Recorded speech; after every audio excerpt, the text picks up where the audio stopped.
やー、ぐだつきましたね。いろいろぐだつきましたが、本日も始めてまいりましょう。ノーマンズスカイでございます。本日もよろしくお願いいたします。国和です。はい。建築会でございます。前回に引き続き。ですね、前回の建築から時間が経ちまして、紆余曲折得まして、道の駅を作るっていう話で前回やってたんですけれども、慶太郎さん、こんばんは。こんにちは。初コメありがとうございます。まさか来ていただけるとはありがたいです。どうぞよろしくお願いいたします。ノーマンズスカイ建築を本日はやってまいりますので、どうぞお付き合いください。配信終了予定23時ぐらいまで、あわゆくば0時ぐらいまでできればいいなと思っております。だいぶ長丁の配信ばっかりやってるんでね、お付き合いいただけるとこまでで全然大丈夫ですので、どうぞよろしくお願いいたします。実はですね、建築の方に最近凝っておりまして、ちょっといつになるか分かんない、ちょっと先の話なんですけど、近々ね、ノーマンズスカイやってる皆さんより集まってイベントをやろうというお話になりまして、本日はその準備会でございます。そのための、建築を進めているところでしたので、そちらをね、イベント前にちょっと建物の全容を見せながら、で細かいディティールとかをね、だんだんいじっていければなと思っております。どうぞよろしくお願いします。この間はアドバイスありがとうございました助かりました。コップのやつですね。早速もう使わせていただいたんですけれども、コップをきれいに重ねた方の拠点は僕個人の拠点として使うことにいたしましたはい。本当はあそこイベント会場にしたかったんですけどね、いろいろその運営メンバーと話を進めていくうちに、ちょっとみんなのその理想像みたいなやつとギャップを埋めてったら、ちょっと拠点じゃちっちゃいよねっていう話になったので、作り直したんですよね、ここ2日ぐらいで。まだ全然期間あるので、それをまだどんどん手を加えていきたいと思っております。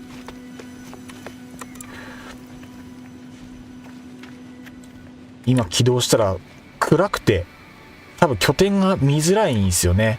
いろいろ見せていきたい気持ちはあるんですけど、どこからどう見せていけばいいのかちょっと迷うところですね。今建物の側だけ簡単に作って、すいません、あとごめんなさい、来ていただいて早々なんですけれども、音大丈夫でしょうか。今日マイクの設定を少し新しくしまして、音質の確認がまだ取れてなかったんですけど、大丈夫ですか？ノイズがあったりとか、音が潰れてて聞きづらいとかはないですか？もし違和感あればぜひコメント欄で教えていただけると助かります。いかがでしょう？ノイズが入らないように、かつボソボソっと喋った音もちゃんと拾うように設定してみたんですけど、大丈夫です。ありがとうございます。よかったです。わかんないんですよね、この自分で設定して教えてもらわないとどうなってるかっていうのが。自分でも確認できる方法があればいいんでしょうけどね。お金かければね、いくらでもね、そういうの確認の方法は手に入るんですけど、いかんせん貧乏ですからねお金をかけずになんとかやっていきたいというところですよ。いや、夜は長いですな。夜が明けたらちょっと全体像を見せたいところなんですが、今からでも見れるかな。ちょっと待ってくださいね。2日ぐらいでざっくり建物をいじったんですが、夜明けてきましたね。夜がだんだん明けてきました。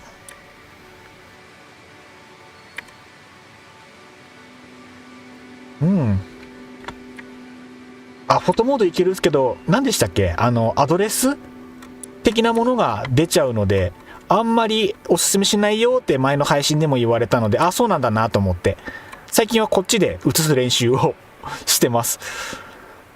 この材料の表記とかちょっと邪魔ですけどね。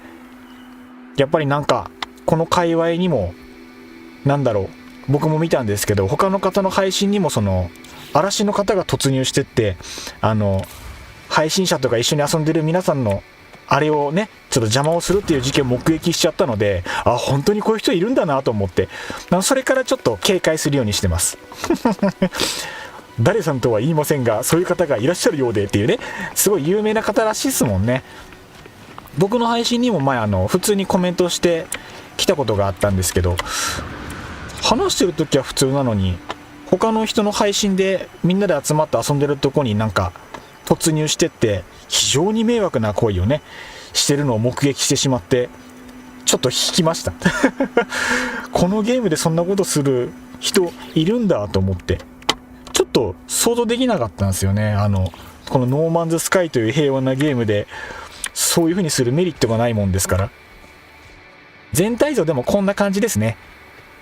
見えますかね。ちょっと画面にいろいろ邪魔なものも挟まってますけど、あそこが一応コンセプトとしては道の駅をイメージした会場になってますね。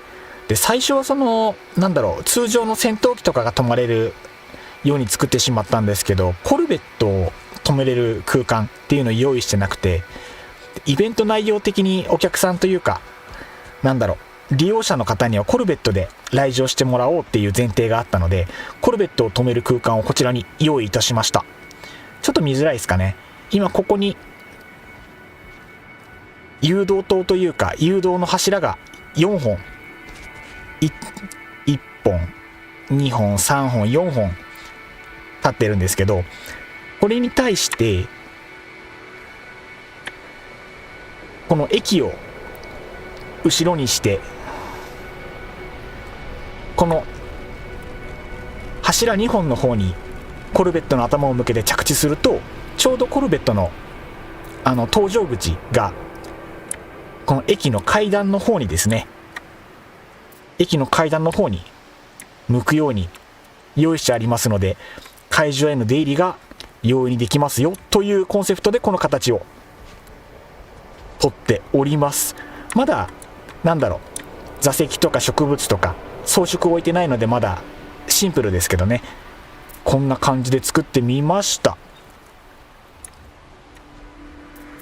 本番が楽しみですな。実際利便性考えて建築しようと思うとね。白メガネさんこんにちは、いらっしゃいませ。今日はちょっと早めに配信を始めております。いつも通り長丁場ではあるのでどうぞよろしくお願いいたします。本当は朝までやりたかったんですけど、明日ちょっと午前中に用事があったので睡眠時間確保するためにちょっと早めのスタートでねずれ込ました形でございます。どうぞお付き合いください。よろしくお願いいたします。イベント用でいい感じですね。ありがとうございます。やっぱ褒められると嬉しいですね。いやもうタイトルにもあるんですけどね、国和は建築の匠見習いでね今後やっていこうと思うのでね、目覚めましたので、目覚めた国和の活躍をこうご期待というところでございます。でもなかなかいい感じにできたんじゃないですかね。まだ他の方に試してもらってないんですけど、僕のコルベットがちっちゃくてあんまりこの空間広めに取ったのが生きてるかどうか分かんなかったんですけど、多分ヤマトとかで来てもらっても収まるんじゃないかな。大きいコルベットでも入るんじゃないかなってぐらいの大きさにはしてあるので、ちょっと後でタイミングが合う方いらっしゃればコルベットでちょっと試しに来てもらえると助かりますね。はい、ちょっと試していただきたいです。試していただいて、まだ狭いようであればもう一個ずつ脇にこの空間を広げてやるのもいいなとは思っているので、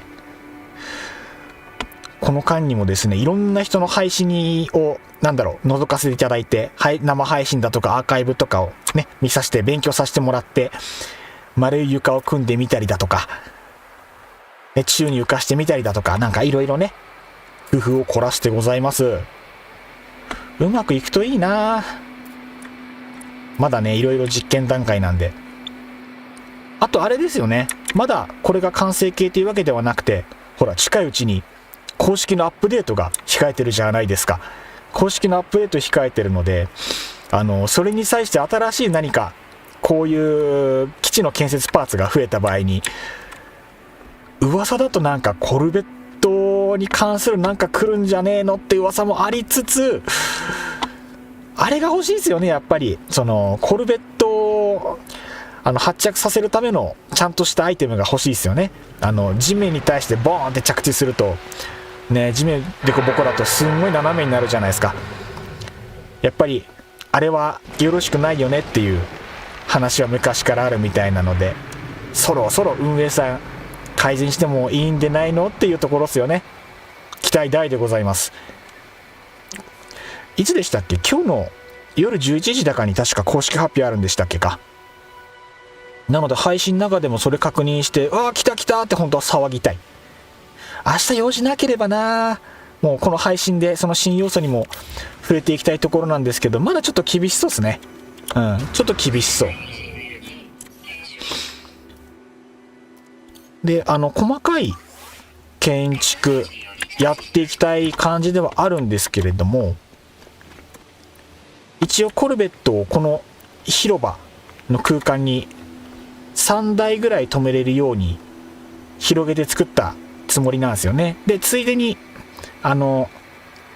運営側もコルベットで来るとより大きくなるので、運営側は通常の宇宙船のちっちゃいのでこの辺に止めて、3人4人ぐらいで僕考えてたので、そうするとこの辺にみんな小さい船止めるとちょうどいいのかなっていう感じです。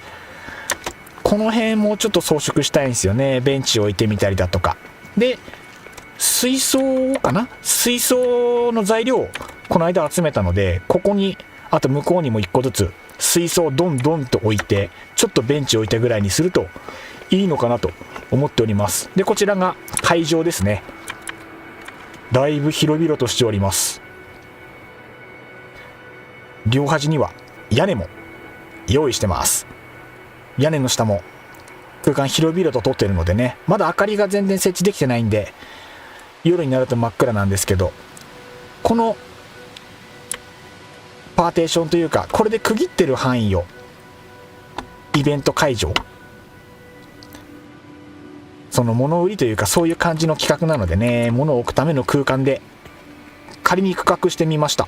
この広場だけで6区画は取れてるのでいい感じなのではないでしょうか。あとそうですね、要望があったのでイベントステージあったらいいんじゃないかっていうのでステージを作ってみました。意外とその光源の設置もそれなりになったのではと思うんですけど、みんなが集まったらね、建築の匠師匠たちに見てもらってちょっとテこ入れをねしてもらおうとは思ってるので、これはまだ後々形変わるんじゃないかな。開催時には今作ってる塩カラーズのトラックステージも持っていこうかな。いいっすね、すごくいいと思うっす。やっぱ音楽欲しいっすからね。音楽もねもっといろいろ作ってみたい感じはするんですけど、まだねちょっとしか触れてないんで、あれもなんか奥深そうですよね。だいぶ奥深そうなんで、それも触っていきたいですね。前の拠点もベランダというかコテージというかなんか作ったので、今回もそれに近い形のものを用意してます。なのでこっちの方にもサウンドボックスを置いて、こっちはこっち専用の音楽を流したいなと思ってました。で前回の配信で、拠点の地下の部分、地上階の方ですよね、そっちの方にもバーカウンターみたいなのを設置したんですけど、柱の中に部屋を作ってみたりだとか、今回も地下のところに飲食用の店舗になる部分を作ってあります。前回コメント欄でね、柱の中くり抜いてそこの空間を使ってもいいかもってアドバイスがあったので、早速ねやってみました。階段を大きめに作って空間を大きく取って、でカウンターの設置までですね。でここはテナントを担当していただく方後々決まると思うので、そちらの方に中の装飾とか何を置くかみたいなのは全部決めてもらおうかなと思っております。ちょっと暗いんで多分当日に向けてか光源増やしたりとかいろいろやっていくのかなとは思ってます。今回下の方もね空間広いので何でもいけるんじゃないかな。あとはまだ中身くり抜いてない階段があるので、そっちの方も中にテナントを放り込んでもいいのかなと思うところです。いろいろね手を加えたい場所もありつつ、どっから加えるのが最適かというのも迷いつつですね。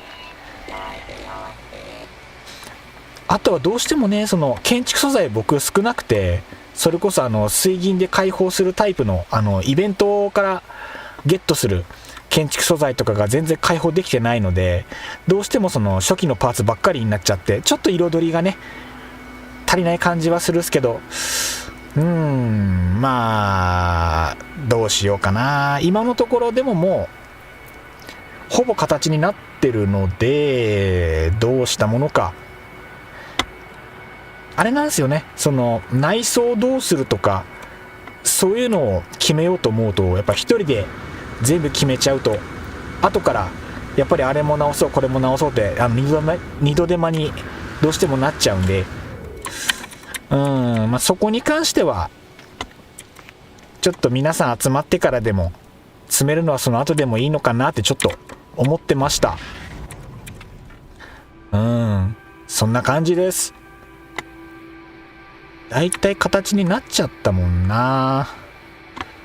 アトランディウム灯初めて使ったんですけど、やっぱりやってみないと分かんないこといっぱいあるんですよね。なんだろう、この明かりあるじゃないですか。その描画距離の関係でどれだっけかな、この街灯柱は距離がどんだけ離れてても明かりが見えるんですけど、このアトランディウム灯はこの建物の端から見るとこの明かりがついてるように見えなくて描画がされないんですよ。それ今回初めて気づいて、この照明アイテムによっても描画距離が全然違うみたいで、やっぱり差があるみたいです。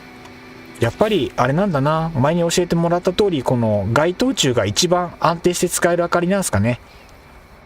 照度も強いですし、一番安価で強い明かりを出してくれるから一番万能な感じあるですね。うまく使うとなんか柱っぽくも見えるし、遠すぎて見えない遠すぎて見えない。さてどうしたものか。まずそうだな、水槽置いてみようかな。今回は一応ね、ショートワープもこうやって作ってみて、すぐに飛べるようにもしてみたりはしてるので、で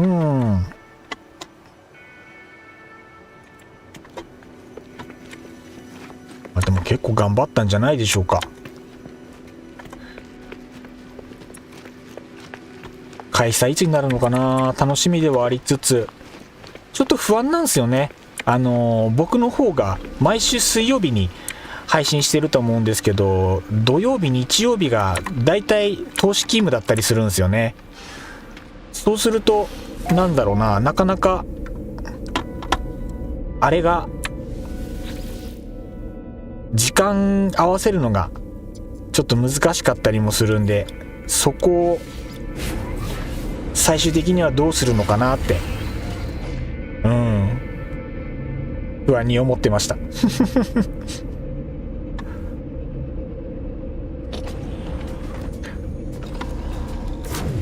あとはあれですね、そのイベントに向けてなんか海外リスナーの方がたくさん見に来るかもって話を伺ってたので、リアルタイム字幕の調整もやってたんですけど、今日はそれがうまくいかなくて、どうしよう、本番までに間に合うかなっていうところもちょっと不安ですね。他の方の配信見てて良さそうな、あれ真珠がない、これだこれが欲しかった。そっちの設定も間に合わせたいのですが、いけるかどうかちょっと微妙なところ。今日はあれですね、コメント欄の方に運営メンバーが集まるぐらいまではアイテムの開放にちょっと重きを置くのもありかもしれない。水銀で開放できる建築アイテムで今回のイベント会場に使いたい植物装飾いっぱいあるので、それもやりたいですよね。すいません、ちょっと開拓地寄ってもいいですか。なんか今日一日開拓地を放置してたので何も進んでない。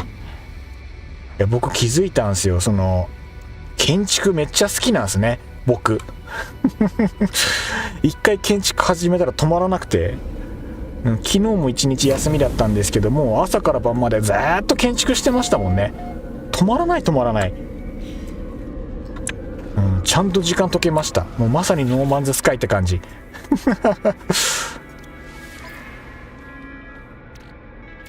こっちもいいっすね。割と順調っすね。訪問者に挨拶して、なんかお宝くれる。カチカチ音のするコンテナを差し出している。いただきます。なんか宝月中 X で匂わせてましたね。そう、バリバリに匂わせバリバリにやらせていただいてました。どのタイミングでどのぐらい情報を出していいかみたいなのもふわっと喋られましたけど、建築の内容は見せてもいいってことだったんで、会場の様子だけはバンバン見せていこうかなとは思ってましたね。どのみちあれに関しては他のいろんなコンセプトとか内容がもっと煮詰まってこないと、まだまだあれもこれも決めるっていうのはできないと思うので、時間はかかるとこですよね。こんな建物あったっけか。この建物なんだっけ。スリープポットって中にこんなのあったっけか。いや、網のチャンバー払っとこ。まだね、開拓地 S ランクなってないので、じわじわと S ランクに向けてね、近づいていかなきゃいけないですよね。なんかアップグレードできる資材ちょこちょこと溜まってるんですけど、なんとなく後回しになってるですね。間に合ってるですからね。全然間に合ってるから全然後回しになってるっす。戻りますか。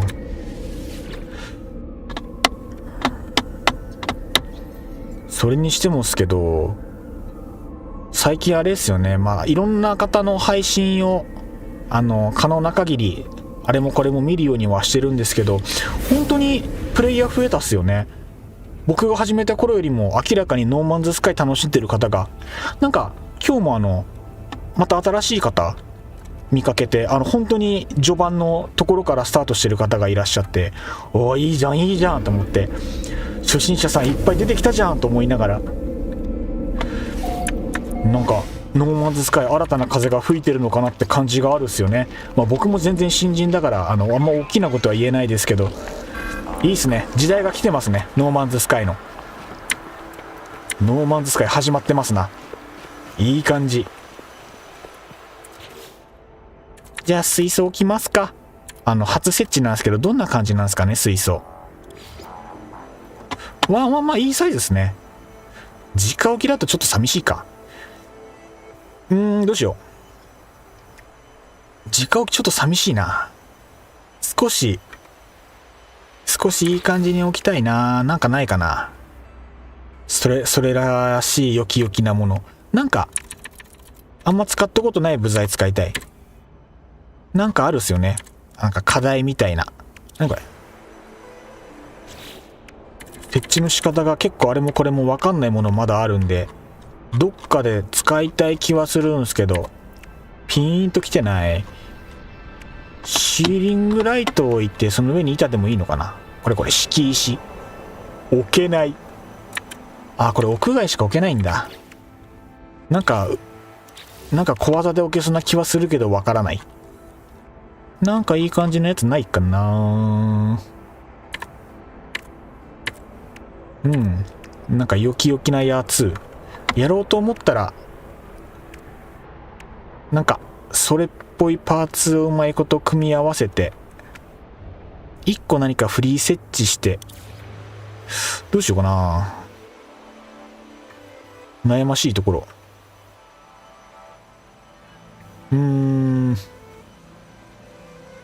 あんまパーツ数増やしてもあれですからね。その辺の判断が難しい。パーツ数を増やしすぎずにいい感じに置きたい。なんかあれらしいですよね。やっぱりそのパーツ数少ない方がいろんな恩恵がありそうだったんで、普通に建築しちゃうと多分この建物でもパーツ数3000とかもうほぼ余裕がない状態までなっちゃってるんじゃないかなとは思うんですけど、なんかうまい具合にできないかな。いやー、そうじゃないんだよな。ちょっと待ってくださいね。あれができるか。こうじゃなくて、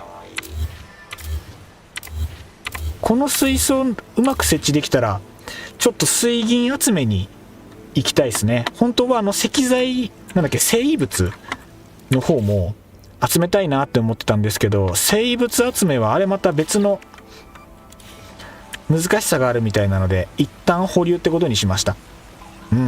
難しそうだったっす。これをこうして、で、ちっちゃい方の三角、そう、これ。これで良いのでは？この小さい方の三角形で、台座を作って、結局パーツ数増えるんですけどね。これのせいで。パーツ数がガンガン増えていくんですけど、まあ。ダメならまた削ればよかろうなのだ。こんなもんで、側面の板どうしよう。普通の板でもいいかな。それか、おしゃれ感を出すのであれば、あえて、石材というか、この辺、これ良さそうじゃん。これいいじゃん。これにしよう。せっかく地面の方の柱の根元はこれと同じにしてるから、こっちの方が丈夫そうに見えるし、これの方がいいんじゃないのかい？悪くないかも。いいかも。で、ここに水槽をドン。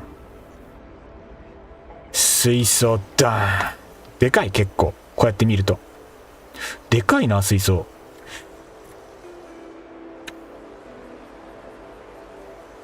そのうちあれっすよね。せっかく魚釣りでいろんな魚釣れるから、アップデートでこの水槽の中身とかも、いずれ変えれるようになったら嬉しいですよね。いやー、今回の公式のアップデート本当に何来るんだろうな。何来ると思います？アップデート。なんとなくコルベット関係来てくれたら嬉しいなとは思うんですけど、実際僕がまだ始めてからそんなに期間経ってないので、コルベットの発着ちょっと難あるよねっていうのは僕も体感で分かってたんですよ。それ以外で早急に直した方が良さそうなところってやっぱり何かしらあるんですよね。どういうところがあるんですかね、これだと。こういうところの設置の仕方とかの仕様もいずれもっと使いやすくなってくれたらなとは思ったりもしますけど、さあどうだ、こんなもんで。結構光源としてもかなり明るい部類なのでは。そうですね。魚も化石みたいにディスプレイできたらおしゃれですね。せっかくあんだけ種類って形もあるならなってくれたらいいですよね。大きさとかもあるから、でっかい魚は魚拓でもないけど飾れたら自慢にもなりますからね。楽しみですね。いや、ほんとそうですね。めちゃめちゃ楽しみです。いやー、もう本当に明日が出かける用事なければもういの一番に楽しみたかったのに、そこだけが本気で悔やまれる。ふむ。一旦設置してみたが、こんなもんおー。結構遠目で見ても印象いい感じですね。で、少し周り囲って植物置いてみたりってできればいいので、やっぱり植物部材はいろいろゲットしておきたいですね。結局前の拠点にレモンのりさんや七星さんやパンダさんにいろいろこうガーッと設置していただいて、いろんなパーツがね基地にあるので、それをコピーして持ってくればいいっていうのは確かにあるんですけど、やっぱり自分でもちゃんとやりたいなって気持ちがあるので、のりさんこんばんは、いらっしゃいませ、ありがとうございます。某会場の方をいじっておりました。どうですか？ざっくり今こんな感じでございます。会場、そっちが広場の方になってまして、地下もあって広場もあってベランダみたいなところもあって駅があって、でこっちがあれですね、前回ちょっと話にあったコルベットを置く場所いかがいたしましょうってところ、こうやって広い空間を取ってみました。建築ありがとうございます。最高です。ありがとうございます。褒められた。嬉しい嬉しい。最近建築に目覚めた未来の匠国和でございますはい、界隈に名を轟かせる予定でございますので、ぜひぜひよろしくお願いいたします。アトランディウム島を誘導灯代わりにしてでっかいのバンバンと立ててみたので、前提として駅にコルベットの後ろを向けて2本の柱の間に頭を向けて着地させるとそこの入場の階段のところにちょうどコルベットのお尻が向いて、誰でも簡単にこの出入りができるようになるんじゃないかなっていうコンセプトの建築になっております。僕のコルベットがちっちゃくてまだ検証できてないんですけど、皆さんがお持ちの大きめのコルベットとかでも多分全然収まるんじゃないかな。多分僕の目測が正しければ大和級がギリ3台入るんじゃないかなっていうサイズ感にはなってるので、後でちょっと皆さん入ってきて試していただけるとすごい助かりますので、その時ご協力お願いいたします。タイミング合えばで大丈夫ですので、その時お願いします。今日じゃなくても大丈夫ですけどね、多分大丈夫だと思って作ってはいるので。匠見習いのレモンです。皆さんこんばんは。違う。僕が見習いでレモンさんが師匠。これはもうね、疑う余地はないんで、多分みんな気づいてると思う。多分満場一致だと思うんですよ多分満場一致。のりさん嘘は良くないですよ嘘は良くないですよもうね、これは絶対満場一致なんで、もう力強くいくんですよで、なんとなくなんですけど、当日は多分運営側の人間はコルベット置きっぱなししないと思ったので、入場とか移動の関係でコルベットじゃない宇宙船、通常の宇宙船止める場所もこうやって1、2、3、4箇所用意してあるので、これでうまくいくんじゃないですかね。ゲルゲルさん、こにゃにゃちはいらっしゃいませ。今日もやってまいりますノーマンズスカイ建築会でございます。イベントに向けてね、大きい建物を建てているところでございました。大枠はでもできたのかなと思うので、あとは内装とか細かいところですよね。あとは欲しい資材いっぱいあるので、今見てまだゲットできてない資材をゲットしに行きたいなとも思っておりました。工務店のしがない従業員です。わらそうですね、工務店の長は僕らじゃないですからね。僕らはあくまで作業員なのでね、迷いゆく建設の僕らはあくまで作業員なので、職長が社長かはね、他なので、同じく匠見習いです。学ぶ気はありません。アイデアならあります。そっち発想タイプ、発想いっぱい持ってるタイプ。デスクワークだけは許しません。あなたも現場に出て働きなさい働き者大募集給料はどんぐり3つです。さあ皆さんバリバリ働きましょうブラック企業ばっか、みんなブラック企業でもやっぱりあれですね、いろんな方の配信見ながらやっぱりその建築を学ぶといろんなイノベーションを学べて面白いですよね。やっぱり自分一人じゃ思いつかなかった、そういう方法あるんだっていう画期的なやり方がいろいろ学べるのでね、やっぱ楽しいですよね、奥が深くて。で、次のアップデートでパーツが増えたら今までの工法がそのまま使えるのか、それとも最適化されてもっとスムーズに新たな工法が生まれるのか、それも楽しみで仕方ないですよね。あとは真面目な話、この設置しにくいこのシステムがもっとスマートになってくれると嬉しいなと心から思っております。この向きが合わなかったりね、この欲しい向きに絶対ならないパターンあるじゃないですか。どういうあれか全くわからないけども、そうじゃない年末にそこよし、これこういうのなんですよね。土木ならできます。心強い。どんぐりは合法的な粉にして売ります。どういうこと粉って聞くだけで急に合法感が薄れるこの技術トリック。言葉の罠。これをね、今度はこのシリケとパウダー部材で囲ってあげるとね、こういう感じですよ。こういう感じでやりたいですね。今回この周り今歩いてるところが宙に浮いてるので、本当は手すりつけたかったんですけど、建築部材の数を考えると、手すりはもうつけない方がいいんじゃないのかなと思ったので、今後の方針次第ですけど、今のところは手すりつけないで、そのまま進めてましたね。視点と立ち位置の方向で、置き向きの調整ある程度予測できます。やっぱりその辺なんですね、立ち位置とか。なんか最近近すぎるとダメなのは分かったんですけど、離れすぎてもダメだし、なんか他のものが干渉してると、いろんな部材がせめぎ合ってるところだとまた距離を変えなきゃいけなくて、これは本当に経験則だなって思うですね。難しいですよ。これは本当経験則。僕ペーペーなんで、まだ見てないなんで、まだまだです。これからですね。交互期待でちょっとこれからスキルを伸ばしていきたいところですね。建築は豆腐しかできません。やっぱりでもこだわると面白いとこっすよ。でもやっぱりあれですよね、最初のうちはやっぱり凹凸つけるの難しいですよね。あとこれ言ったら元も子もないですけど、ぶっちゃけ普通に遊ぶんだったら豆腐で全く差し支えないゲームだからね。なんか全然全然足りちゃうんですよね、豆腐でね。ぶっちゃけ僕の他の建築物とか昔の拠点とかも全然豆腐だったんで、足りるっすもん、ぶっちゃけ。センターこれか。さっき設置したやつ少しセンターずらしたいかも。あれなんですよ、凝り性だとこの微妙なね位置とかに凝っちゃって最後まで設置位置が決まんなかったりするんで。あずらさんいらっしゃいませ。今日もありがとうございます。拠点いい感じに出来上がってございます。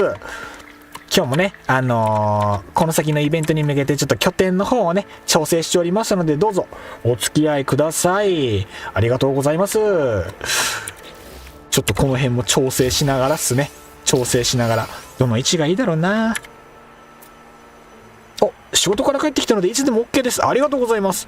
ちょっといいタイミングで、すいません。もう早速大きいコルベットでちょっと、試しにちょっと、入場していただいて止めてみていただきたいですね。もういつでも大丈夫なので白メガネさんのタイミングで1回入ってみてください。どうぞよろしくお願いします。多分あれなんですよ、さっきの空間3箇所止めれるところ、右左真ん中で止めれるかなって思ってたんですけど、右と左は多分ヤマト大丈夫、真ん中がちょっと狭いかなって思ってました。どうかな、うまくいってるといいな。こんなもんかな。よし、よきよきなのではないでしょうか。よし、水槽いいっすねこれね。結構どうしよう。この水槽自体が高原だから、本当はこれの上に屋根があると空間の中を照らすんで、この一箇所の明るさが強調されて、多分ここに来て水槽を眺めた時に空気が良くなる。なんか台形の天井とかないかな。台形の天井あれば最高だけど、ないかな、台形の天井。部材も、なんだろうな。天井四角いよな。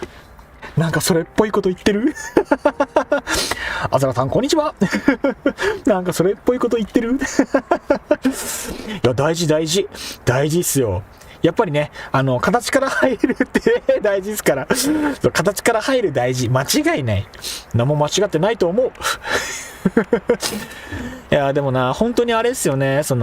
台形の屋根とかがあれば、本当に建築の幅が広がるというか、あとあれですよね、ちっちゃいサイズの、このハーフサイズの床とか、ハーフサイズのこの手すりとか壁とか、これが設置するときに癖があるんですよね。不具合と言ってもいい。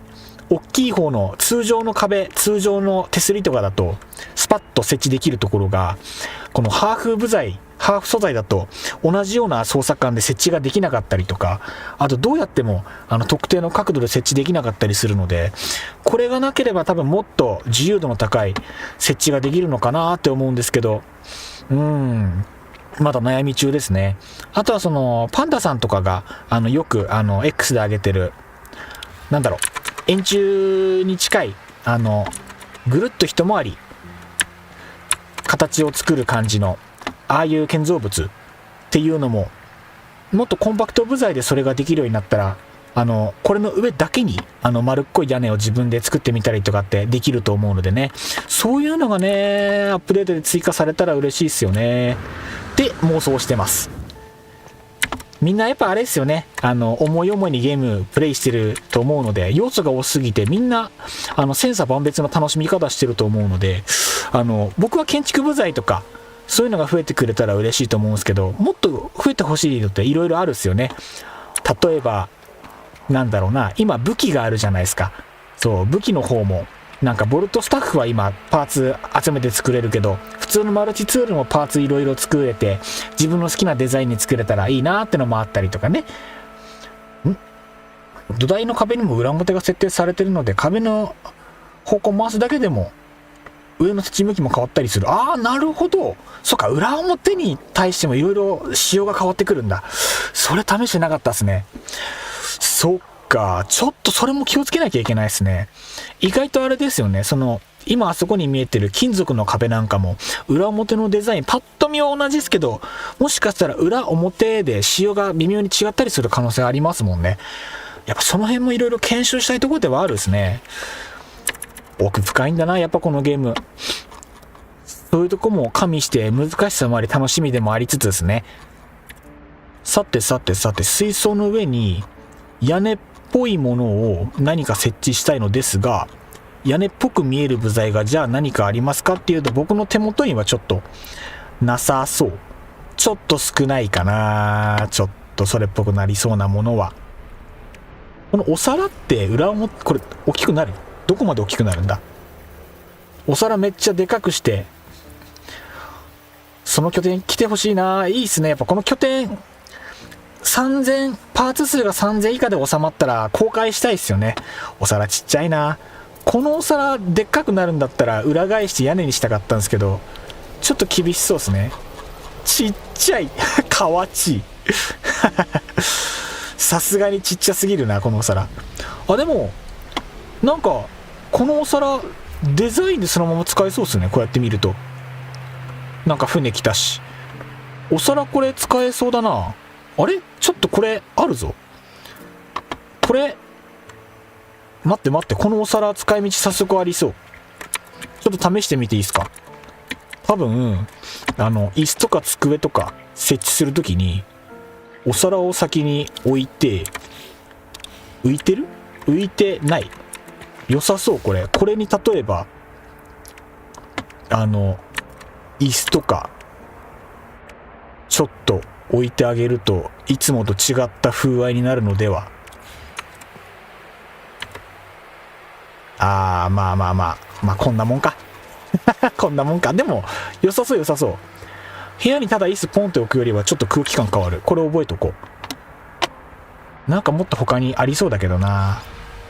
このカウンターテーブル確かちっちゃくなるんで、こいつをちょうど4分の1サイズにしてここでぐるっと置いたらちょっと面白い感じになるかも。これも今度試してみよう。今はいいや。あとなんかちょうど良さそうな。いいじゃん。こんなテーブルあったんだ。良さそう。お皿を縦向きに壁に設置すると円形の額縁みたいになる。いいっすね。円形の額縁おしゃれ。それいい。あれですよね。縦みたいな感じですよね。ちょっとやりたい。早速やりたい。こいつをなんかそれっぽく設置できるところがあるかな。今なんかちょっとそれっぽい壁、天井にも設置できそう。いろんなとこ設置できそうだな。あれ待てよ。これ早速別の使い道もありそう。使いたいとこ早速あったな。ちょっとその辺に1個つけてみようかな。試しに。どんなもんかな。グリ。ここはつけらんないか。ってことはグリッチかなんか、グリッチじゃねえや。なんか、カーペットかなんか。ポスターでもいいのか。ポスター貼り付けて、その上に置けばいいのかな。これも。そうしてみよう。そうしよう。設置できそうですね。いろいろ。ちょっと工夫すればいい感じになりそう。一回ちょっとこれここ置いといて、あ、そっか、フリー設置にしてない。そうですね。忘れてた。こうしてフリー設置。どうだ？フリー設置。フ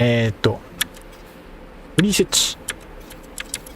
フリー設置が反応しない。なぜ？なんでフリー設置反応しないんだ？あー、しゃあない。1からか。こうして、フリー設置押してから、そっか。一回設置したものはフリー設置でいじれない条件があるのか。これもなんかあれですよね。操作順で操作感変わったりとかするっすよね。なんか間違ってコピーしちゃった。間違ってコピーしてしまったりや。縦設置。そんなもんかな。間違うたが。こう。なんか、ソース何回も間違ってよくわかんないことになってる。いい感じ、いい感じ。ちょっと埋まるな。埋まらない設置は少しコツがいりそ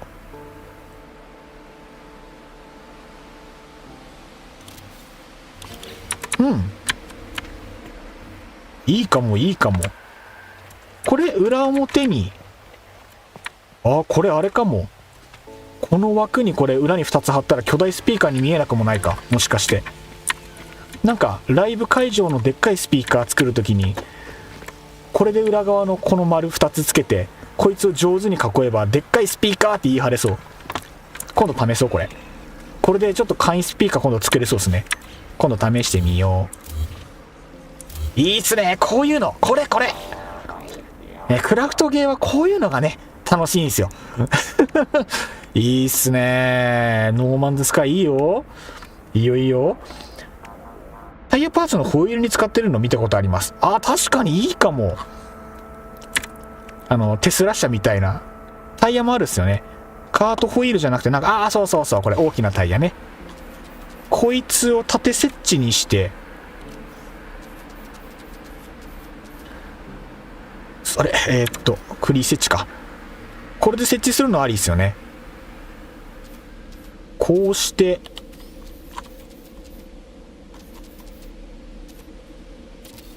か。で、さっきのお皿を、こうしてフリー設置のスケールをビッグにして、いいっすね。これ、イベントで歌うんですか？期待？歌わない。なんか歌わせようとするっすよね。歌わない。あれはね、僕じゃないんで。あれは僕の声じゃないんでね。このサイズ感ぴったり合わせるといい感じになりそう。あ、いい。おしゃれこれ。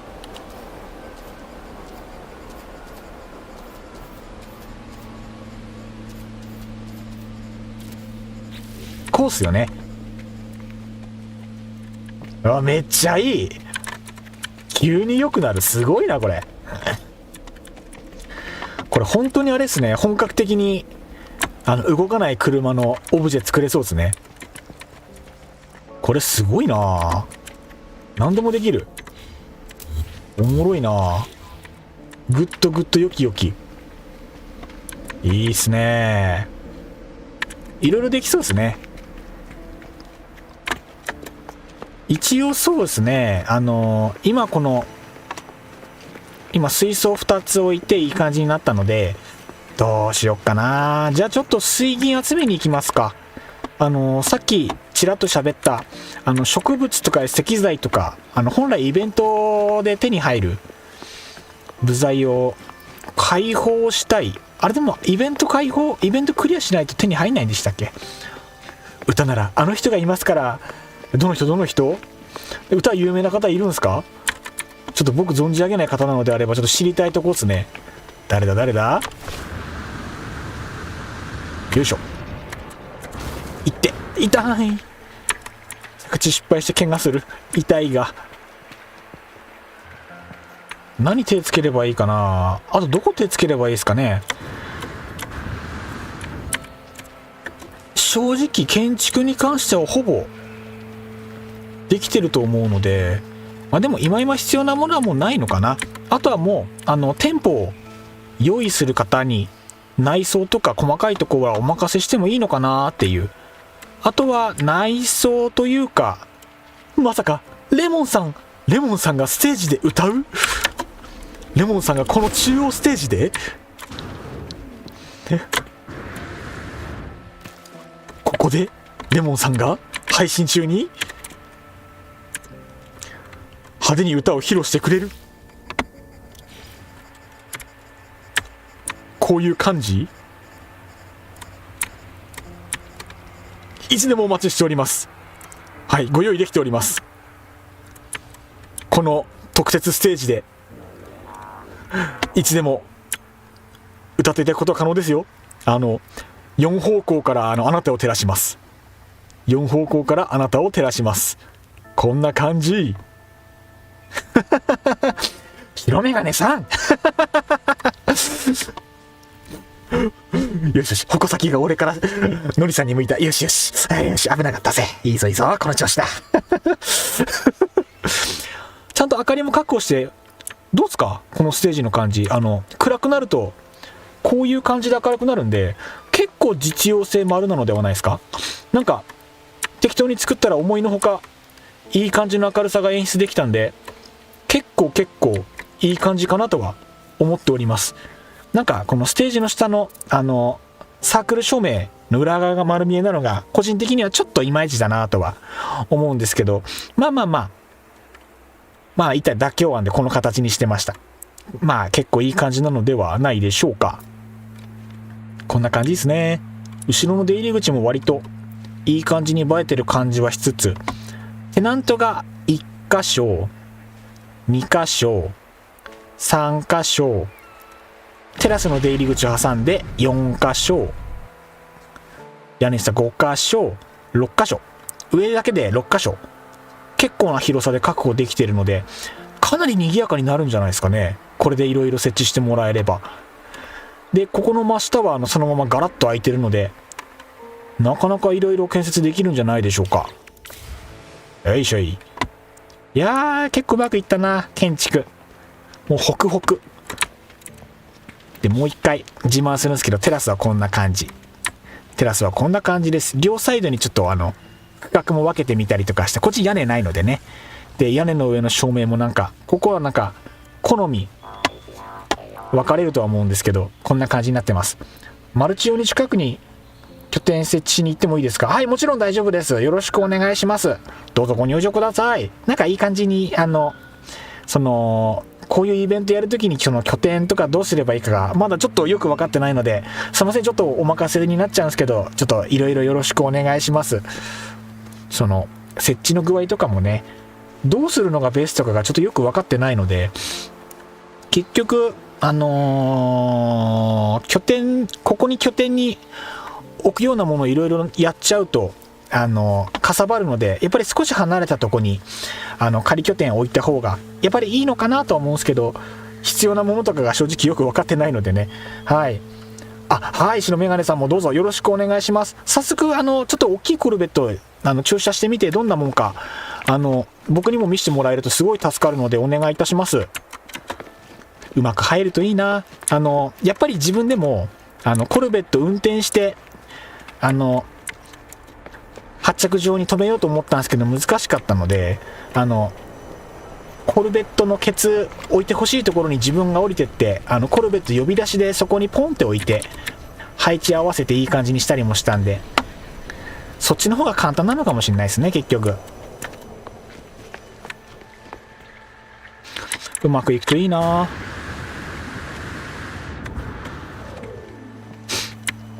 ここの屋根も意外とうまくいってよかったです。試しにやってみた形が結構ハマったんで、これも採用で。やっぱりあれですね、こういう建築がそもそも好きなんで、やればやるほどうまくなるですね。応用がいろいろ効いて、あとは建設の癖というかそういうのが分かるようになってくるんでね。来たいらっしゃいませ名前ちょっと待った、見習いってついてる。名前変えてきてる。仕事早い。ちょっとその見習いって嘘つくのやめてもらっていいですかちょっとそれ張り替えてもらっていいですか。そこ巧みにしなきゃ建築の巧みにしなきゃいけないですよ虚偽だ虚偽だ、おまわりさんこの人です職業車掌ですいやいやいやいやいや、一応この拠点の電源なんですけど、地上から会場に入るための上り階段、会場から地上に降りるための下り階段のうち2つの中に発電機ポンポンって放り込んで、そこに遠くの電磁発生何でしたっけ、電磁場の発生しているところから1000メートルぐらい離れているところから引っ張ってきてるので、はい、電源はその階段下のところから取っていただけると建築の時に楽かと思いますので、そっちからお願いします。それ以外のとこから取っても大丈夫ですけどね。ゲルゲリさん、パトカー、おまわりさんこっちですこっちです、こっちこっち。あ、ヤマトでかいっすね。でも収まりそうじゃないですか。どうっすか。一応あれなんですよ、七星さんのコンセプトイメージを聞いた時にコルベット初心者さんの方でもコルベットの方にフリーマーケットのアイテムを手で持ってコルベットに運びやすいデザイン、そういう構造をイメージしてたそうなので、そのために今そうですね、今立っていただいているこちらの会場ですね。ご来場ありがとうございます。今日もよろしくお願いいたしますね。手振っとこお願いいたします。この会場に嬉しい嬉しいこの会場からそのコルベットの後部座席というか後ろの空いたところにすぐにお邪魔できるようにアクセスできるような構造にしました。イメージ的にはこの階段の方にコルベットのお尻を向けてもらって、で目立つところに柱を1本2本3本4本設置してあるので、この柱いずれか2本の間に向かってコルベットの頭を向けるようなイメージで駐車してもらうと、コルベットの後ろの入場する場所からすぐに降りて会場まで最短距離で徒歩でインできるのかなっていう構造にしてあります。なのでちょっとここの間に船を止めてみてほしくて、ちょっといいですか、ここの間に止めてみていただいて、止めてみて階段上り下りでこっちにアクセスしやすいかどうか、これでちょっとアクセスしにくいようであればまたちょっとデザイン考えます。でも今見た感じあれですね、白メガネさんのヤマトもうスポッと収まりそうな感じがあったですね。これでいい感じに収まると非常にグッドなのではないでしょうか。いい感じかも。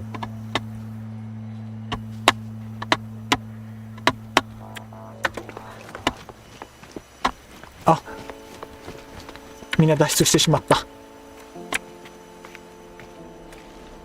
サーバー切れた。みんな脱出してしまった。悲しい。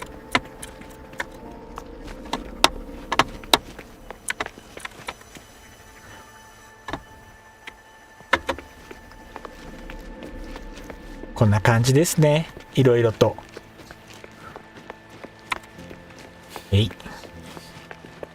また仮設拠点どこに置いてもらったのか全然見てなかった全然見てなかった。もう拠点で設置し終わっちゃいました。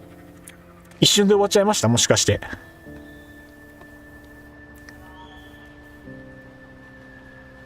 仕事が早い、あまりにも仕事が早い。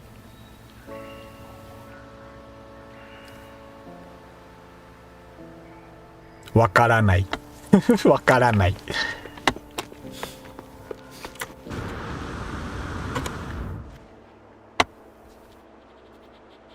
いろんなとこにいろんなもん立ってるな、こうやって見ると。遭難した生命体ってずっとアイコン出てるんですけど、バグで消えないんですよ。あれ、とっくの昔に解決してるイベントのはずなんですけどね、消えなくて困ってます。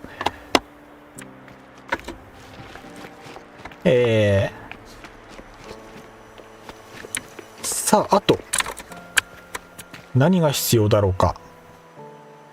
どうしよ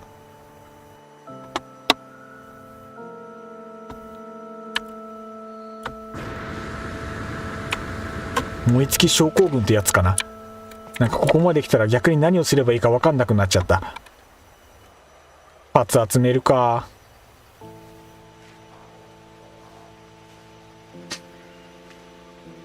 逆に今段階でなんか過不足ありますかね。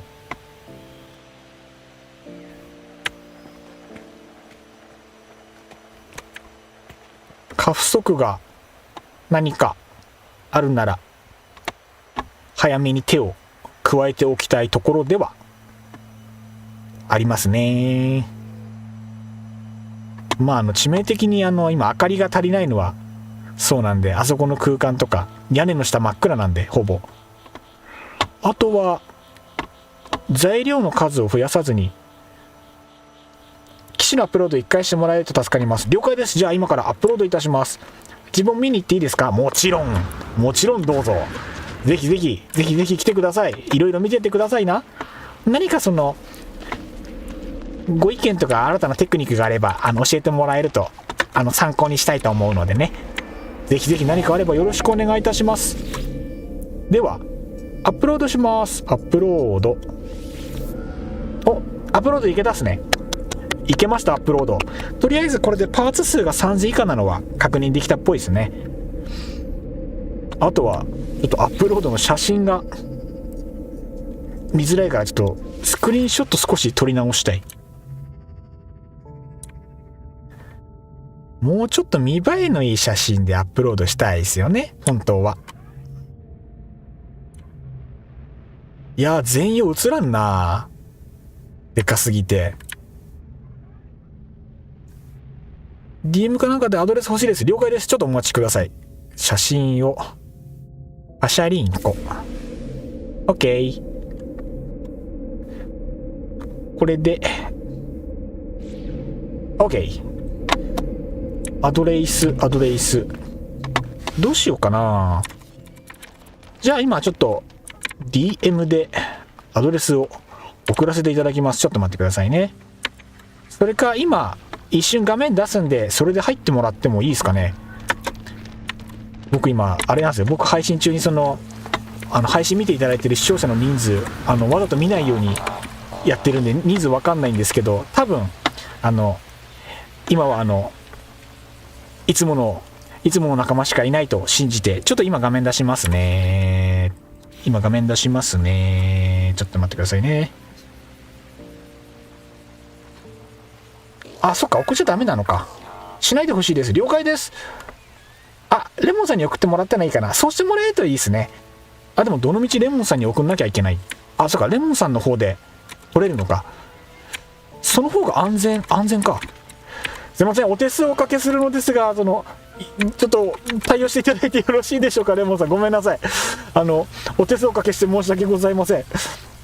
確かにその方が安全で間違いないかもしれない。今だとどうやっても出ちゃうんですよね。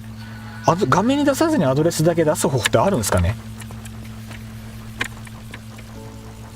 無理か。あ、でもちょっと待った、これ整形自体はでも整形はあれだ、前に送ったのと一緒だ。この間レモンさんにDM チャットルームで送ったアドレスそのまま送ってもらえれば、前の拠点と星は同じなので、それで多分入場できると思います。そうだ、一緒の星だこれ。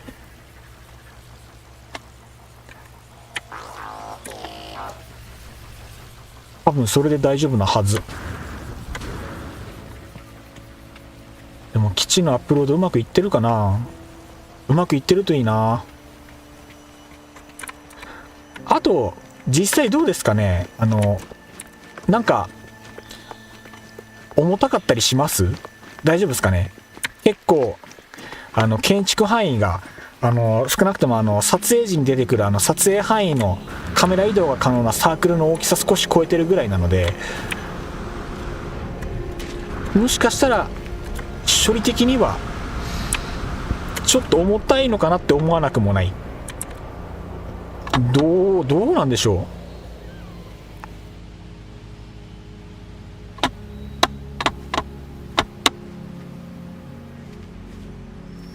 あと今回の建物は幅広いけど高さがあんまりないですよね。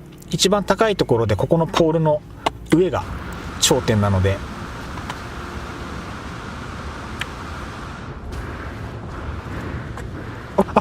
危ない危ない、落ちる落ちる。上にちっちゃい明かり乗っけてみたけどあんまり効果なかったかな。ありがとうございます。船もいい感じに収まってますかね。良さそうですか。あ、収まってる、収まってる。やべ、突き抜けちまったやっぱり近かったかな。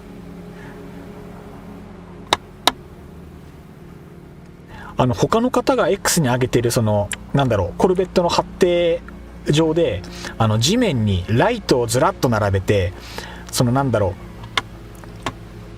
発着状の発着ラインみたいなやつを表示してたりしたので、あれかっこいいなと思ったんですけど、あれやっぱり実用的でいいですかね。どうでしょう。ただあれパーツ数すごい使いそうなんで、そこが心配だったんですよね。いや、いつ見てもかっこいいな。いいな、コルベットのパーツ集めしたいな。太郎くんめがけて飛んできてみて。さあこちらへどうぞ。飛びます。よいしょい、よいしょよいしょ。痛い。合流、今日もありがとうございます。いつもお世話になっております。本当に本日もよろしくお願いいたします。ちょっと待って、これだ。本日もよろしくお願いいたします。今日も力の限り頑張ってまいりますので、どうぞよろしくお願いいたします。おや、初見さんいらっしゃいませ。ご覧いただきありがとうございます。ノーマンズスカイの配信毎週水曜日やっております国和と申します。どうぞお付き合いくださいませ。今日は建築会でございます。まったりがっつり建築していきますので、どうぞどうぞよろしくお願いいたします。お名前よろしいですか。横文字苦手民で申し訳ございません。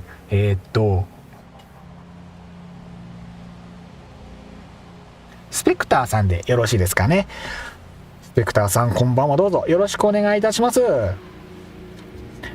ループ組まずに今通常シングルマルチでやってるけど表示されてるから問題なさそうですね。あーよかったです、ありがとうございます。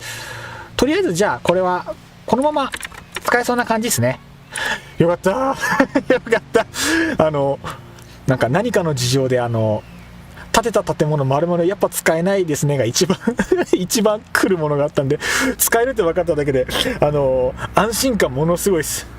ああよかったよかったああよかった、ありがとうございます。この確認大事ですからね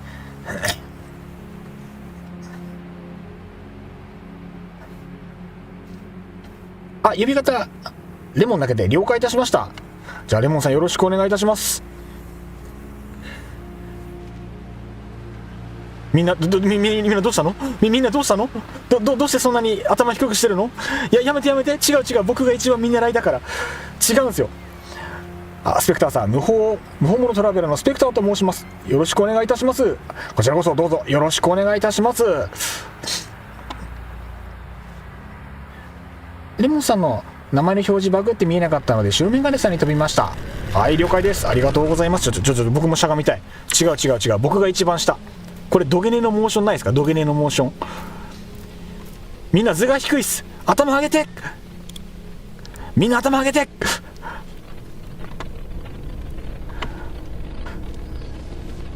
タルくん了でございます。みんな先輩方、そんな低くならないで。ちょっと待って、僕一段低いところで頭上げる。ちょっと低いところから頭下げる。そうはさせまい。こうだな。よし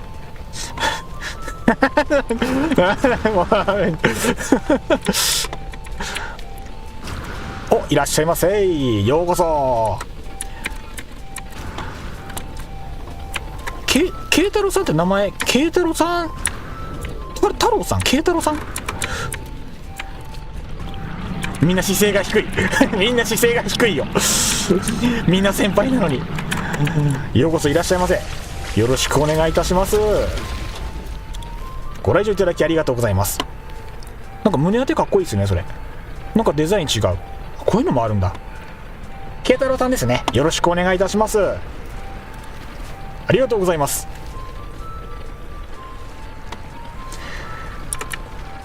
こんな感じの建物です。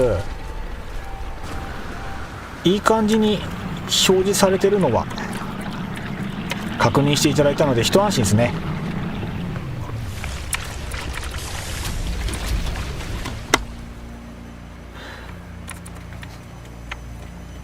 いい感じですね。やっぱあれですね、見に行きたいが整形わからないといけないこれはあれですね、見ていただきたい気持ちもありつつ、イベント本番の時に整形はなんだろう、イベントになんか参加していただく方に随時公開して共有してご来場いただくっていうスタンスになるかと思うので、その時を楽しみにしていただければと思います。多分ご参加いただいてご来場いただく頃にはここら辺の広場のところもね、また今とは違った風景が広がってると思いますので、楽しみにお待ちいただければと思います。絶対楽しいと思う。間違いないと思う。いや本当に自分が建築した場所を怪獣にしていただけるっていうのが本当にありがたいですからね。ワクワクが止まらないですね。本当どういう形になるのか、やっぱり自分のなんだろう、想像の範疇は多分超えてくるのかなって思ってるので、もう楽しみで仕方ないですね。コルベットいいですね。変わったコルベットですね。見に行こ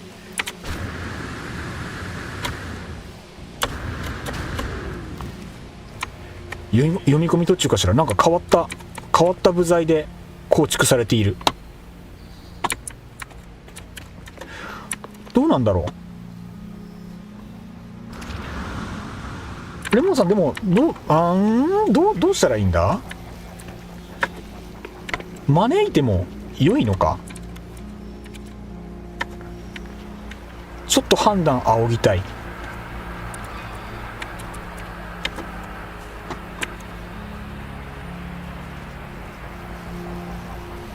とりあえずヤマトの横に並べて飛んでみた。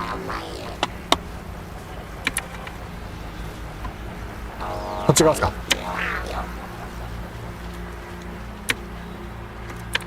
ありがとうございます。いいですね。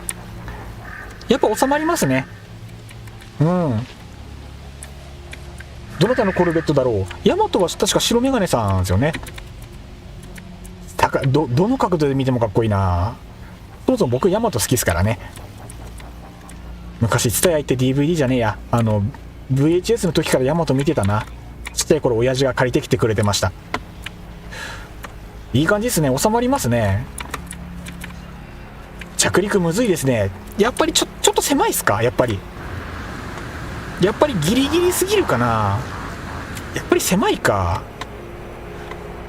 ちょっと全体像みたい。今ちょっとカメラ飛ばしてどんな感じで収まってるかちょっと確認しますね。こっち側から建設用のカメラを伸ばしてコップでいいかな。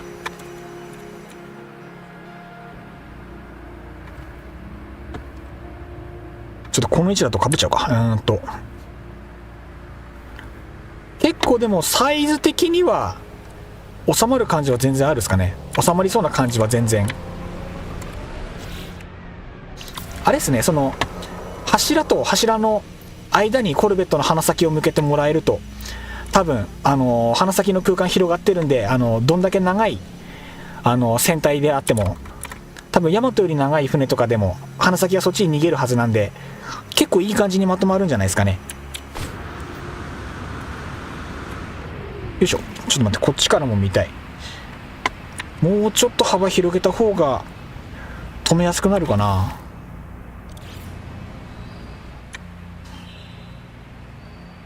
こう見てかっこいいな、いいな。コルベットのパーツ集めたいな。これもしかしてサイズによってはもっとちっちゃいのだったら結構置けるっすかね。あ、レモンさんありがとうございます。参加希望の方は別途後日案内が発信されますので、その際にお願いしたいですということでしたので、はい、ゲリゲリさんもよろしくお願いいたします。はい、いろいろこっちから発信がいくと思いますので、その時はぜひぜひ参加表明していただければと思いますので、どうぞよろしくお願いいたします。こうご期待。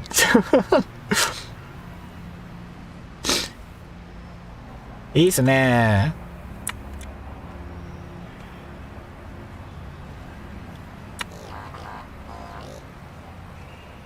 悪くないのでは。あれか、その扇形にコルベットを止めてもらえるように地面に船の止めてもらう向きの指針になる何かを、やっぱり明かりかな。明かりを並べて、僕のイメージこうなんですよ。この向きなんですよ。この柱と柱の間を狙ってこうズドーンと止めてもらえると、大きい船もここの間に収まるかなっていうイメージだったんで、じゃあちょっと僕後でここに止めてもらう方向、矢印でもないけどなんか明かりで作りますね。そうすると多分初心者さんが初めて入ってもラインに合わせて止めてって言えば一言で伝わるかなと思うんで、ちょっとそれをじゃあ増設いたします。みんなかっこいいコルベット乗ってるな。本当そうっすよね。やっぱ僕もコルベットを早く作りたいですけど、もうみんなかっこいいんでハードルが高くは思うんですけど、PA 公開すると面倒な輩が開催中に来ることが予想されるため、現状公開できない点はご理解いただけると助かります。はい、この界隈優しい方が多い、ノーマンズスカイはね優しい方が多い界隈ではあるんですけれども、やはり例外はいらっしゃるというところでですね、悲しいことに傍若無人というかわからない方がいらっしゃるんですよね。そういう方の暴走とか乱入を阻止するための対策ですので、ご理解いただければ何卒ご理解のほどよろしくお願いいたします。白メガネさん、一応確認なんですけど、これダメージ判定あったりします？この建物って。僕この自分のコルベットで当たり判定をこの間試したんですよ。自分で建てた後に。その時にどうかなって。でダメージ判定あるのとないのがあって分かんないんですよね。今鼻先刺さってたんでどうかなと思ったんですけど、大丈夫そうならよかったです。ステージいいっすね。ステージめちゃめちゃいいっすね。ちょっと見てもいいですか？すげえすげえ。レモンさん自分のいるところに止められます？ちょっといろいろ試していただければ。僕も仕様がわからないので、なんかまずい点見つかったら随時直していこうと思うので、ぜひ教えてください。めっちゃいいこれめっちゃ良い。センスいいな。小さいコルベットももう少し並べてみますね。じゃあ僕もコルベット出して並べてみます。じゃあ待って、こっちに出そう。いいな、サウンドボックス乗っけたコルベット面白いな。僕もなんかパーツ揃ったらそういうの作ってみよう。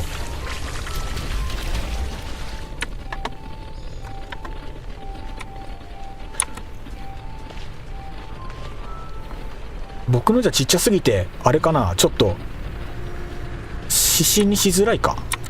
ちょっと悩みどころ。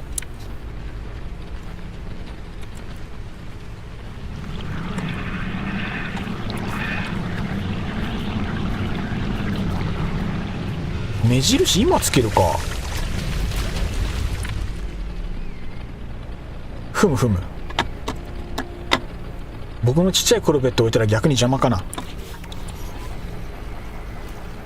邪魔になったら後で避けるので一回仮に置いてみたいですね。どんなもんなのか。いざ置くならどの位置かっていう。僕のコルベットちっちゃ、めちゃめちゃちっちゃいですね。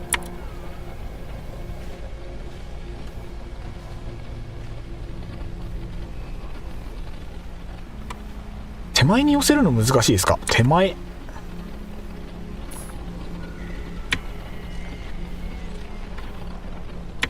これ建物の当たり判定の関係か、あんまり近いと、あ、ここが限界か。コルベットの設置、ここ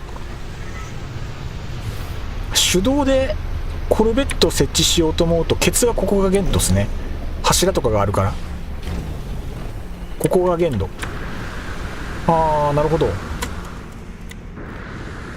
ケツのマックスここなんだ。これ試さなかったな。なんか引っかかってるな。小さいコルベットならビタ付け可能。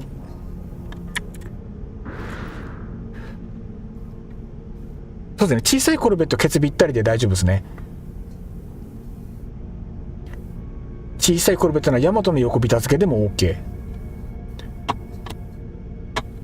今ここがビタ付け限界値。ちょっと待ってくださいね、僕も見たいですね。ちょっとどのぐらいの幅なのか。あ、間違った。あ、引っかかる。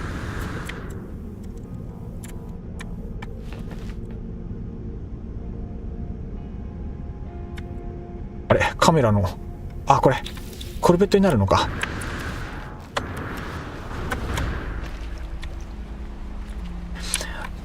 かっこいいの作ってはるやないの。あ、もうほんとそう、みんな超かっこいい。みんな真似しよう。みんなのコルベットはかっこいい。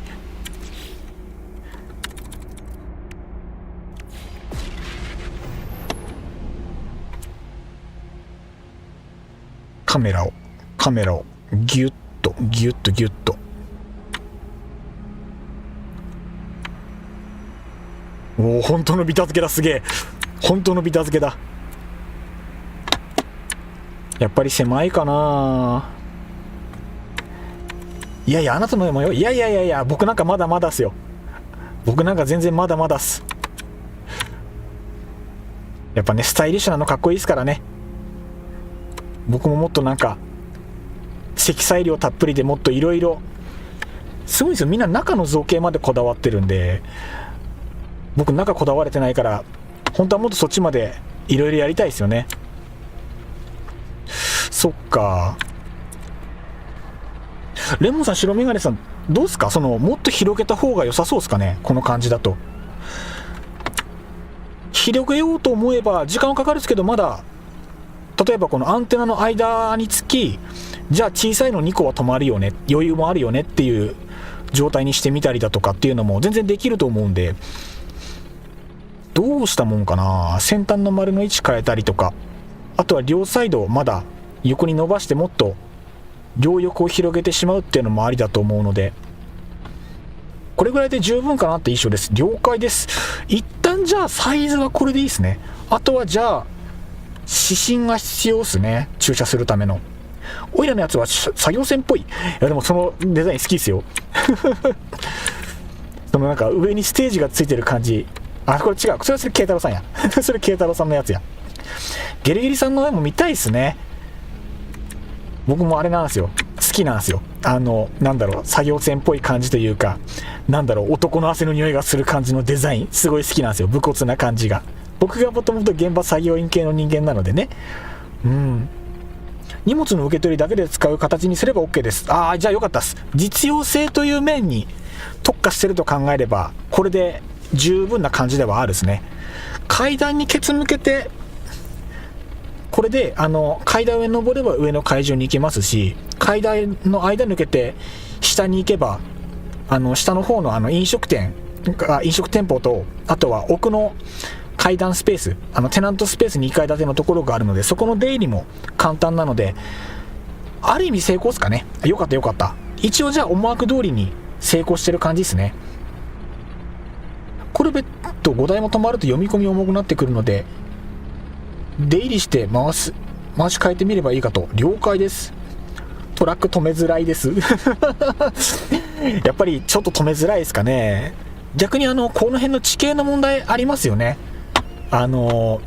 なんか平べったいとこに拠点立てちゃったんで、周りの地面デコボコしてるとこしか残ってなくて、で小さいコルベットだと多分止めようと思うと地面の角度の影響をもろに受けるんですよねっていうのがあるんで、駐車少し難しいかなって印象はありますね。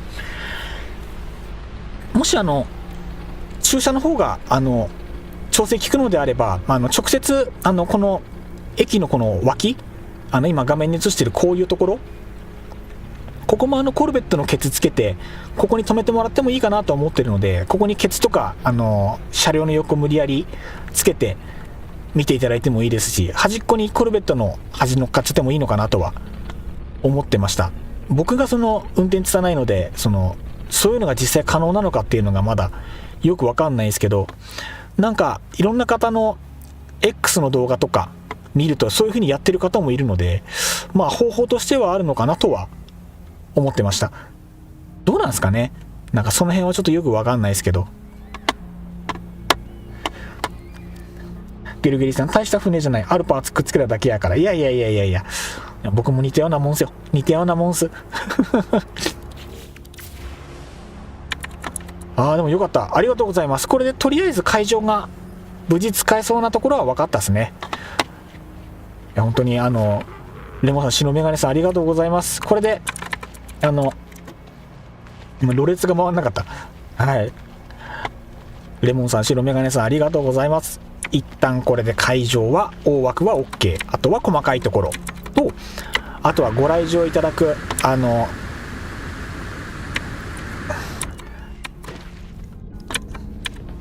店主の皆様、水槽のあたり止めれるかもしれません。そうですね、この辺今手すりも一切何もないので直付けでも全然大丈夫かなとは思ってました。なんか前回の配信とかで手すりなくてもいいかもって話もあったので、あとはパーツ数減らしたいっていう思惑もあったので、今その辺は手すりついてないんですけど、逆に手すりなしでいいかもしれないですね。いろいろ自由に止められるっていう点はいいかもしれない。レモンさん、ありがとうございます。ちょっと写真撮ってもらったのを確認しますね。僕の方のカメラだと真上からありがとうございます。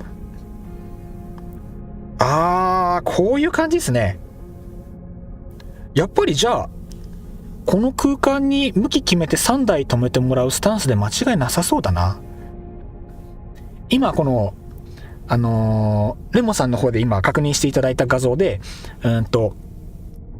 真ん中はまっすぐで両脇の、コルベット2機に関しては通路、両脇走ってる通路と同じ角度で止めてもらおうと思ってたので、じゃあその止める指針になる明かりを地面に僕設置していきますね。そうすると非常に止めやすくなる、分かりやすくなるのではないでしょうか。トラックはライトを大量に使っているので一応確認してもらった方がいいかも。そっか、ライト大量って重くなるのかな。あれなんですよね、このゲームでおいてこういうベイクじゃないと思うので、明かりとかがどのぐらい容量食うのか、処理重くなったりするのかな。そんなちょっとまだ分かんないですね。どうなんだろう。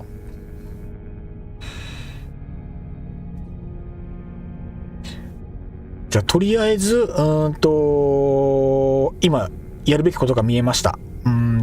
駐車位置を示すためのラインを今から設置します。ラインを設置してみて、それがどんな感じで収まるかですね。今試しに設置してみて、一番大事なのは前提として配信見ていただいている方と、あとは本当の初心者さん、まだアイテムがいろいろ揃ってない感じの方とか、またなんか通信が来た。ちょっと通信出ますね。なんか今日すごい通信多いな。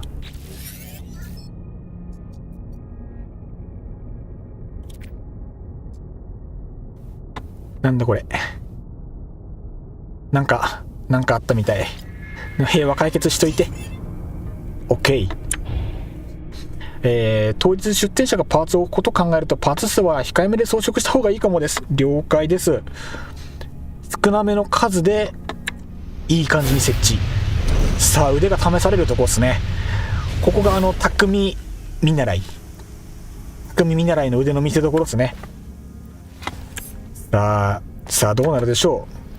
まあ任せてくださいよ。建築のことであればこの建築の匠見習いの国和にお任せくださいよ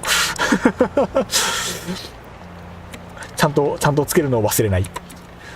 さてどのぐらいの幅で設置したらちょうどいいかな。でど真ん中に設置したいので、ここでテクニックでもないけどちょっと少し手間をかけます。実はこちらの建物ちゃんと横の高さも位置も合わせてあるので、一旦ご飯食べるのでゲーム抜けますね。了解です。ありがとうございます。ゆっくりご飯食べてきてくださいね。そっか、もう18時半か。早いな本当に。一旦床を今フリー設置にしてた。一旦床を向こうまで伸ばして、でセンターを取って、5、6、7、8。うわ繋がらねえ。マジか。あ、これ繋がらないのか。うわ、こんな微妙にずれてんだ。気づかなかった。国和さんファイトです。ありがとうございます。わあ、これセンター真ん中じゃないんだ。真ん中のつもりで立ててた。どこでずれたんだろうこれ。ショック。マジか。そっか。まあいいや、あるもので何とかしよう。1234567なので、1234、ここっすね。ここの真ん中がセンターで、ここに印をまずつけますよと。でどうしようかな。あちゃー、本当に悔しい。やっぱ事前のセンスがこういうところで問われる。足りないぜ、事前の準備が。これハーフのあれ使うとうまくいかなかったりするんだよな。ので普通の壁をこれで設置して、これでほぼセンターなはずなんで、これを目印に明かりをつけていきたいですね。おいで、どうしようかな。一旦高さこのぐらいにしといて、まっすぐ向こうまで伸ばして、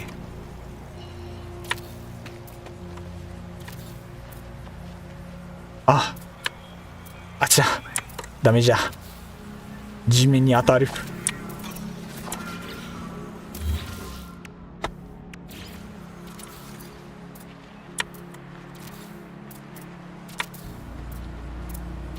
こっからは作業タイムですね。よし、この位置、この長さ、あわよくばこの辺ぐらいまで、赤ランプを設置したい。反対側にも足場つけちゃうか、忘れないうちに。登れ。よし、 OK。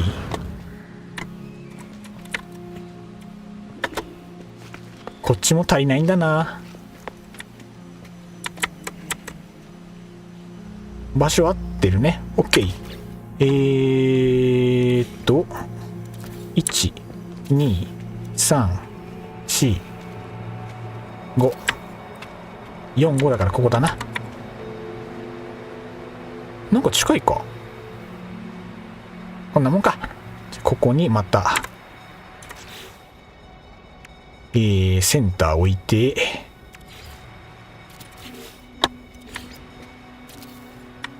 よし。で壁を置いて、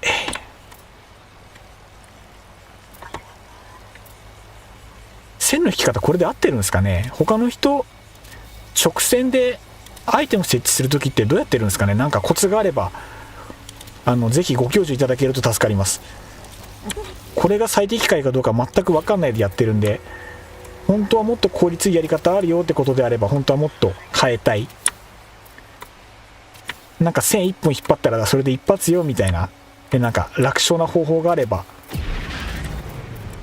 本当はそれが一番良い。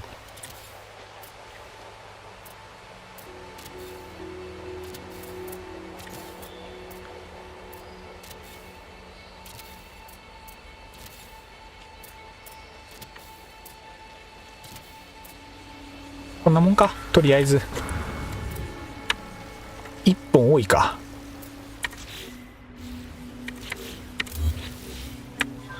これでトントンかな。 OK。 七星さんこんばんは。いらっしゃいませ。今日もありがとうございます。今日も道の駅いじっておりました。さっきですねレモンさんと白メガネさんに現地確認していただきまして、使えそうな感じとなっておりました。いい感じみたいだったので、今はそうですね、その船をもうちょっと止めやすいように本当の初心者さんが来場した時にも分かりやすいようにちょっと工夫を凝らそうと思っているところでございます。さあどんな感じになるでしょうか。悩んでますよ。どうすれば、今この壁と手すりかけてるところ、今線を引いてる状態なんですけど、この線引いてるところの直下の地面にちょこっと明かり、ランプというか、この向きでコルベット止めてねっていうのが分かるように設置しようかと思っておりました。うまくできればいいな。どの明かりを設置するのがベストだろう。どうすれば分かりやすいかつコルベットがそこに駐車した時に邪魔にならないかっていうところですね。何がいいだろう。工数減らしつつ明るさを確保しつつなので、こいつだったら配線必要ないので明かりとしては足りるのか。草ぼうぼうでダメだな。草ぼうぼうで見えないな。ランタンが一番簡単か。この赤色だったら昼間でも見えるかしら。七星さんこんばんは。皆さんこんばんは。いいっすね。こうジャパンコミュニティのメンツが集まってきております。どうしよう。ここがほぼセンター。ここがほぼセンター。一回置いてみるか。一回置いてみよう。一回これで置いてみて明るさが足りるかどうか。いや暗いだろいやちゃんと暗いで。明るさ足んないな。まあ実際この明かりの上にコルベット置いてみて干渉しないか。ちょっと大きいの置いてみるか。最初からなんか干渉しない気がするので、ちょっと大きさのあるもの。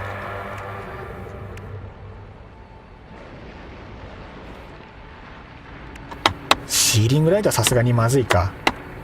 普通のライトがいいと思います。やっぱり間違いないですかね。この辺の赤ライトとか置いた方が明るさ足りますかね。これだと設置ライトに対してそれぞれ配線が1個ずつなんで工数が2倍になるんですよね。試しに1個置いてみて、1回全部設置してみるか。これで1個2個、ちょっと待って、分かりづらいなこれ。1個2個3個4個5、いや端から端まででいいや。1回植物の光るやつないの？ないんすよ。全然僕植物の部材とか集まってなくて、いろんなもの持ってなくて全然足りないんですよね実は。明かりの植物ってでも先日自分の別の拠点にいろいろ設置してもらったものをコピーして持ってくればうん。少し高いところに床を置いてその上に設置した方がいいかも。やっぱり林に隠れてよくないですよね。やっぱりそうか。じゃあやっぱりちっちゃい台座を置いて、地面ギリギリに台座を置いて、コルベットに干渉しない高さに。それでやっちゃった方がいいですね、そうすると。それでいこう。そうしよう。なので、こいつも一回撤去して、で、その場合台座をどうするか。敷石でいいのかな。これだとでかいんだよな。小型の敷石、あ、これでいいんじゃない。これだったら幾分かマシでしょう。試しにこいつを設置してみて、これフリー設置か。配置が。フリー設置か。まっすぐにならんのやな。ちょっと他のも試したい。ちょっと他のやつも試したい。それか今床そういう風に置いてるし、地面に設置したら地面から頭を出す照明。これがいいよな。この辺暗いんですよね。この辺のやつ。コスパはいいけど明るさが足りないから、この辺の照明は。これですね。このソフトクリーム型の照明。これだと地面から顔出すんで分かりやすい。ただ僕これデザインがあんまり好みでない。デザインがあんまり好みでない。小学生が好きそうなデザイン少ししてるからあんまり好みではないんだけれども、楽なのはこれ。正直これも本当に置いたら終わりだから、これは正直楽。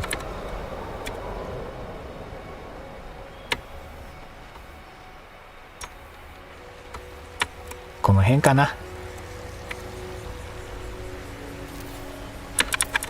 これか。もう今わざと言わないようにしてたのに、ねえ、これデザインもうちょっと何か違ったら見え方違ったかなって思うんですけど。あー、ライトボックス確かにいいかも。ライトボックス使ったことなかったな。それにしますか。使ってみよう、せっかくだし。ライトボックスさん出番ですよ。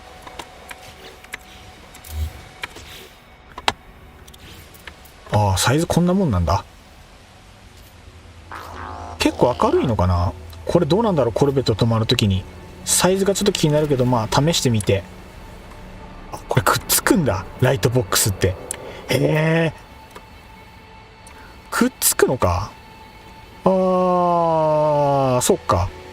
じゃああんまりあれだけど、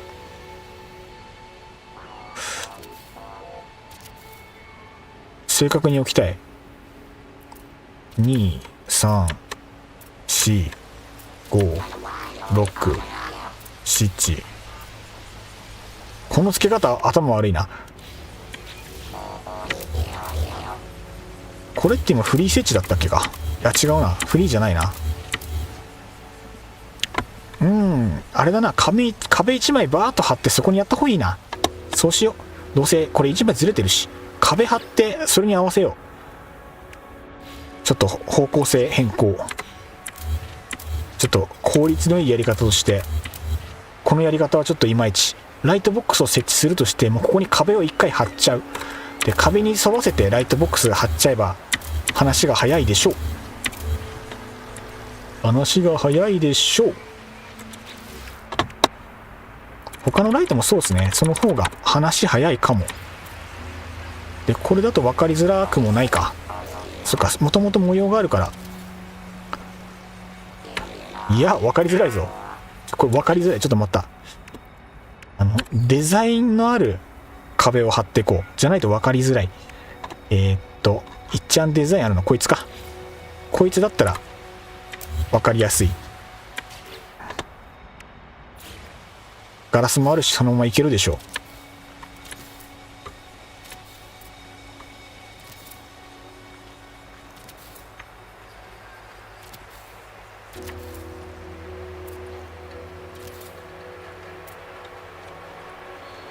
これでいいかな。こんなもんで。やっぱ普通のライトの方がいいかも。どっちどっちどっちまあでもかさばるからね。かさばるから、このライトボックスは存在感あるけど。そっか、この壁に合わせてつければどの照明つけても意外とちょうどいいのでは。赤でいいよね。赤でいいと思う。わかりやすくて赤がいいと思う。向きだけ変えて。そっか、向きに合わせれば、ほんとこの壁に合わせればいいのか。回転ができない。そっか、これはフリー設置じゃないとダメなのか。まあいいか、フリー設置でいい感じにしちゃえば良いか。こうの、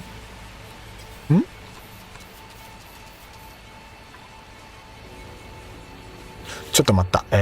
こうする、今フリー設置でしょ。フリー設置でも壁優先か。この付け方だとこうなるんだ。かといって床だと埋まっちゃうとそこにしか付けられないので、この地面の凸凹に合わせられないから、まあ歩いて直付けか。徒歩で直付けしよう。仕方ない、これは。じゃあ徒歩で直付けします。明るさが結局、まあつけてみてからだな。1個ちょっと幅透明につける。1回そこが真ん中でしょ。真ん中これか。1個飛ばして1個1個飛ばして1個1個飛ばして1個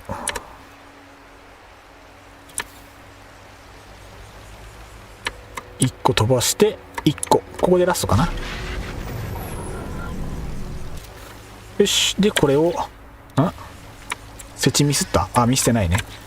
これを配線伸ばす前に一回これ壁取っ払って、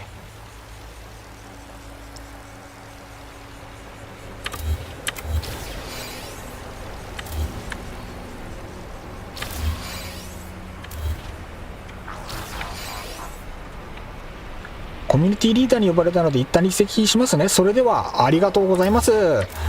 はい。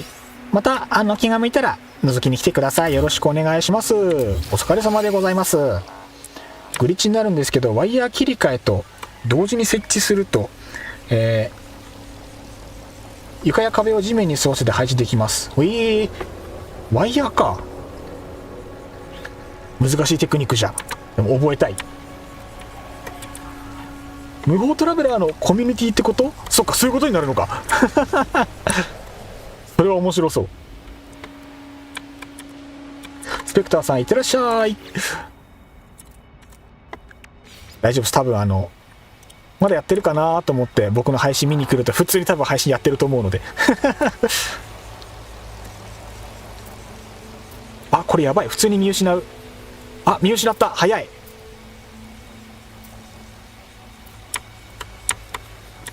壁取っ払う前に配線するんだった。わからん。埋まってる？もしかして照明埋まっとるぞこれ。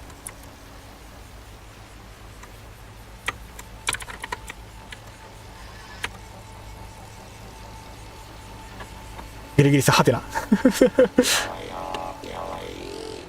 あれ、僕今なんか間違ったか。もしかして何か間違ったらごめんなさい。多分話半分、作業しながらだから話半分になってるかもしれない。なんか変なこと喋ってたらぜひ指摘していただければありがたいです。もしかして電球消した？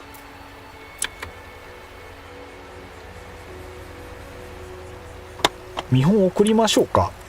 そうしてもらった方がいいかもな。多分電球消した。さっきの壁と一緒に電球消してるわ。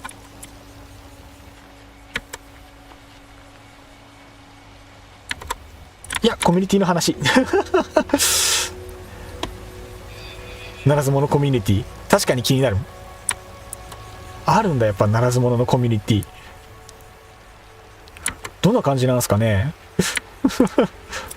荒くれ者が集まるんでしょうね、やっぱり。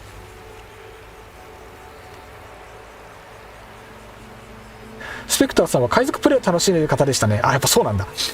海賊プレイを楽しんでる。いいなぁ。海賊プレイも面白そうなんですよね。一回僕も海賊ミッション少し触ってみたんですけど、あれはあれで結構面白かったんですよね。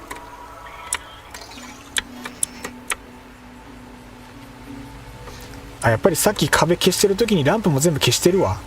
あれ同時にやると消えちゃうんだ。ロールプレイしたいな。面白そうっすよね、やっぱりロールプレイ。全然ありだと思うっす。ないよ、なくなっちゃったよ。いっそあれか、送電線を1本走らせてその上にくっつけりゃいいのか。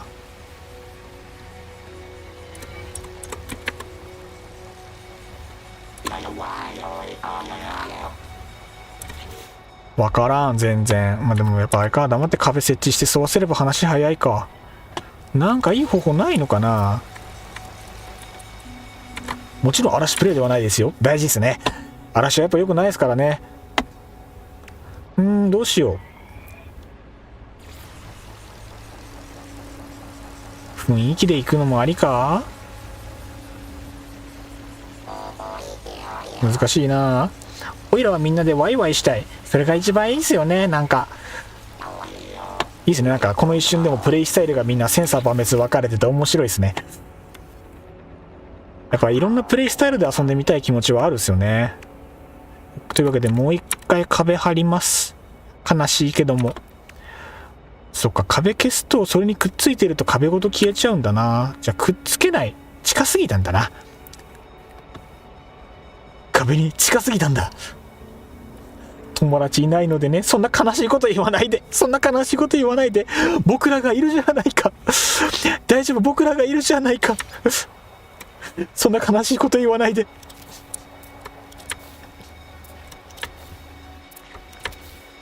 やっぱグリッチちゃんと覚えた方がいいんだろうな。じゃないと明らかに効率悪いもんな。いや、言うほど悪くはないんだろうけど、もっといくらでも早くはなるよって話ですよね。効率で言うと。この向きにまっすぐ明かりをつけたい。なんならこっから伸ばしたいか。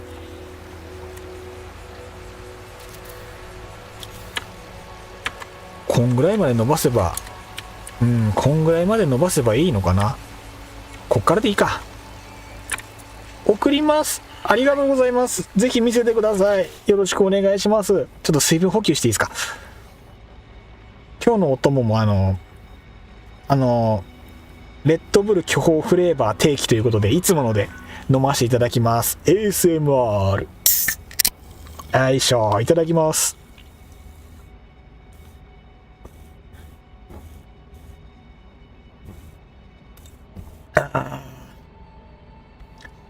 うまし、うまナッツチャーハン。満足でございます。やっぱ巨峰しか勝たんな。他のフレーバーもいつも合わせて飲むんですけど、やっぱ巨峰が一番うまいっすね。異論は認める。異論はもちろん認めます。さて明かりどうつけるのがベストか。いい音。水素の音。水素の音。つける向きどうしようかな。ちょっと離してぐらいにつけたいですね。そしたら配置で言うとこの辺かな。この辺でいいな。このぐらい離しとけば大体でしょう。まず1個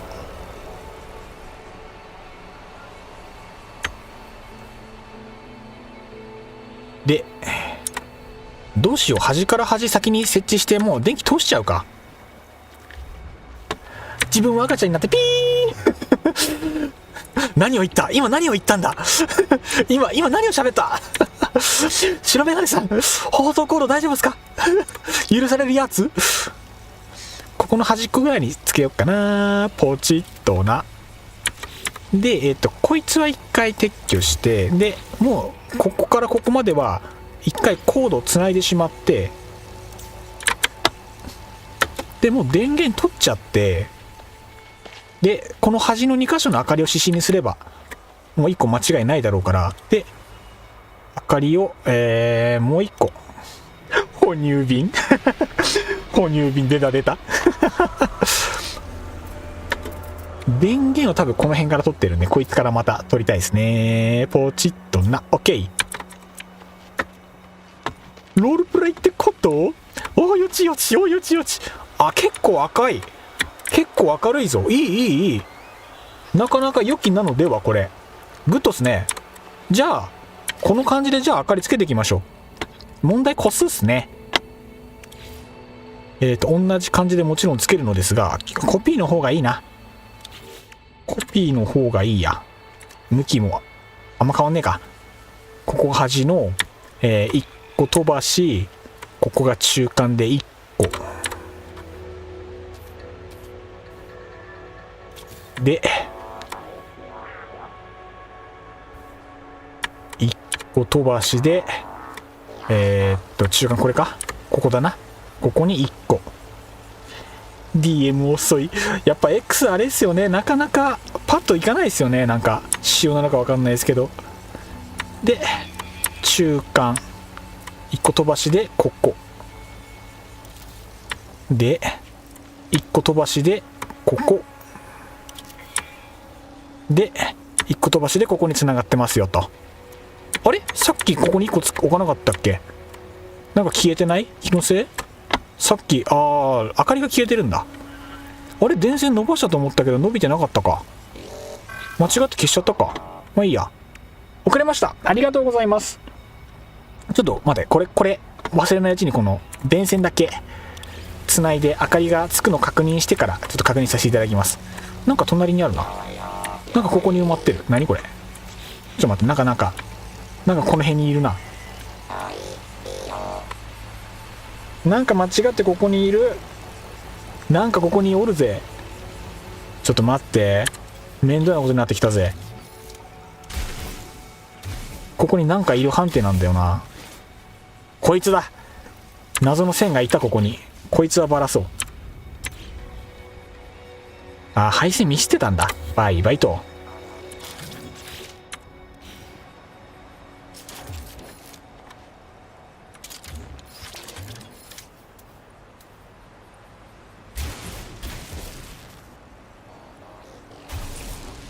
オッケー。ちょっと待ってね。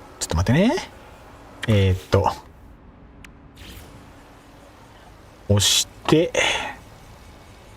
つける。押して慎重に行きましょう。つける。押して時間はたっぷりあるからね、焦る必要はないよ。ゆっくり確実に行きましょう。焦ることはねえ。 OK。 分かりやすいのでは。でこれを撤去するときにライトが勝手に消えないことも確認しつつ、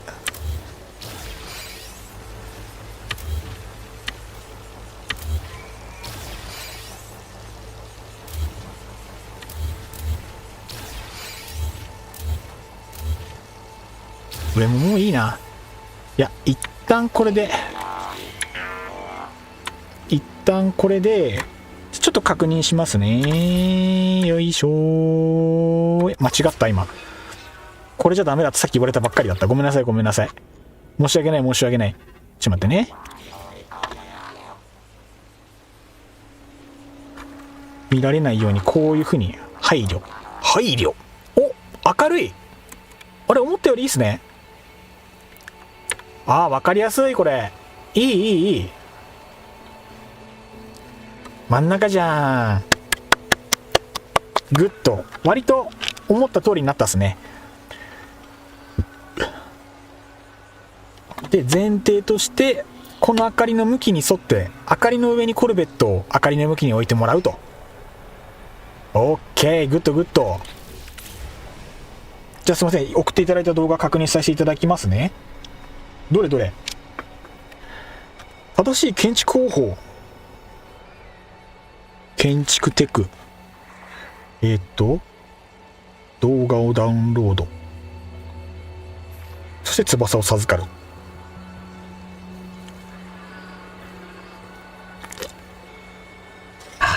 うまし。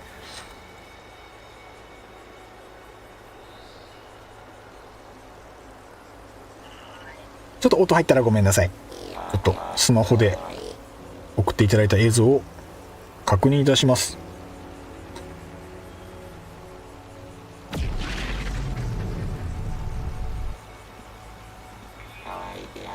方法としてはやっぱりじゃあさっきの壁張るのと似たような感じではあるんですかね。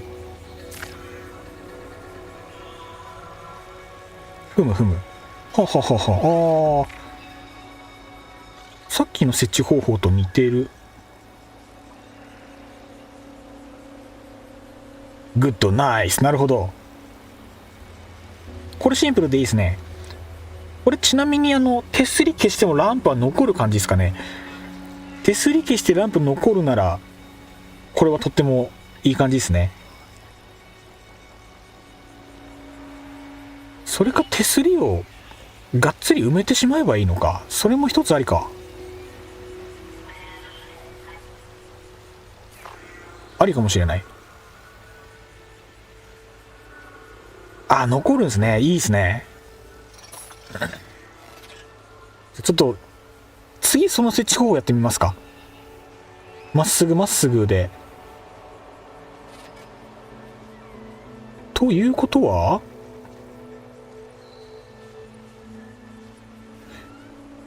でもどうしよう。これあれですよね。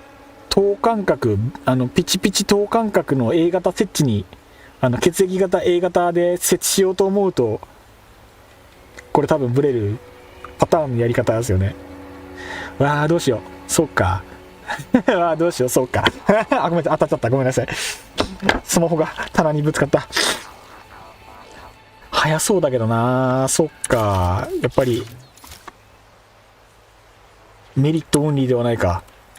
今そっちにこれが設置されてるので、であるならば、じゃあ、これに、宙に浮くのか。宙に浮くのちょっとあれだな。個人の気持ちとしてあれだな。ごめんなさい。ちょっとせっかく教えてもらったんですけど、ちょっと全部地面に貼り付けたいので、ちょっと時間かかるんですけど、すいません。今日はこのやり方で設置していきたいと思います。ごめんなさい。申し訳ない。せっかく教えてもらったのに。ちょっとこっちでやらせていただければと思います。上のガイドに合わせて設置したらいいと思います。了解です。で、上のガイドにも合わせつつ、あれですよね、ランプ同士のこの等間隔もびっちり合わせたいという、本当 B 型とは思えないこのギチギチに合わせたいこの謎の性格なのかな。損する性格だな、本当に。もっとがっつりというか、もっとざっくりやればいいものを。そういえば地面でも意外と見えますね。そうですね。意外とつけてみれば意外と良かったですね。赤だとここからも見えますもんね。明かり強くて結構いいかもしれない。これはこれでありっすよね。これはこれでありな感じなのでそっからこいつを出して、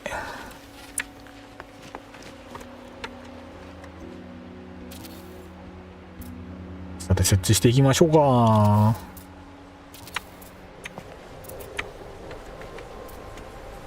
浮いちゃった。あんまり浮くとそれはそれで手間になるので、あまり浮かないぐらいでやっていきたい。この辺もう一個か。水平ここか。水平こうのちょうどだな。ここだな多分。 OK で、ランプをまず1個置きます。ここの端に1個ちょっと離してく。で、指針見やすいようにもうこれは最初につないじゃう。この辺にもバッテリー置いてた気がする。気のせい。置いてないや。そっちだ。電源取りました。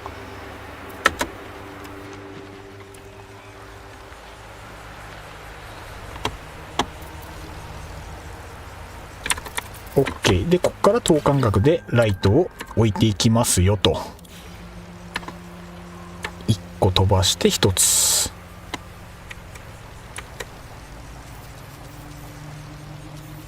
二水素結晶が当たっちゃうな。いや、ちょっと手前でドン。1個飛ばして、二水素結晶いっぱいあるな。もう浮いちゃうな。浮いても別にいいんだけども、浮いちゃうな。もう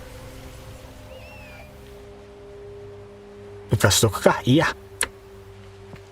1個飛ばして、数合わないな。数間違った。あ、いいんだ。そっか、そっちの8だ。1個飛ばしてこう。数間違えたかも。明かり通してみてずれてたら直そう。てか今向こう見ればいいのか。赤ランプの位置を。水平そっち、方角そっち。違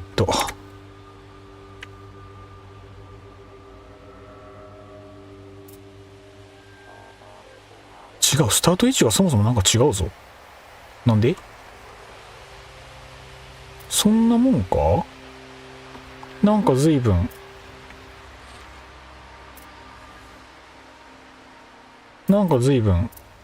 奥行きが違うんじゃないかい。1個2個。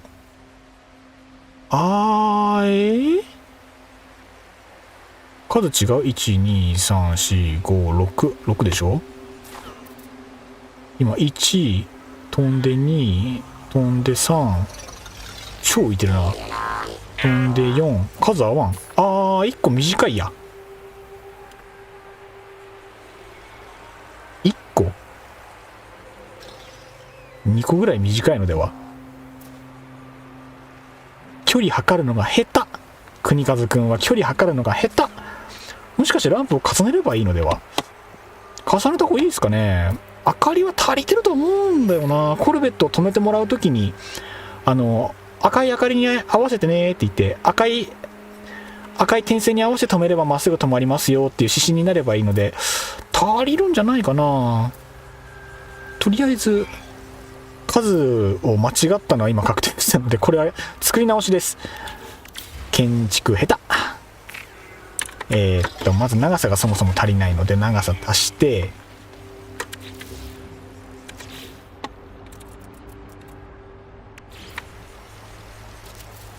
多分1個足りない、2個足りない、どっちだ。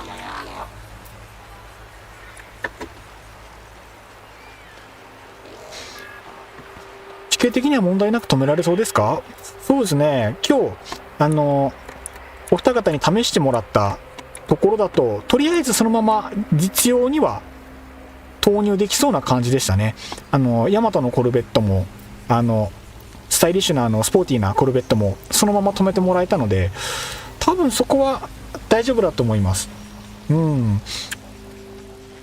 ただ小さいコルベットを止めてもらった時にちょっと地面がデコボコしているので、地形の影響少し受けるかなっていう印象ですね。大きいコルベットはその心配なさそうですけど、その辺がちょっとだけ不安ですね。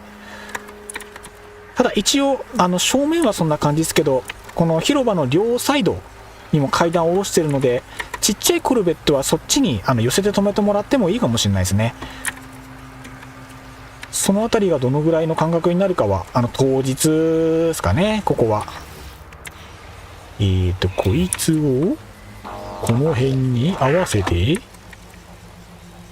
多分この辺でいいと思うんだ。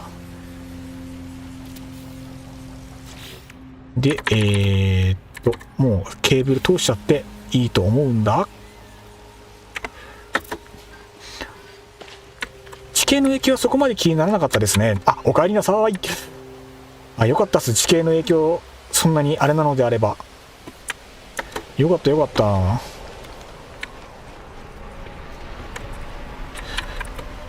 一旦ここで、あとは今設置したその辺をちょっと順番に外していきたい。これ外して、違う、これ配線か。この辺にもつけたっけか。これは今移設した。これも外す。それなら良かったです。本当に良かったです。ちょっと未水晶割った方がいいか。さすがに邪魔か。割るか、未水晶。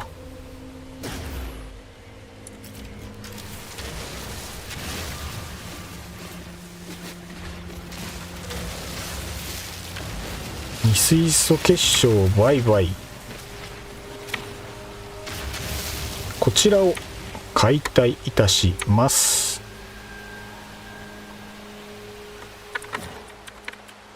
OK。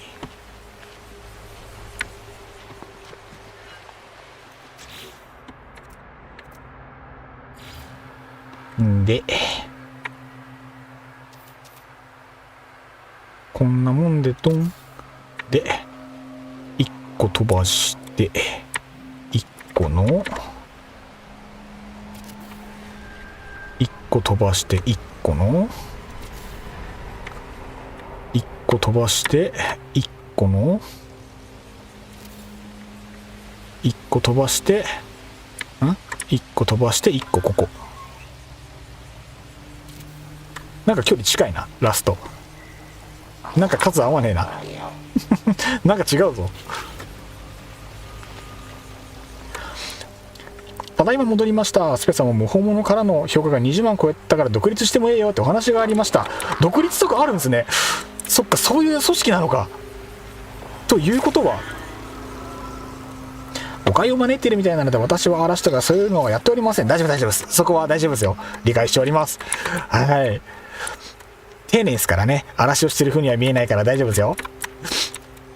いいな、そういうプレイも面白そうですよね、やっぱ。よいしょ、1、2、3、4、5、6でしょ。なんか数がやっぱ合わないな。数が合わない。1、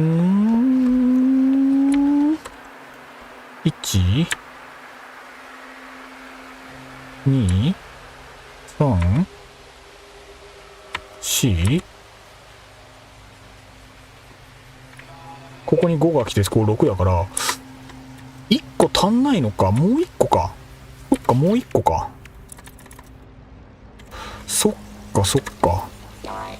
もう1個だ。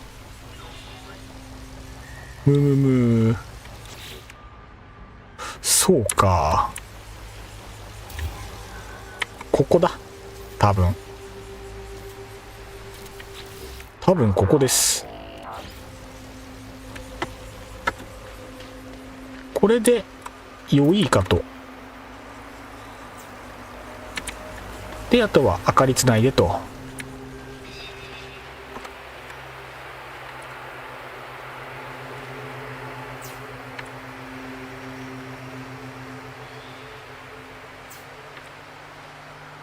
明かりを、なんだ？ああ。自分が電線を踏んでいたパターン。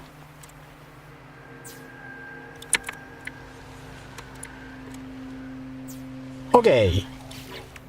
良いのでは、こればらさないとね。これで上から見てみていい感じなのであれば、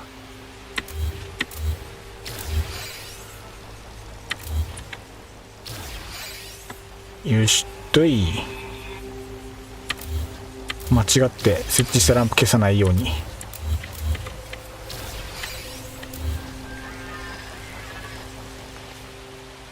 一人で建築してる時も勢いで操作して余計なものを消したりとかよくやるんです。慎重に行きます。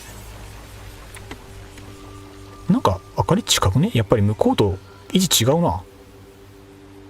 どこ間違ったんだろう。そもそも距離違うのか、もしかして。設計の段階で距離ミスってるかもしれない。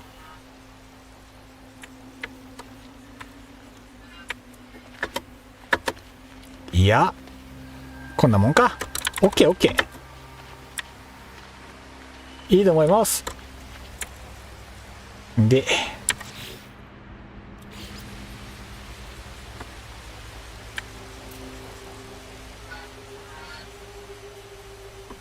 間違えた。なんか曲がってるな。なんかすげえ曲がってる。なんで？全然直進じゃないが。センスバツセンスバツ。壁立ててんのに曲がるってどういうことよ。へそが曲がっちょるっちゅうことか。否定はしない。すげえ曲がってる、なんか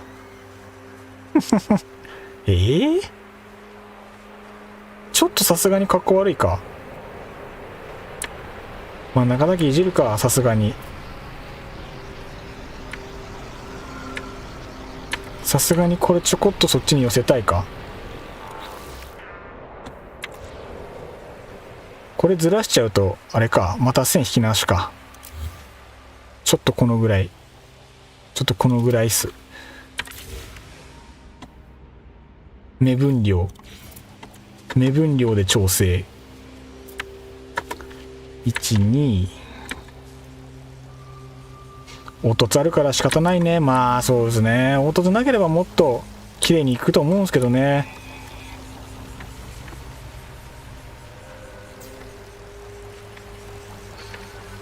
さあどうかな。次の明かりがその辺。 OK。 これでさっきよりはまっすぐなのでは。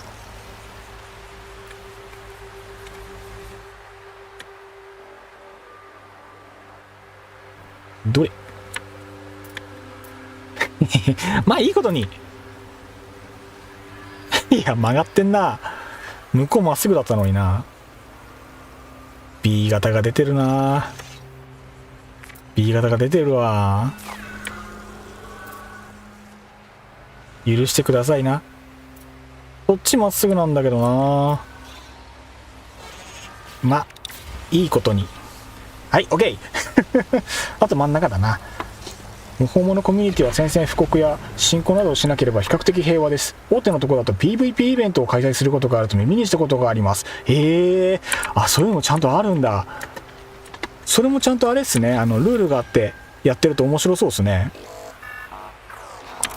やっぱ何事もコミュニティがあってルールがあるとやっぱ楽しく遊べますからね。それ面白そう。よいしょ。この変な足場は一回閉じちゃっていいかしらん。こっちから消していくか。よ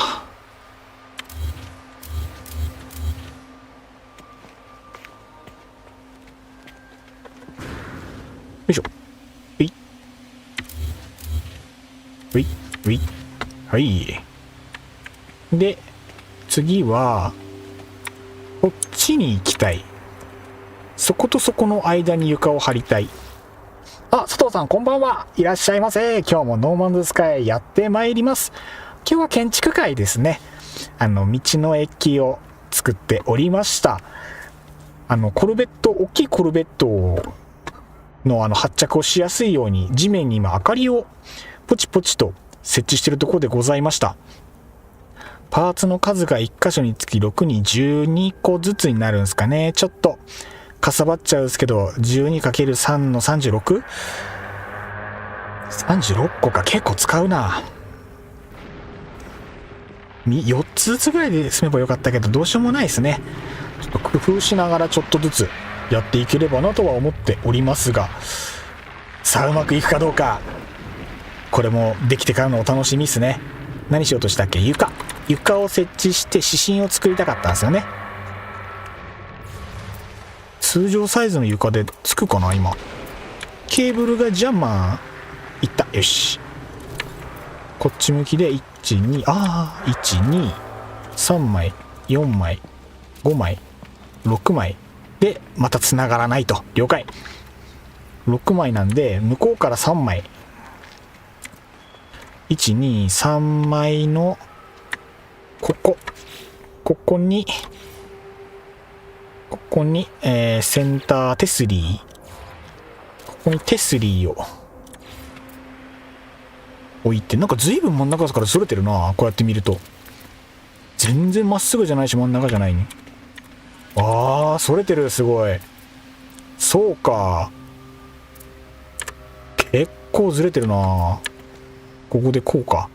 あ、でもまあ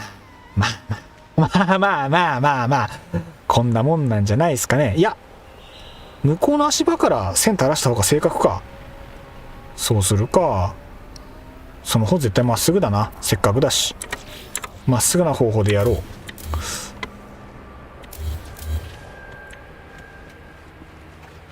自分の納得云々よりは来場してくれた人が納得するかどうかが大事な部分では。何これ、空中で止まってますが、中心にバツ印にするとかはバツ印でその中心ここに置いてねえでもいいんですけど、長いコルベットとか大きいコルベットが入った時に埋まっちゃうので、僕のイメージとしてはそっちの階段がイベント会場につながるので、コルベットのお尻のところ、人が乗り降りするところを会場に向けてほしかったんですよね。出入りしやすいように。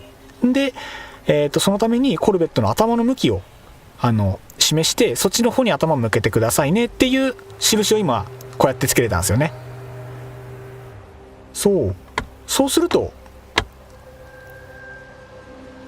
コルベット大きいの止めてもらう時にもみんな綺麗に整列してもらって混雑も軽減できるのかなっていう思惑です。思惑ありきですね。一旦これでいいかな。あと真ん中のセンター、これあれか、そもそも角度が違うのか。こうやって見ると、足場ばらすか、忘れないうちに。よし、超大型コルベット作成しよう。どうしよう、キャパを超えようとしてる。キャパを超えにかかってる、最初からなんてこったい。優しくしてあげて。キャパ超えるかな。超えそうだな、簡単に。3台止めるつもりで作ったのに1台で埋まってしまうかもしれない悲しいよ。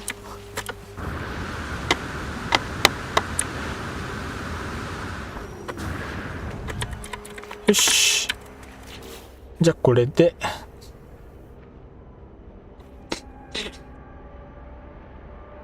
ハーフの定数リ、ハーフ定数リのハーフじゃない定数リで、これをデリート、あとはこれに合わせれば OK。 了解。七星さん、私が離席してる間の丁寧なご対応ありがとうございました。七星さんってやっぱ丁寧な人ですからね。素敵っす。すごい素敵です。アップデートスケジュールとバージョン合わせて考慮すると開催は早くても3月以降かなって個人的イメージですね。了解です。やっぱりそのぐらいですよね。アップデート入ってからみんなが馴染むまでとか、あとは多分何かしら不具合あるでしょうからね、最初は。どっかでその修正パッチが多分入ってくるはずですから、それも考慮すると多分そうですね。一月二月は見たいですね。佐藤さん、大丈夫、ちょっと PC フリーズするだけだからダメですよ佐藤さんって白メガネさんスペクターさんの海賊ゲーム楽しみにしてたので。なんすか何か別の企画か、何か別のゲームですかね。いいですね。やっぱ皆さん楽しいことをいろいろ用意してていいですね。素敵だな。じゃあここがセンターで、もうセンターの2個目でいいかな。1個目からじゃなくてもいいだろう。こっから向こうまで伸ばします。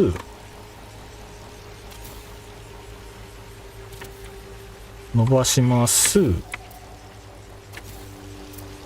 こまで行くかな。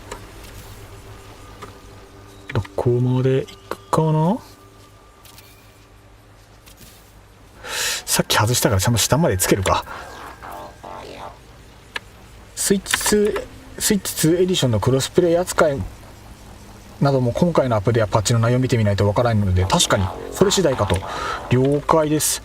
そっちのパッチが当たる可能性も全然あるんですね。ってなってくるといろいろ話が変わってくるかもしれない。今まで対応してたものが合わなくなる可能性もゼロじゃないんですかね。ってなるとやっぱちょっと怖いところではあるですね。大丈夫だといいな。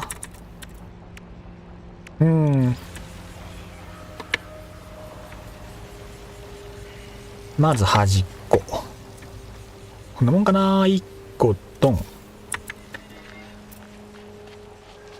で、さっきは曲がったのでやっぱり端決めてからアップデート最速23時でしたっけ？なんかそんな話でしたよね。23時ぐらいみたいな感じで聞いてたので、最速で入るといいな。こんなもんかな。で、1個目はもう明かりをつけて、間違いがないように明かりつけちゃって、よし。で、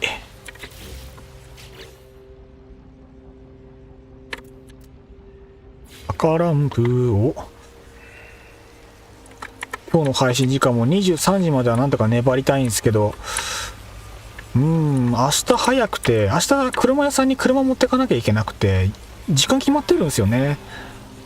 それ加味して、ちょっと早く起きて準備してお出かけしなきゃいけないんで、今日は日付またぐと辛いんですよね。っていうのがあるんで、ちょっと調整難しいところ。どうしたものか。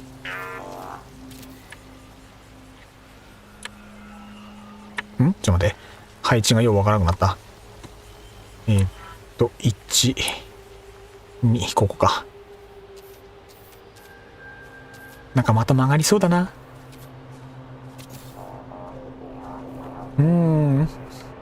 私の PC しょぼいから皆さんは大丈夫ですよ。で、あれじゃないですか。巨大コルベットは自分の首絞めるじゃないですか。普通のコルベットにしましょう、今日は。今日のところは普通のノーマルコルベットにしましょう。マルチの安定か、コルベット、中継システムのアップで密かに期待してます。本当そうですね。マルチの安定化も確かにでかいですね。マルチの人数がまだ少ないですからね。もっと大人数が対応できるようになったら嬉しいですよね。上さんをよろしくお願いします。めっちゃ期待してます。ぜひ対応してください。お願いします。コルベットっすよね。本当にコルベットの中期システム。それがあれば、この拠点すらもかなりもっとスタイリッシュにできるですからね。今設置してるこの辺の指針もただの飾りになるんで、そしたら取っ払ってもいいですし、いい感じ、いいですね。じゃあこの辺のこれら消して、これも消して、間違ってライト消さないように気をつけながら。ハロゲーに要請じゃなくて詳細を早く出してください。お願いします。本当にそう、本当にそう。ハロゲーさんお願いします。もうじらすの上手なんだから。じらし上手め。早く教えて。ワクワク。その情報早く僕らに。もう餌を待つ、もう池の鯉のように僕たちは口を大きく広げて待っておりますよ。ハロゲさんお願いいたします。今度は割とまっすぐ、みんな目をちょっと薄めてみてほしいんですけど、まっすぐですね。実に薄く目を薄めて、糸目キャラぐらい目を薄めて見てもらえるとまっすぐ。素晴らしい。よし、完璧です。ありがとうございます。自分が車に届けましょうか。じゃあお願いします。距離実際の距離、隣県と言いつつ、知らないですよ、隣県でしたっけが同じ東北と言っても全然東北は近くない。土地が広い。早く出さないとアークにこもってやるぞ。笑いいなレモンさん今アークの民っすもんね。いや、この間の配信見たんですよ。アークやってると思って。僕も前のやつ、サバイバルエボルブ1個前のやつアークやってて、途中までしかやってなかったんですけど、またあれ見てたら再燃するっすよね。超面白そう。新しいやつ、システムもなんかちょこちょこっとなんか変わってるらしいですね。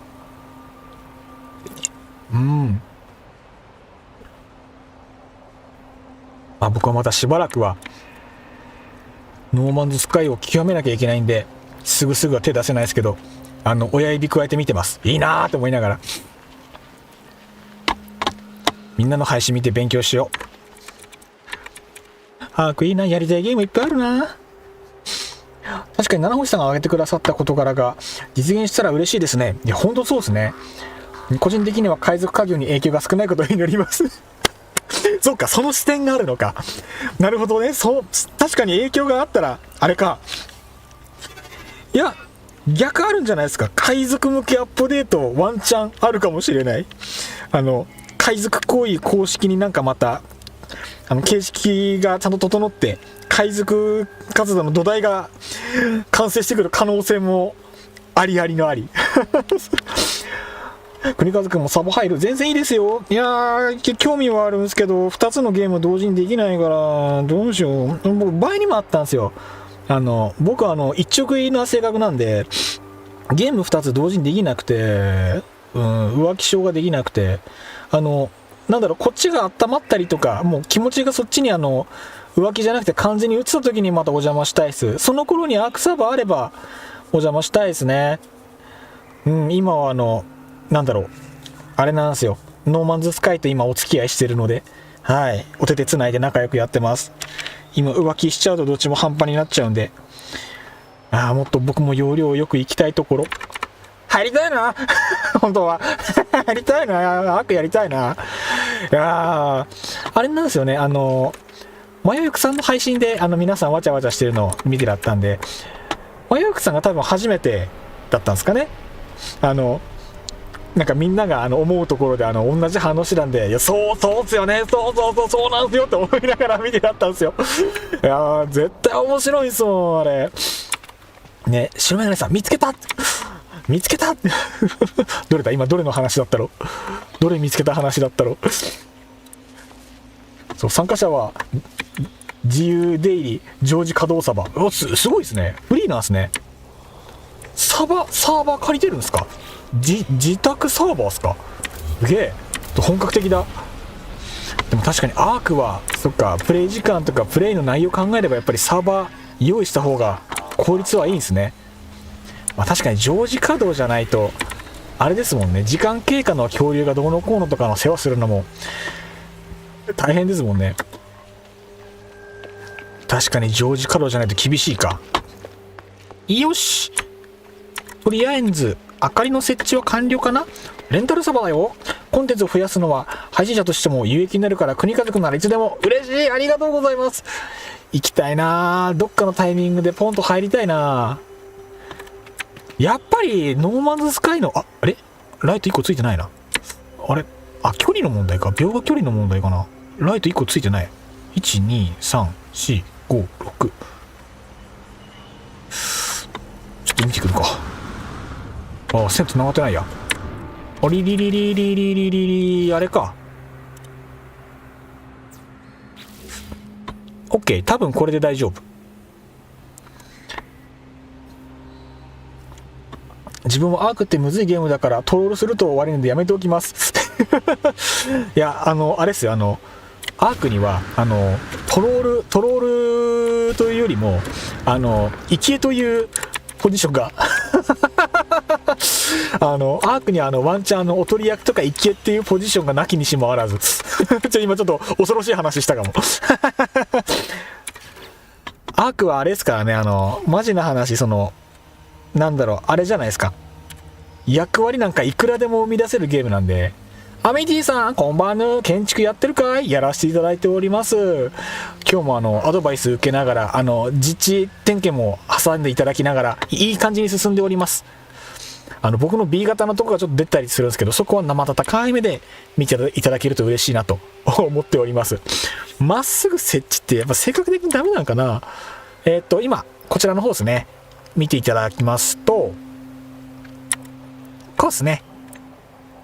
ここがコルベット用の駐停車場なんですけど、この赤いラインに向けてコルベットを止めてもらうと、ここに3台きれいに止まりますよっていう線が今できたところでございますね。なんか道の駅っぽくなってきたっすね。もう本当に初めてパッと来た人でも多分分かりやすい、使いやすい構造になってきてると思うっす。なんかもうちょっと分かりやすい指針もう1個ぐらいあったらもっと見やすいのかなと思うんですけど、ちょっとおいおいまたアドバイスもらいながら考えていきたいですね。参加者が少ない方が軽くなるとは思うので、まあそうっすか。ゲームはやっぱあれですね。やっぱり乗ってる時にやるのが一番楽しいですから、そのタイミングですね、スタートするなら。マヨヨクサバじゃなくてレモンサバだから進捗云々も配信気にせずに自由気ままにやってるので、次のマヨさん配信で爆裂侵食進んでる可能性も楽しみめっちゃ楽しみいや、もうぜひ見させてもらいます。お酒飲みながら。そうそう、それそれ。いやー、楽しみだな。そのうちあれですよね。でもあんまり喋るとネタバレなのか。前ゆくさんも僕の配信見てくれるっすかね。あんまネタバレ喋るとあれかもしんないけど、そのうち水辺にも探索に行くんですよね。楽しみだな。何とは言わないけど、初見さんは必ずね、最初の水辺で、ですから、楽しみだな。楽しみだな。アークの醍醐味。アークの醍醐味。多分、その辺は変わってないですよね。うん。お、誘導灯いいね。何かガイドでもあれば綺麗に設置できるんだけどね。そうですね。一応なんか手動でガイドっぽいのはつけてみたんですけど、1本目は、ゆっくり丁寧にやったから、比較的綺麗なんですよ。これが1本目ですね。ちょっと1個曲がってるんですけど、結構まっすぐなんですよ。これいい感じなんですけど、2本目がぐにゃぐにゃぐにゃってなってて、あまりにもブチャイクな誘導ラインになっちゃったんですよね。これかな ?2 本目。これでも1回調整したんだけどな。なんか、中間が随分カクついてるな。みんな目細めて。目細くして見てもらえればほぼまっすぐ。OK、OK。まあ、最後ひどいこれ。見てこのグニグニ具合。チェンチェンチェンチェンチェンチェン。気になるなこれ。あまりに重くなりそうなら遠くに駐車場建てて移動してもらう感じでええやん。まあそうなんですけどね。まあ通常の船だったらそれでもいいですけど、ちょっと今回のイベント、ちょっといろんなコンセプトがあって、コルベットを、イベント会場の近くに止めてもらうっていうのがちょっと大事なポイントになるんで、ちょっとそこ加味した構造ですね。やっぱ、ルールの段階で制約が1個2個あるので、それを踏まえた構造ですね。いやー、でも、かなりうまくいったんじゃないですかね。いい感じになってるかなと個人的には思います。なかなか良いのでは。いやー、いい感じにできたな。なんか、この構造を作った、いろんな都合で今こういう風に、浮島が2つ。なるほど、コルベットを風景の一部にか分かってもらえますか。並んでて、ここに、この3本のこの明かりの上に、立派なコルベットが3台並んだら、めちゃめちゃ良くないですか。多分見栄えバチいいと思うんですよ。見栄えが多分バチいいと思うので、悪でも建築ばっかりしてる僕です。なんか容易に想像できる。なんか建築システムってなんかアークとノーマンズスカイ言われてみればすごい酷似してますもんね。なんか建築部材向こうもいっぱいありますからね。開放の仕方もなんかちょっと似てる感じはありますし、向こうも建築面白いんだよな。前やった時に最初はなんかレベル上げだかなんだかのために建築一生懸命触るんだけど、やってるうちにこのパーツの方が効率いいのかなって触ったりなんかしてるうちに、なんかそこでやっぱレゴブロックが始まるわけですよね。やっぱおもろいんすよね、なんだかんだ。そうハマるんすよ。いやー、またやりたいな。やっぱアークもこんな感じでできるんね。やってみるかな。面白いと思うんですよ。野松川開発時にアークを参考にした部分多々あるみたいですね。そうなんですね。順番的にはやっぱそんな感じなんですよね。確かに、アークの方がなんとなく歴史古いイメージがあるですね。僕も途中参入なんで、最初いつスタートとかもわかんないですけど、土台下げとかね、やっぱり、なんか触ってるその感じしたんですよ。なんか調整するじゃないですか、建築の時に。なんか、僕がこのゲーム、ノーマスカやってて、建築に抵抗なかったのは多分アークで触ってたからなんですよね。建築しても本当に似てるんですよ。ずらし方みたいなのがちょこちょこっとあったと思ったんですけど、なんか感覚的に多分そこで触ってたから抵抗なく、多分こっちのノーマスカの方でも建築できちゃうんですよね。やっぱ同じ似てるんだ。あれですよね。ノマスカと、ノーマンズスカイとアーク比べると、ノーマンズスカイを殺伐にしたのがアークみたいなイメージがあるんですよね。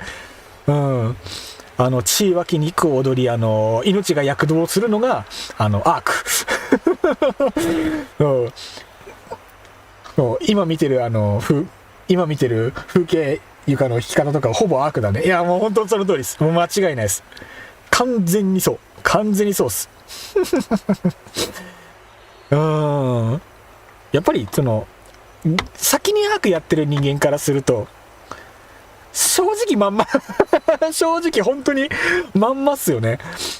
うん。逆にノーマンズスカイやってる人がアーク行っても建築に関してはあれ同じゲームかなって多分思うはず。てか一緒てか一緒っすね、これに関しては一緒だと思うだってぶっちゃけいろんなシステムに関しても大体一緒っすよね。うわ危ない、落ちる。全然変わらん気がする。みんな一緒な気がする。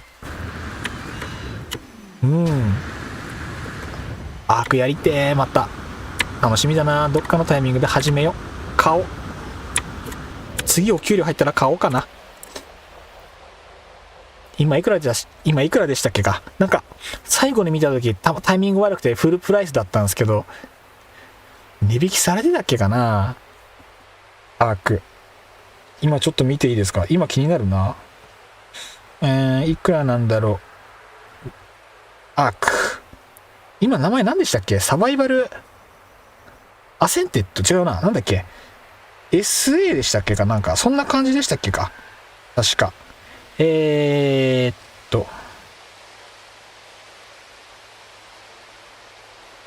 クこれだ。サバイバルアセンテッド6760円。僕が前やってたのがサバイバルエボルブの方だったんで、そうアセンテッドですね。そうだそうだ、そう。やべ、なんかムービーが流れ始めた。これ止めたい。そうあれなんですよ。そう前作がサバイバルエボルドで、エボルドか。で新作がアセンテッドの方なんですよね。そう本当にやりたいものはフルでも買うべき。何でも買うんじゃなくてピンポイントにぶち込むのだ。それが正解ですね。間違いないです。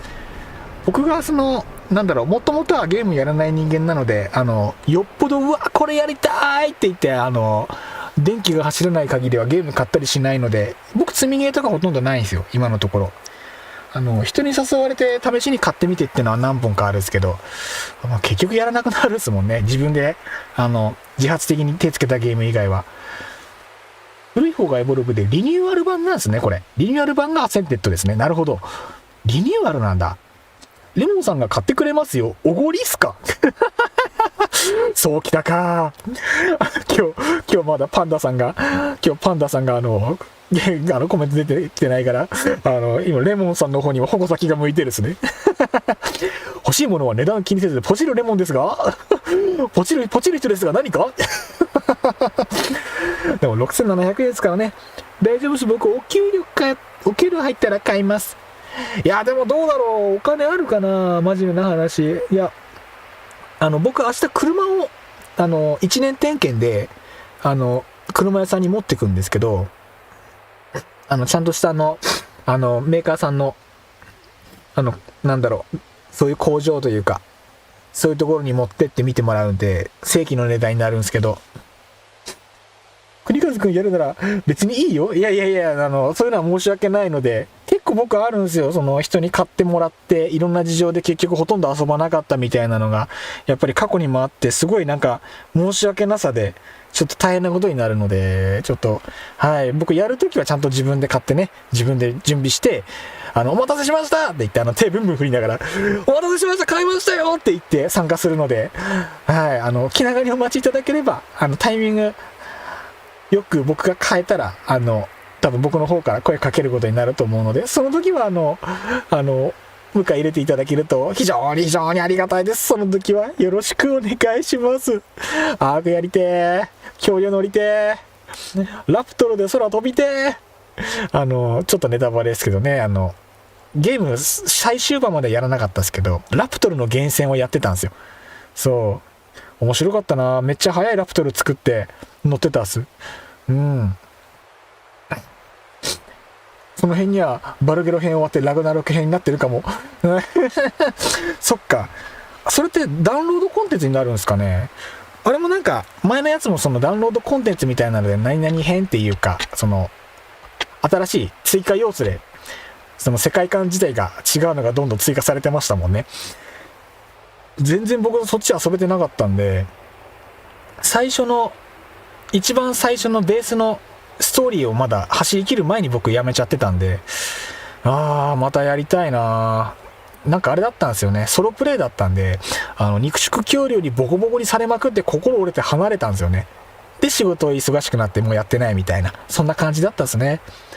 車もレモンさんが何でもやってもらえる。金持ち、超金持ち。使い切りのストーリークリア型じゃなくて長く遊べるオープンワールド型は1万円でも惜しくない。そういうのばっかりやってるな。じゃあもう本当にアークはぴったりじゃないですか。アークなんか本当にそれだと思うんですよ。本当にやり込みゲーっていうか、あらゆる要素がエンドコンテンツになり得るものでできてるんで、あの辺は。それこそノマスカと一緒ですよね。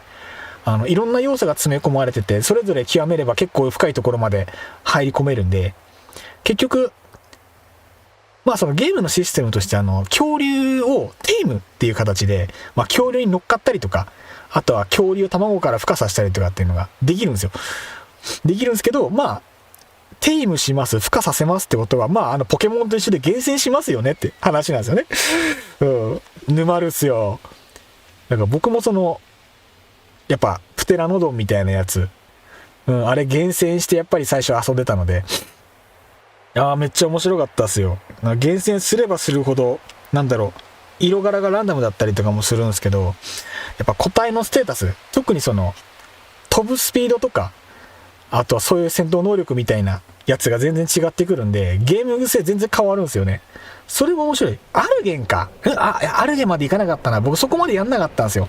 そこ行く前に、全然ボコされて途中でやめちゃってたんで、ワールドチェンジはサバ主の僕の気分でいつでも変えれますわ。そうか、そういう権限もあるんですもんね。そうか、サーバーごとの切り替えなんだ。そういうことか。アーク初期からしたら8年ぐらいしてますね。そんな経つんだ。時の流れ怖っ。アセンテッドも発売からしてるんで元は取れますね。そのぐらい遊べれば確かに全然そうっすもんね。8分割してもだって、ね、1年遊んでも1000円以下っすからね。1000円1000円ちょいか。全然そのぐらいですからね。お買い得。非常にお買い得。でもアルゲンも欲しかったな。アルゲンは確か物をつかめるんですよね。それでもつかめたっけかな。アルゲン欲しかったな。そっちまで行かなかったな。なんならマンモスのとこまで行かなかったっすもんね。やっぱソロプレイは限界あったっすね。あと難易度もノーマルでやってたし、黙ってイージーでやっときゃよかった。もともと僕ゲーム下手っすからね。多分、普通にアクションとか、そういうのが得意な方、容量もいい方だったらサクサクいけるとは思うんですけど、僕はちゃんと雑魚だったんでダメっすね。その点はノーマンズスカイの方が多分向いてるかもしれない。僕としては。あんまり激しいアクション苦手なんで。アークもやるなら見るで、購入の参考になりそう。やってみようかな。面白いですよね。週1の配信だと厳しいんですよね。つかめるよ。つかめるんですね。そっか、プテラでもつかめたか。ハープ運河で、ケツァルテームとかやりたいな。ハープ運河なんかあったな。それこそ有名な配信者の方もいらっしゃるじゃないですか、アークだと。結構アーク配信してる方、結構多いんですよね。界隈が広くて。で、有名な多分皆さん名前はご存知かと思うんですけど、いい人じゃないさんっていう方がいらっしゃって、超面白いですよね。アークに人生捧げて命削ってる方なんで、何から何まで面白いんですよね。大好きなんですけど、最近でも見てないな。アークから離れてたからまた見返そうかな。少し前に復帰してまたガリガリやってるみたいですね。今度見てみよう。すごい悲痛な叫びが面白いんですよね。確かその前の方でハープンガン使って捕まえらんねーって言って頑張って、で結局捕まえてみて、思ってたんと違うみたいなのとかで背中にいろいろ乗っけてみたりとかね。面白そうなんですよね。アークの初めての発売は2015年なので、ノマスカの1年先輩ですね。結構あれなんですね。発売タイミング近かったんですね。作ってる会社別ですもんね。だって、国も違うのかな。あんまり詳しくないですけど。でも完全に確かにリスペクト系な感じはするっすよね。ゲームシステムとしては、本当にそっくりなんで。シンプルに難易度の問題ですよね。ゲームそのものの難易度としては、アークの方がシンプルに難しいんですかね。死亡要素、NPC とか、いわゆる動物たち、恐竜たちが明確に殺しに来るゲーム明確にプレイヤーを狙いすまして殺しに来るゲームではあるんで、それ考えればアークの方が難易度高いんだろうな。待ってますいややりたいけどな、あれ心折れるんだよな。いやすごい面白いゲームなんですよ。すごい面白いゲームなんだけど、もう叫ぶからにゃーうやーとか言いながら遊ぶゲームだから、ちょっと口が寂しくなってきたんで忍者飯食べますね。ははは、こうやってアークの布教する回し物のレモンですいやでも面白いですから、ガンガン布教していきましょう。いっちゃいましょう、やっちゃいましょう。時間が足りない、リアルを結論。また、いいわ、やすし、行うはやすしっすよ。今、やすしが2人いたな、ちょっと間違えちゃった。やりたいですけどね。なかなか厳しいですね。僕、睡眠時間は、最低でも7、8時間は欲しいタイプの人間なので。睡眠は削れない。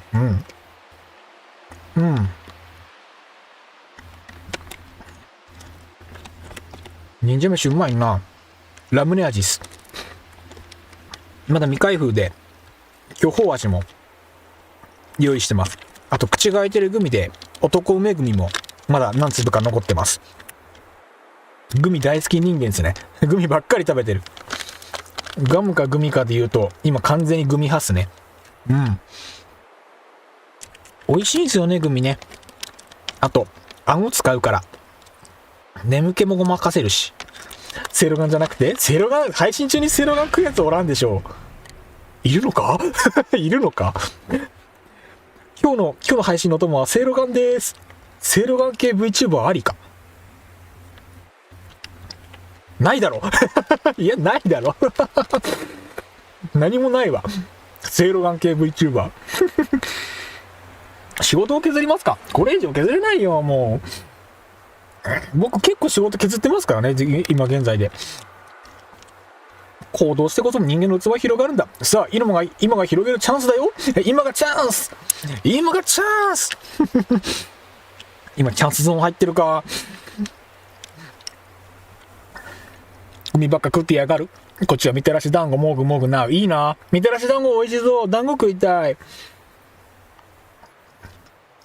団子最近食べてないな。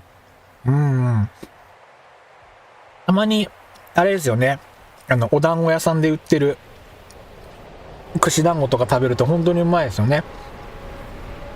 団子食いたい。最近食ってないな。スーパーの三色団子みたいなやつもすごい好きですね。チャンスタイム打たなきゃ当たらないからね。本当そう。右手に念を込めてね、ギュッと気持ちを込めて握んなきゃいけないからね。そういうことですね。あれですからね、人間の手で動物を感知してるんじゃなくて、大と意思の疎通を取るんですよ。右手のレバーで。あれすごい大事ですからね。泥団子なら作れるぜ。泥団子。それは公園でやってもろて。食い物じゃないし。食えないし、それじゃ。お腹が空いたから食い物。この時間に黒糖まんじゅうを食べてよかったのだろうか。深くは考えないでおこう。今何時 ?8 時。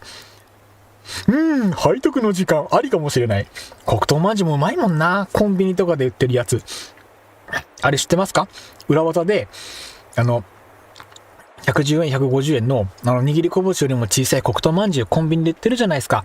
あれを、フライヤーの油でジュッて揚げると、黒糖まんじゅうの表面も透過して、それもさらに甘くなる。油を吸った黒糖まんじゅうになるんですよ。あれがめっちゃうまい。僕はデブ食って呼んでるんですけど、気が向いたら黒糖まんじゅう油で揚げてみてください。跳ねないようにちゃんと、跳ね防止の蓋もかぶせてね、網蓋みたいなやつ。おすすめです。唐突に謎グルメをぶち込んでいくスタイル。佐藤さん、うちに来れば豆大福がいっぱいありますよ。ください豆大福。みんな欲しがってる。さあ、豆大福をみんなに配るんだ。車の整備費用にアークソフト代見積もりに入れてしまえばノーダメージだ。何もノーダメージじゃない。でかいよ。いや、今回僕、車の修理かさみそうなんですよね。なんか、僕マニュアル車乗ってるんですけど、なんか、クラッチペダル踏むと変な音するんですよ。ケンタロウさん、お腹すくー。いや、そうですよね。飯テロ。僕の配信定期的に気にこれあるんですよ。この飯テロ配信。僕がこの食い物好きなんで、なんか食い物の話をするとなんかついつい盛り上がっちゃって。だってほら見て、ゲーム画面ずっと止まってるでしょこんな感じなんですよ。困っちゃうね。アーク配信と名を銘打っておきながらもやってることは食い物系雑談配信っていうね。そういえば雑談配信最近開いてないですね。いや本当に雑談配信開くと僕ずっと食い物の話ばっかりしてるっすからね。基本的に。あとは原付と車と、あと仕事の話かな。みんなで愚痴言い合ったりね。甘い誘惑が。ねえ、最高っすよ。体には、肝臓には悪いですけどね。あと、お脂肪もたまりますけどね。うん。油で揚げた黒糖まんじゅうマジでうまいですもん。マジ背徳の味です。おすすめ。一回やって、ああ、これ確かにやばいなってなってほしい。ちっちゃいやつでいいんですよ。胃もたれするんで。血糖値バリバリになる。ほんとそう。それは間違いない。間違いなくバリバリになる。あ、ちょっと待ってね。コメント欄がね、あれなんですよ。画面に対してサイズ感がね、いまいちだから。レモンさん優しいから大丈夫ですよ。アルゲンまた死んじゃいました。悲しい。アルゲンもね、使用頻度高いからやっぱ死亡率も上がっちゃうんですからね。人のアルゲンか。レモンさんのアルゲン。人のある原稿のその切なすぎるでしょ。うわあ、あるやってるな。休憩雑談タイム、いつもの。下手するとこっちが時間的にメインになっちゃう可能性がある。白メガネさん、あるげん死にすぎわらわら。白メガネさん、ごめんなさい。よし、アルゲンはね、よく死にますから。やっぱりオスメス早めに捕まえて、やっぱり頭数増やせる状態にしておきたいところはあるんですよね。いざという時にね。うん。雑談ネタは尽きないがちなので、通常配信イコール雑談配信くらいがちょうどいいぞ。そうっすね。いや僕喋るの大好きなんで、やっぱり雑談配信ばっかりやるのでも全然いいですよね。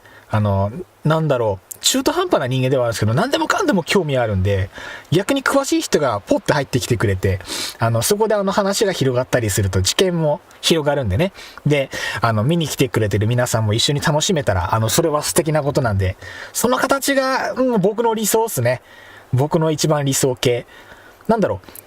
僕の雑談配信に来てくださる方でも、なんだろうな、趣味が全く同じ方ってリスナーの皆様で意外と少なくて、みんなそれぞれの違う方向に趣味を持てたりするんですよね。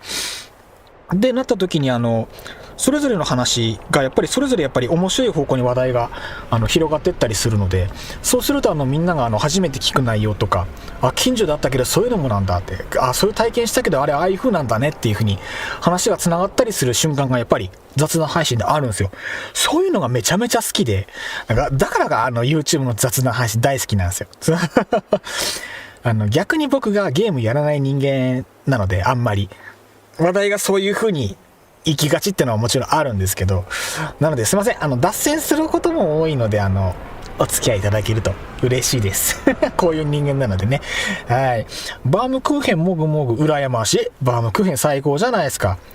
何と合わせてるんですか？紅茶っすか？緑茶っすか？これたまんないですよね。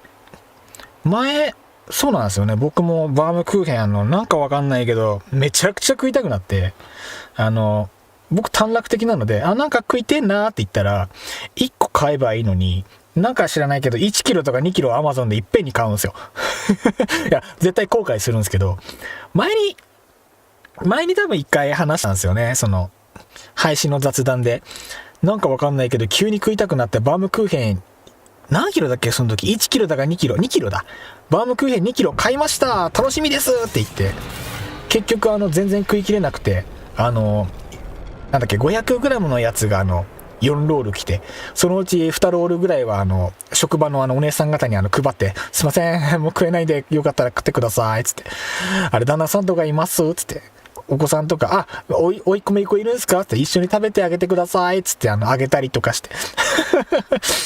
そう、バームクーヘンも好きなんですよ。本当はね、蜂蜜があったんで、それもかけて食えば最高だったんですけど、なんだろう。2キロもあるのに蜂蜜かけて食ったらお腹プーサーになるだろうと思ってやめたんですけどね。結局、なんぼだったっけかな。でも頑張って1キロ食ったんですよね。頑張って1キロ食ってそれで終わったんで。まあ。途中間違えて息をして急いで T 連打したアークの思い出。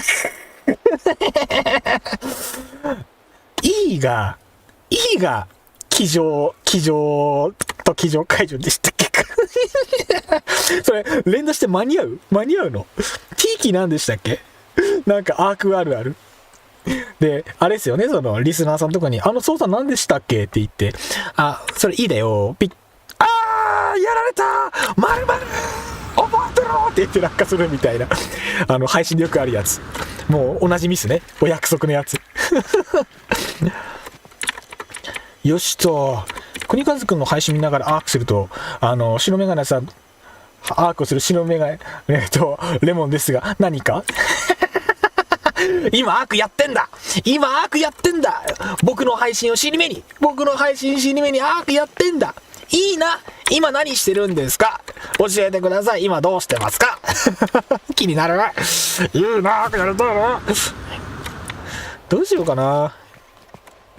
でも僕の方に関してはまだまだこっち手放したらもう絶対進めれなくなるもん。つい寂しくてカチャカチャしちゃうんだよな。わかる。意味もなくこういう風にこう動いちゃうんですよね。すげえわかる。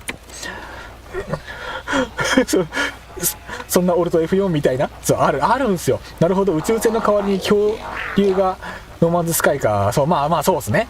しかもその乗れる恐竜の数めちゃめちゃ多いんですよ。乗り物の種類で言えば、ミリさん、乗り物の種類でいけば圧倒的にアークすごいですよ。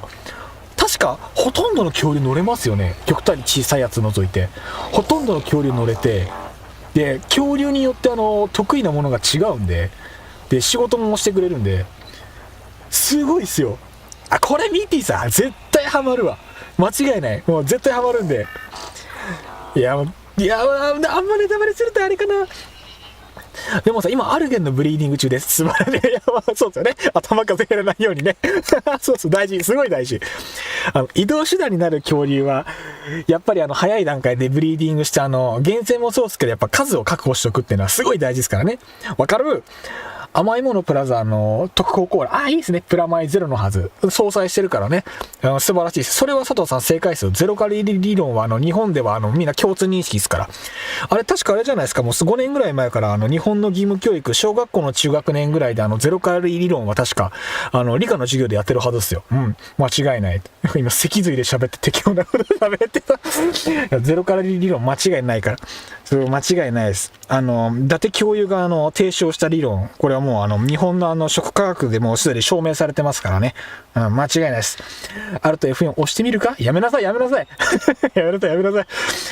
怖くて僕この F のとこってあんま押さないんですよね。わかんなくて。詳しくないから普通に騙されそうで怖い。今日子供の頃から図鑑読み漁ったり博物館巡りしてたな。じゃああれじゃないですか。めっちゃハマるっすよ。多分スペクターさんも多分アーク全然ハマるようあると思います。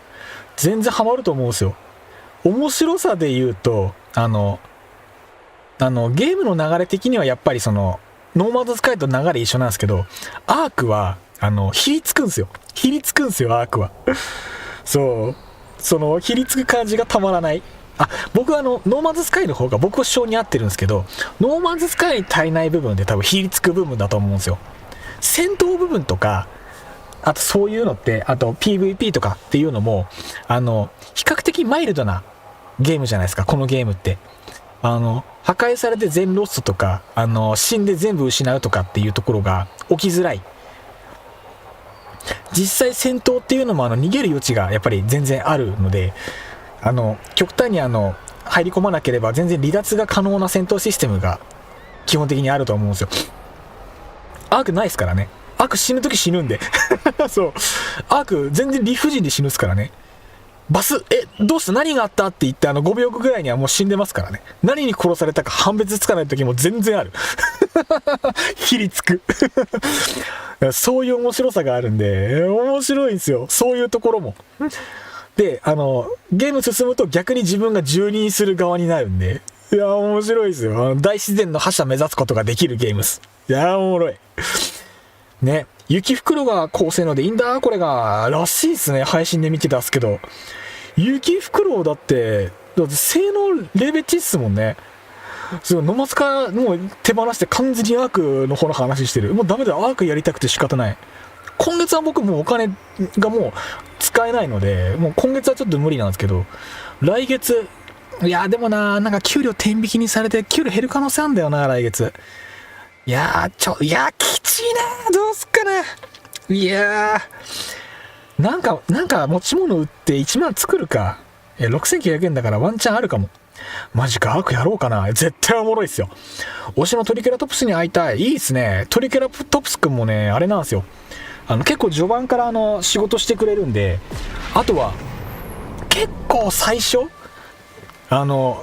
すごくいい相棒になると思うんで、トリケラトプスくんは。いいと思うんすよ。ゲリギリさん、リスキルされるしね。ほんとそう。ケンタロウさん、ご飯食べてきます。おき土産です。プリやめなさい。もうそのプリのテンションはアークのプレイ中のテンションなんですよ。トイレ作んない限り地面にプリプリするっていうね。もうそんな感じ。もうテンションが完全にそれ。よく自分が今から飯食いに行くのに今こぼして行きましたね。もう食うもん自分で制限していくスタイル。ひでえな。プリじゃないね。いってらっしゃい。お腹いっぱい食べてきてくださいね。わいも飯どうすっかな。まあ別に今無理して食わなくてもいい気はするけどな。いざとなったらシャカシャカプロテインしてガッと飲んで夕食終わりでもいいし、かまに冷やご飯があるからそれレンチンして冷凍庫に今冷凍パウチのすき家と松屋の牛丼とかカレーとか、あと鶏飯とか豚丼とかが大量に今50食分ぐらい食ったからあと45食分かな、ビチビチに詰まってるんで、いつでも牛丼とかカレーが食える。僕最強なんですよ。大丈夫、僕最強だから状態なんですよ。そう、食いたいと思った大手チェーンの美味しいご飯が自宅で食べれる。米だけ炊けばいつでも OK。最強状態。レモン様は与えるダメージ2倍、ダメよダメ2倍の蹂躙スタイル、甘々設定ですよ。あら素敵、いいっすね。なんかすごい楽しそう。それちょうどいいっすね。蹂躙スタイル。確かにあれですね、初めての方がいるならいっそちょうどいいかもしれないですね。その方が楽しいかも。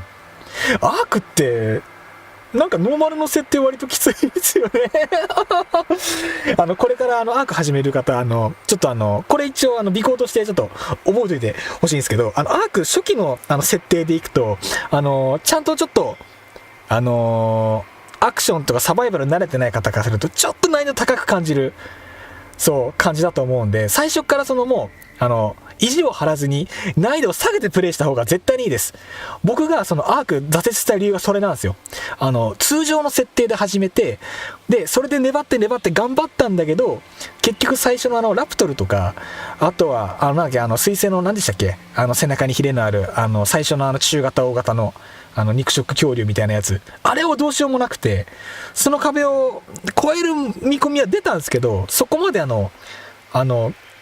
んと乗り越えられなくて、で、もう心折れそうって言って、一旦やめちゃったんですよね。そう。贅沢でも早めに全部食っちゃいな。そうですね。冷凍だけど、やっぱりなかなか食っていかないと入らないですからね。アークは設定いじらなきゃきつい。ほんとそう。マジでそうです。うん。今更後悔しました。一旦離席しますね。七星さんありがとうございました。建築&アーク頑張ってください。アークやっぱ買うのか、ワイはアークを買うのか。はい、ありがとうございます。多分まだ夜までやってるんで、もしまたタイミングが合えば覗いていただければ嬉しいです。よろしくお願いいたします。いってらっしゃいませ。それだ、スピノザウルスだ。ゲルゲリさん、それ、スピノザウルスです。水星で中型大型。バリオニクス、バリオニクスいた。なんか、確かバリオニクスは結構便利なやつですよね。水場の移動が速かったり、地上もそれなりのスピードで移動するやつ。懐かしい、いた。なんかテイムして乗ってた記憶あるな。うん。スコミムスってなんだ、初めて聞いた。前からいた？新しいのかな？もしくは最初のストーリー終わって別の世界に渡った後の、そっちの別のところの恐竜かな。やりてー。めっちゃやりてー。絶対おもろいんだよな、絶対楽しいんだよな。アークやりてー。だって今まさにね、レモンさんと白メガネさんやってるんでしょ、アーク。この配信聞きながらやってるんでしょ。いいもんね。いいもんね。一人でノーマンズスカイやっちゃうもんね。じゃあノーマンズスカイ改めて進めていきます。雑談も進めながらね。ほいで建築に関しては一旦これでいいことにします。アクアディスク擦り切れるまでやった。やり込んでますな。やっぱおもろいですよね、アーク。あれ、お前船どこに置いたっけ。あれか。ショートワープ。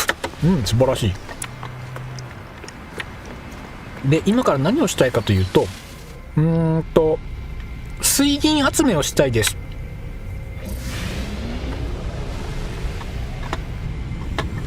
一旦ここ離れます。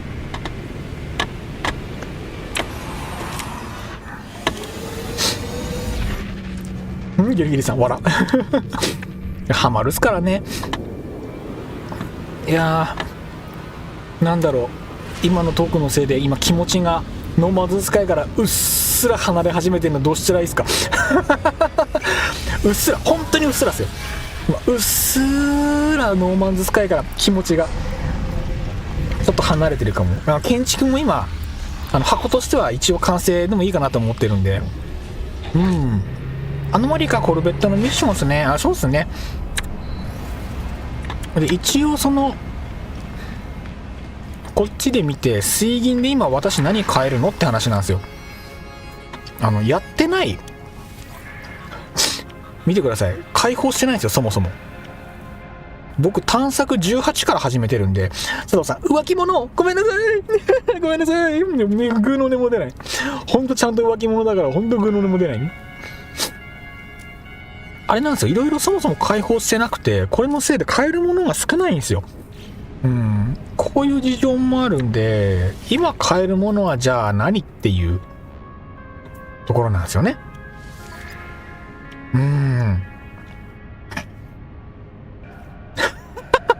白メガネさんが卵また割った。何やってんすか白メガネさん。何やってんすかバンバン白メガネさん。いやー、いいな、アークやってんな。ちゃんとアークの醍醐味全部なぞっていく。いいっすよ、その調子いいっすよ。アークはそういうゲーム。やべえ、おもろすぎる。この辺ちゃっかり全部取得してる。じゃあこれ作ろうと思えば作れるんだ。この辺は水銀で作れる。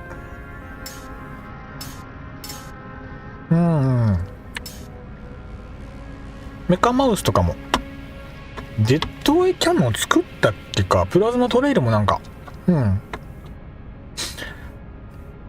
水銀は日課形式なので急に増やせないで、週末と毎週の水銀やったっけ。あと紫色のランダムオンミッション。ランダムオンミッション、そういうのもあるんだ。それもやんなきゃ。ビジラントレイル、なんかこの辺も探索20開放できるものはもうしてるな。で基地の部品が全然開放できてないですよ。なんか今見たら開放できるものないっすね。もう全部開放してるっすね。僕の場合年末年始のタイミングで復刻を逃してるので、普通に仕事でしたしね。年末年始違うな、年末年始はあれか、何やってたっけ。忘れちゃった。多人数でやるアークはまた別ゲーで面白いですからね。ほんとそう、ソロと全然違うんですからね。なんか読み込みの形式とかがやっぱりちょっと違ったりもするっすもんね、ノーマンズスカイと。それ加味してもみんなバラバラに動いても協力して動いてもちゃんと成り立つからすげえ面白い。いいなー。そういや水銀家具あったね。そう、石建築は取ったかい。取れるもんは全部取った。いや生物は取ってない。そうだ、この間の配信で生物欲しいって話した気がする。生物探しに行きますか。なんか紫惑星がええみたいな話をなんかアドバイス受けた気がする。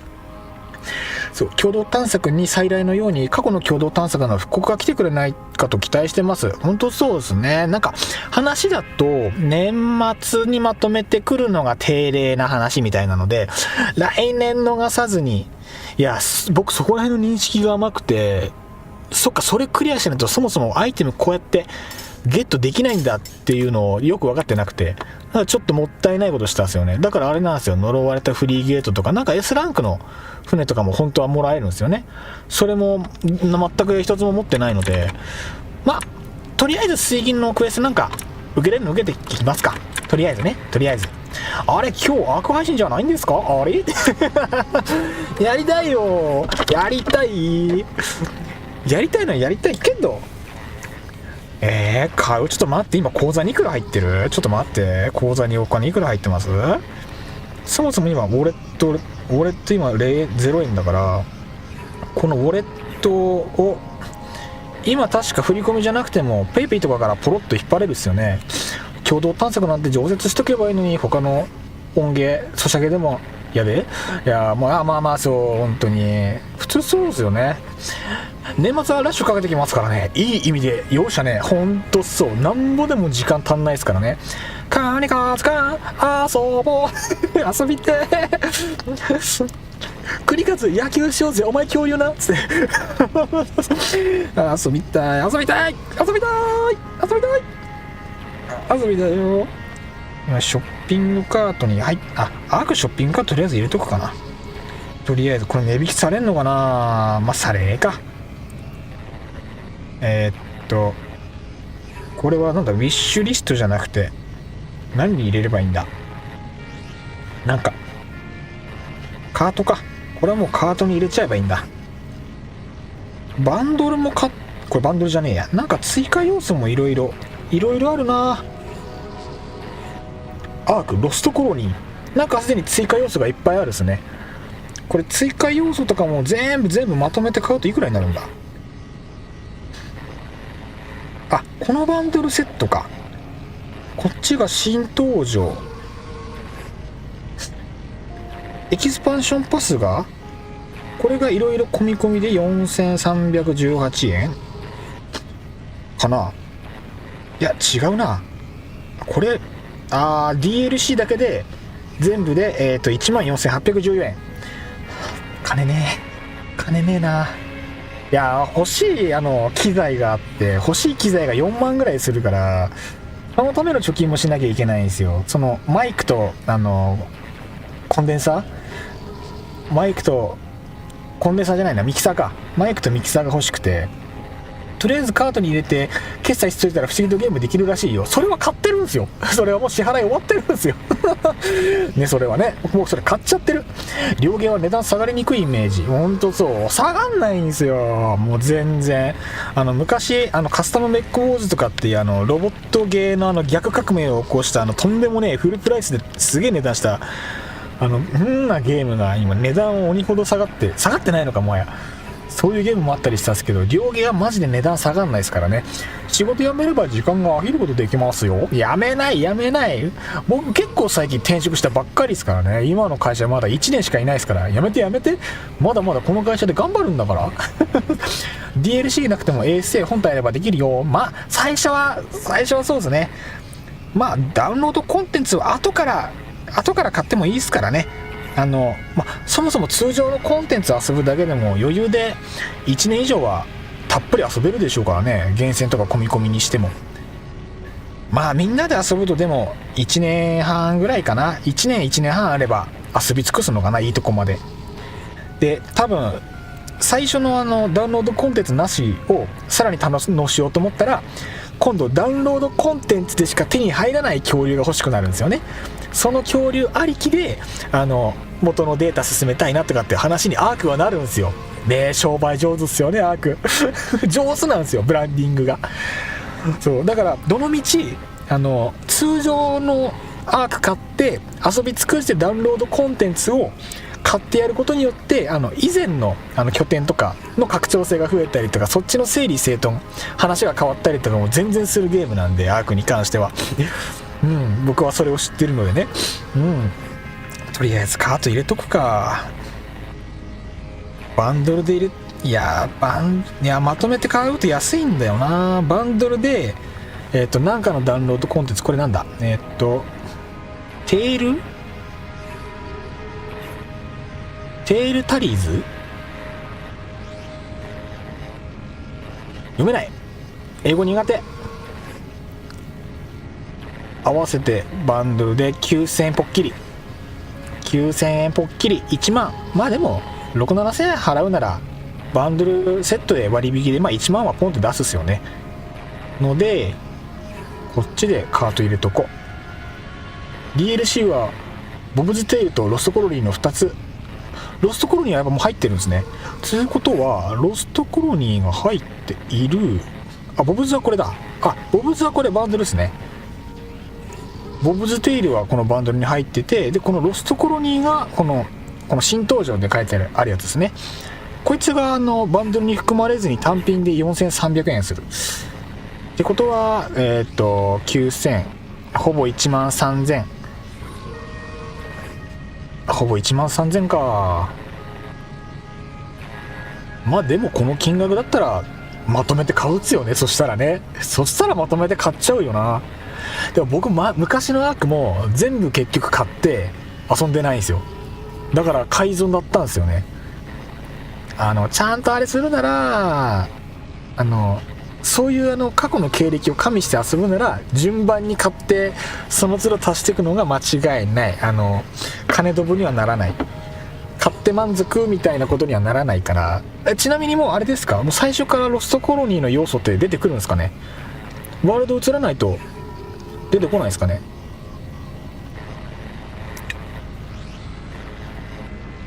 レッドブルぬるいでも美味しい。一応全部持ってるけど最初は SA 単品でも十分エボルブの頃のレベルで遊べる。すげえ。もうやっぱそこはもう全部ワンソフトで抑えてるんだ。いいっすね。やっぱ進化してますね。遊びて水銀集めようぜ水銀集めようぜ。こっちじゃないや、なんか触っちゃった。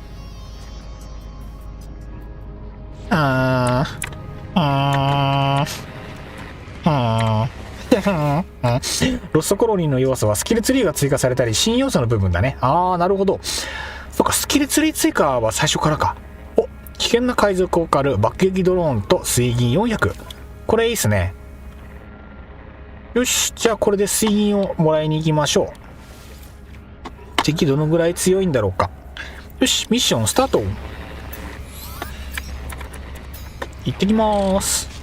じゃあサクサクっと退治してきますか。ちょっと荷物整理。もしかしたら手荷物いっぱいか。これはジオードだよ。ジオードじゃなかったこれはジオードじゃなかった。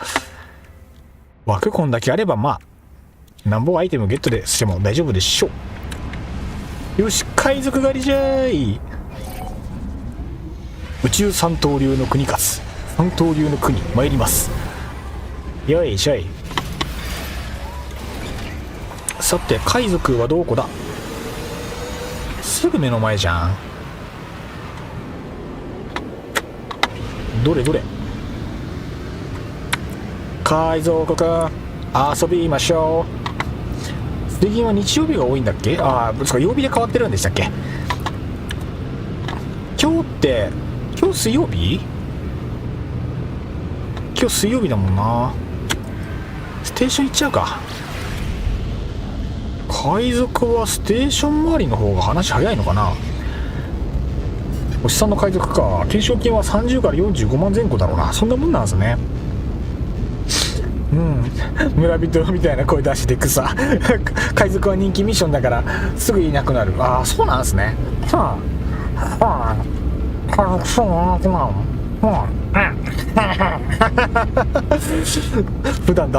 普段全然出さん声。日常で絶対使わない声帯使ってる。さあ海賊くん遊びましょうね、僕とね。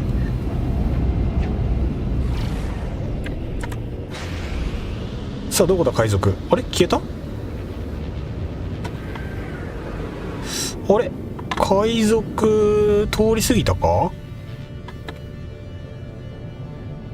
海賊団を見つける。地上か。スキャン。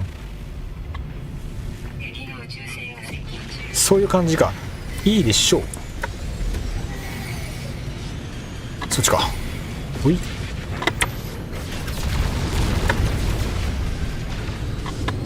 先手を譲ってしまった。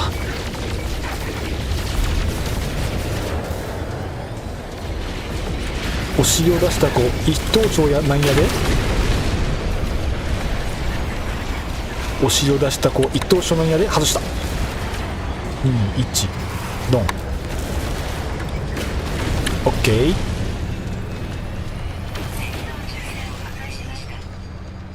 これはウェーブが3つぐらいかな。そのままかかっておいで。我ここで待ち。いい距離だ。正面から来るその勇姿は認めよう。その旋回速度じゃ、その旋回速度じゃ。そのスピードじゃ。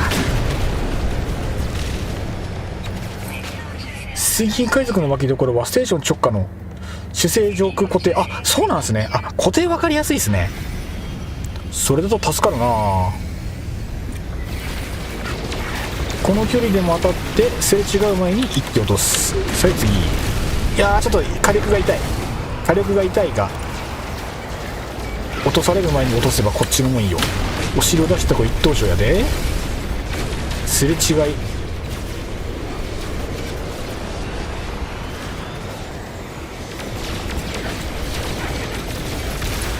シールド貼り直されるの痛いよな。モロタで駆動。さらばじゃ。オッケー、クリア。水銀400いただきます。さて戻りますか。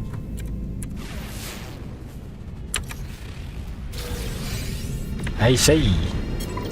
お疲れさまでした。素晴らしい。見事だとは思わんかね。どこへ行こうというのだね。全然似てない。ごちそうさまでした。お帰りなさい。ごちそうさまでした。お腹いっぱい。こっちも今海賊退治でお腹というか懐ホクホクでございます。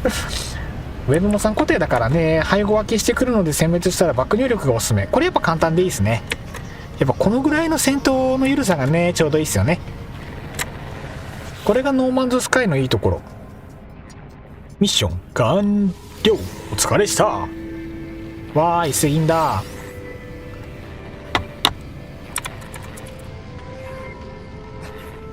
ムスカバルス。バルスバルス。あの地平線。あ、これもあるね。水銀のやつって1個じゃないですね。じゃあ次はウォーカーブレイン。規制を一掃する。今度こいついきますか。ウォーカーブレインも手に入るよ。規制された星にて同行するやつですね。では参加してミッションスタートです。いい動きだね。ロケ使わん方も多いけどもったいないんだ。いや、そうですね。実際そのダメージ係数でいうと、シールド吐いた瞬間にミサイル一発で落ちる感覚があるんで、多分その方が早いと思うんですよね。配信で結構そのミサイル使わないで粘る方がいるんで、ミサイル使ったら早いのになーってちょっと思いながら見てる人は正直あるですね。ダメージとすれば時間も短いし、攻撃は最大の防御で、結果的に敵の機体数が減って被弾数下がるんでね、僕の最適解は今んとここれ。ただレーザーがいい話は聞くんですよね。シールドを吸収して自分のシールド値に加算するんでしたっけが。そう、フォトンロケランはあってですよね。まあそうそうそう、一番ベーシックなやつ。お、あっちだな。てってピンじゃんじゃんしとこ。あれ、未知の惑星だっけか。未知の惑星扱いか。そういうことかね。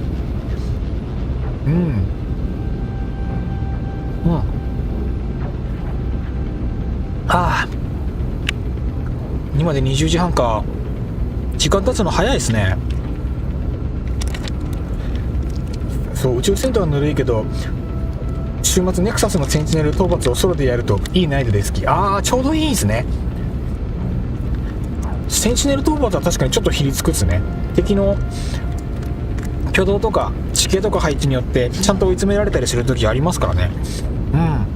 あとは自分の持ってるマルチツールのテクノロジーの状態とかで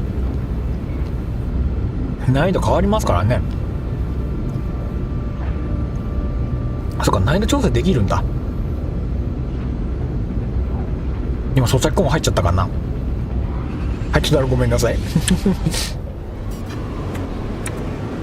忍者飯が美味しくて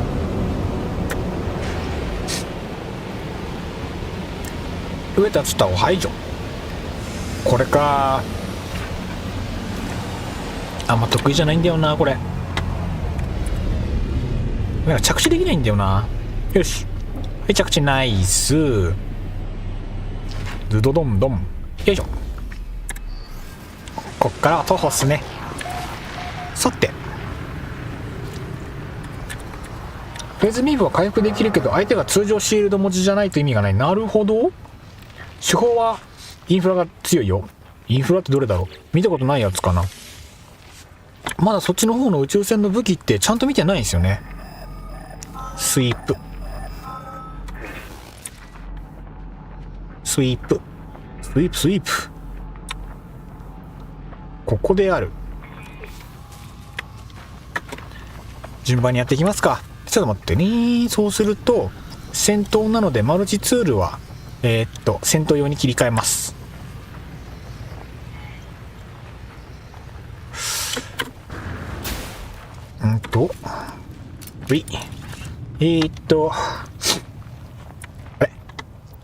ぼーっとしててスルーしちゃった。もしかして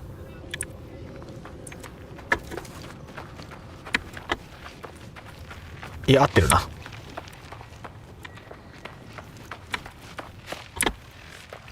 あれですな。自分は基本グリッチでめっちゃ連射して倒します。大事ですね。戦闘優位に運ぶスタイル大事。なんか建物ある。まあいいけどね、別に見なくても。インフラナイフアクセル、高瀬最弱だった宇宙戦武器。最弱だったんだ。さあ遊ぼうぜ俺と。 OK。 まず1匹。細かいのが寄ってきてるな。地形が嫌だな。ここ地形が嫌ね。お尻を出した子一等賞。画面が揺らぐ。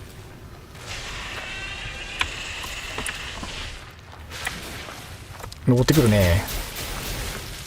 見づらいな。なんかこの辺の植物と似たような形してる尻尾が。当たらないけどこっちの小雪は当たるよね。 OK。 あとどこだ。いたいたいたいた。足音が聞こえん。 OK。 あとはこれで全部かな。まだいるな。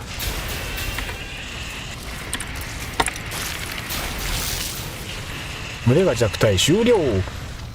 乗り物使わないのは使ったことないですね。戦闘でワークを始めた途端にコメント頻度が明らかに下がった2人のは内緒です。分かってた分かってた。今なんかハマってんだろうなって。そもそもコメント読みながら片手間にできるゲームではあるけど、大事な場面では絶対画面食い入るように見るもん。そうだもん。分かってましたよ。分かってましたもん。へそなんか曲げてないからね。全然平気なんだからね。インフラナイフはアノマリーで設計図変えてフォトンの4倍の火力。4倍強くないですか。4倍強いな。4倍強い。戦闘中コメント読めないのが痛いな。同時に読めたら楽なんだけどな。なかなかそうもいかない。ショットガンでここは一緒なんだよな。あと問題こいつらなんだよな。ちょっとこっちから突っ込めた方が早いな。いや、ちっちゃいのは無視して直接やってしまった方が話早い。よし、早い早い。ダメージ出てるからね、ぶっちゃけ。さあ敵はどこだ。あとはどこだ敵は。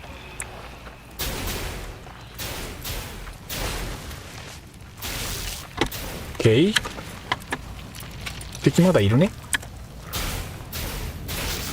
あとはまだいるね。石邪魔だな、石邪魔だな、すごく。それは握手だよ。まだいるな。逃げるな。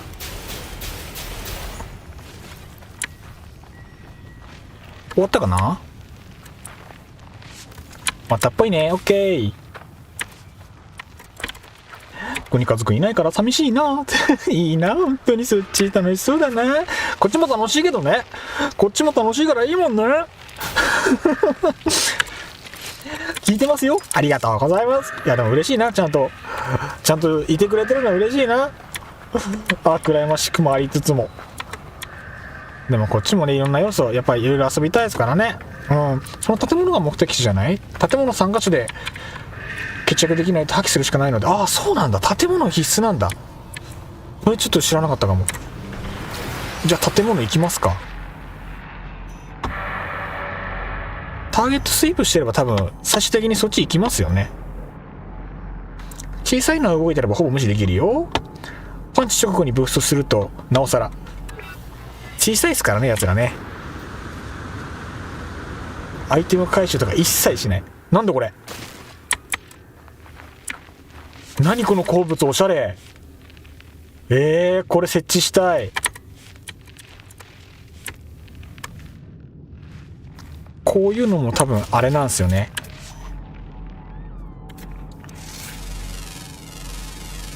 何かに登録すれば自分の住まいにこれを設置というか、そういう真似が多分何かできるんですよね。何かシステムを使うと。よく分かってないけど、こっちでいいのかな、方向は。なんかいろいろ動き回ってて見落としちゃってる。全然違う気がする。この星、地形すごいな。雄大だな、本当に雄大だな。すごい、結構好きかも。タイタンワームを終え、一応矢印は出てる。一回そっち飛ばなきゃダメ、もしかして。なんか飛べって意味な気がするな。傾斜がきつすぎて止まれない、宇宙船が。ちょっと一回登るか。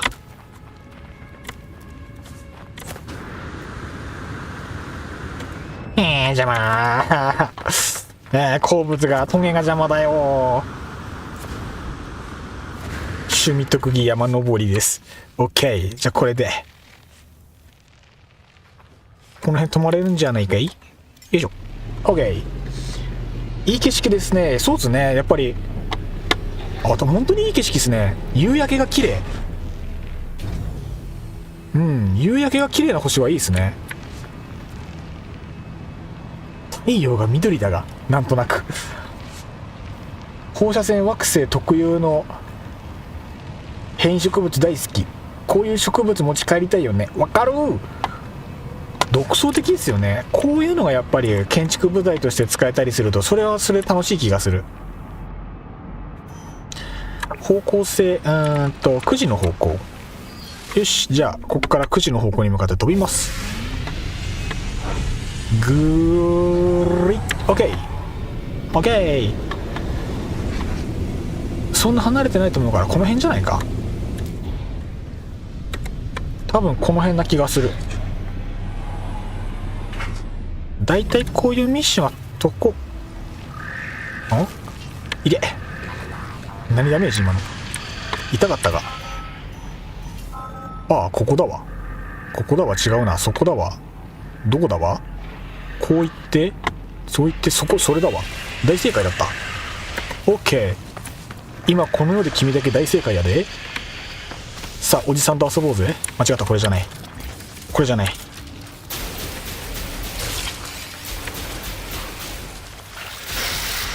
火力で落ちきるスタイル。OK。で、あとはまだもう一匹いるね。さあおじさんと遊ぼうぜ。 OK。 よし、これで3つかな。もう場所移っちゃっても良いのでは。ちっちゃいの無視して、まあ、実際ちっちゃいのが取れるアイテム特にいらないっちゃいらないのかので無視して、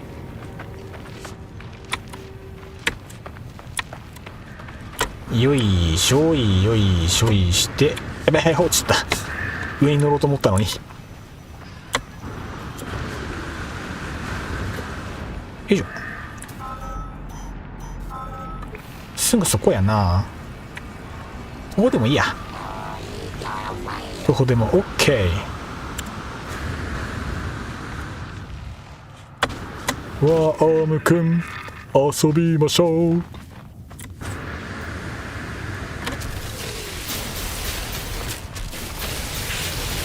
OK。 あとはどこだ、見えねえ。ああ、ここだ。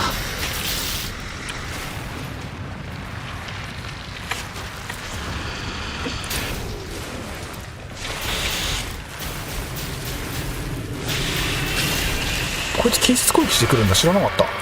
近接攻撃初めて見たかも。 OK クリア。小さいのじゃなくて高いところにある卵討伐か。倒すそいつも卵を落とすんでナノマシンになる。これナノマシンになるんですか。知らなかった。そうか、そういう需要があるのか。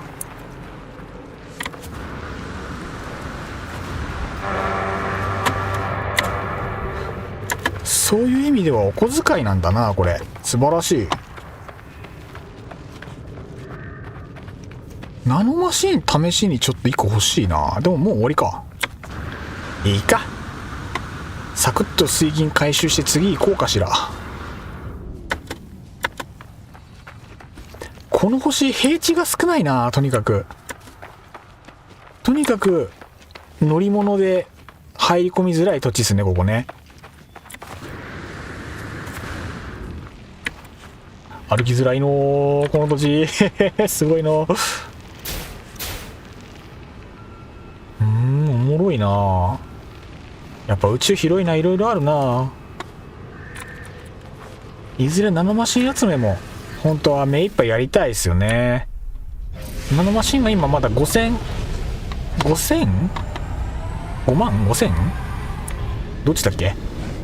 そんなにたくさんなかった気がする。5万か、5万7000か。普通の買い物は足りるけど、何かの時にすぐなくなりそうな金額しかないから。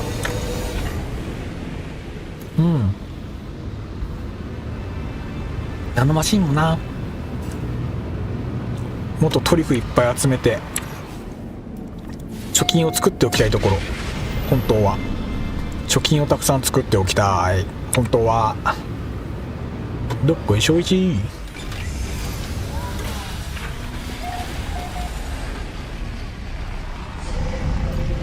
よし、オッケー。ただいま。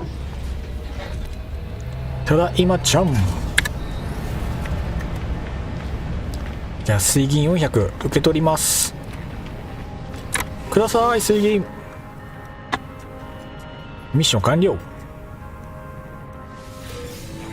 あざっす、素晴らしい。倒した後スキャンすると忌まわしい落とし子っていうアイテム落ちてるよ。それ分解でナノマシンちょっと。しまった。スキャンが必要だったのか。失敗した。あれ、そういうことなんですね。そっか、あれを倒した報酬なんだ。ちゃんと覚えときます。ちょっともったいないことしたな。仕方ないか。覚えとこう。敵倒した後はなんか見るってことで。地質調査。これでも水銀手に入る。これはホットスポットか。ホットスポット調査。なるほどなるほど。現地行ってスキャンするだけかな。これ行こう。ミッションスタート。行ってきます。さあ、どこの星かな。同じ星系の話でいいのかな。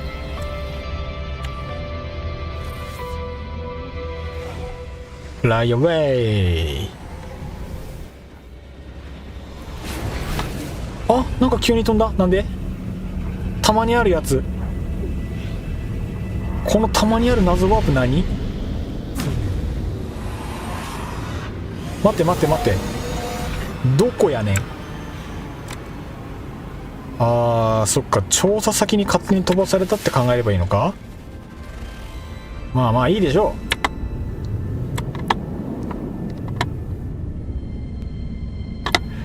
う。せっかくだからあれだな、先にこっち寄ってくか。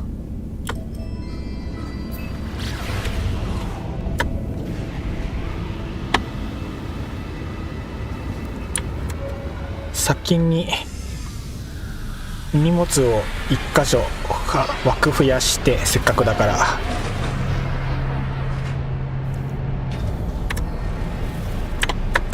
よしと、これでいつでも帰れますよと。枠増やしたい。こっちは枠足りてるから OK なので、こっちもな、本当はもっと増改築したいけどな。でここを開放。いや、ここ1個開放した方が区切りはいいか。いらねえな、いらねえ、こっちでいいや。 OK。 よし、じゃあミッションに戻ります。面倒な調査建築系水銀は他の人に任せる、楽なのだけやってもいい。あと今手元にある紐もナノマシンになるので、紐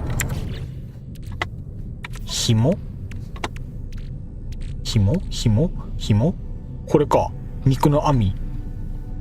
あ、これナノマシンになるんですね。これを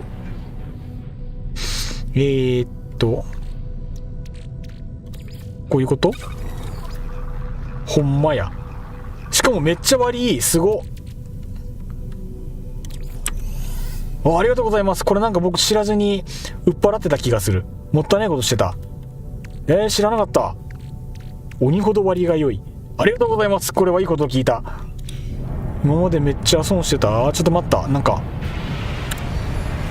なんか良さげな船が。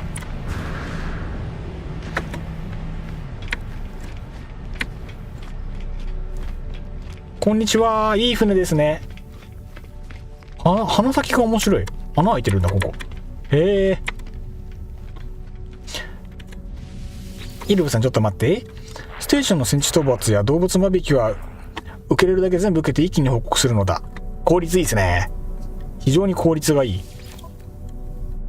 お、A クラスだ。羽が四角いな。色好きだけどな。カラーリングがすごい好き。この色渋い色好きなんですよね。いぶし銀な感じがして。オーラ線お好きなんですか？そうなんですよ。デザイン結構好きで、なんですか、コアファイターじゃなくて、なんだ、そのスターウォーズで昔なんか荒野のレースのシーンの時になんかこういう感じの地上戦宇宙船乗ってレースするくだりあるじゃないですか。あれの印象が強くて、このデザイン好きなんですよ。で、あとこのソーラーパネルが展開するのがすごいかっこよくて、四角か、これ丸型の方が好きなんだよな。嫌いじゃないけど、まあご縁がなかったってことで、まあそういうこともありますわな。まあいやー、まあとりあえず戻りますか。発進。小銭なので別に忘れてもええで。特殊素材は大体7文字になるから面倒でないなら。でもそうですね。でも500も毎回やれば1000とか2000になるっすからね。結構でかいとは思うんですよ。そうか、ちょっとそっち回らないと。ぐるっと展開。飛びます。 OK。 順調。一応スキャンしておいて。じわじわ腹減り始める頃だな。朝早いかな。早いって言っても仕事よりは遅いけど。いやー、23時以降こそ今日は本当は暑いはずなのに、毎回あれなんだよな、ノーマンズスカイやってると美味しいタイミング逃してる気がするな。まあ、背に腹は変えられないですからね。いやー、話しましたっけか、明日車屋さんに車持ってくんすけど、クラッチを踏んだ時にギシギシって音がして調べたんですよ、音がどうして出るのかって。なんか耐用年数10万キロ走ると大体寿命を迎えるパーツがそのクラッチの機構の一部にあって、なんかそいつを、定期的にその大体同じスパンで交換していくみたいなのがあって、その時期らしいんですよね。ソーラー船は無法物整形でよく見かけますね。どんな船があるのかなと思ってしばらく滞在するのはあるある。やっぱそうなんですね。この間それこそ無法物の星行った時になんかいっぱいあるなと思ったんですけど、やっぱ偏りがあるんですね。今度なんか良さげなやつ物色してみようかな。惑星も登録してるし、ポッドレースみたいなの分かる。そう、戦艦輸送船探査船の基本種族とシャトルソーラーはリアクターとパーツ3個1で自作できるよ。そうか、なんか自作できるってなんか話してだったっすね。他の方の配信見てる時にちょうどそれでやってたからいいなと思って。そう、ディーラーなら10時開店だから多少夜更かししても大丈夫ではにやり。いや違うんですよ。親戚の人が見てくれることになってるんで、親戚がディーラーの整備士やってて、で去年は行く店間違って全く違う系列、同じ系列の全く違う店に行っちゃって、そこで見てもらったんですよ。今日〇〇おじさんいますって言って、〇〇さんって今所属どこでしたっけって話になって、去年までうちの店舗いましたけど今どこどこ店ですよって言われて、うわやっちまったーって言ってLINE で謝ってすいませんでしたっつって、間違って前の方の店舗来ちゃいましたっつって、来年はお願いしますって LINE をしてるので、今年は間違いなく行かなきゃいけないっていうね、そういうのがある。で9時半過ぎに来てほしいって言われたんで、それ考えると多分その開店の1本目一発目で多分見たいんでしょうね。多分早めに見てくれると思うんで、ちょっとお言葉に甘えようかなって感じですね。車検やだ、国境機関と徒歩で行くないって。いやでも分かるけど、岩手県じゃそうはいかんのですよ。僕配信で自分で喋ってるんですけど、僕今住んでる場所が岩手県なんですよ。で岩手県ってただただ土地が広くて、でやっぱり都会と比べて公共交通機関も本数が明確に少なかったりして自由が利かない部分がどうしてもあるんですよ。それのせいでやっぱ自家用車がないと生活成り立たんよねっていうのがどうしてもあって、だから結構ね厳しいんですよ、車のない生活っていうのが。アップデ来ました。アップデ来たか、来ちゃったか。アップデ鉱物をスキャンする。鉱物をスキャンしなきゃいけない。石を読ませておくれ。アップで見なきゃ。 PS 版 PS 版かい。身内整備な、大変お得。ほんとそう。あと時間の融通聞くのが一番ありがたいですね。セーブとメッセージがある。グラビティのボールもある。今日はその辺はいいかな。面倒なのは全部する。鉱物あと1種類。なんかちっちゃいのないかな、この辺に。なんか小石みたいな鉱物でいいんですよね。もう適当にクリックして当たらないかなと思って見てる。あれ見たか、あの辺見たな。そう、岩手じゃ車ないとダメね。本当にそうなんですよ。岩手の辛いとこ。自然豊かでいいとこではあるんですけどね。だから僕岩手県自ですごく好きなんですよ。過ごしやすくて性にも合ってて。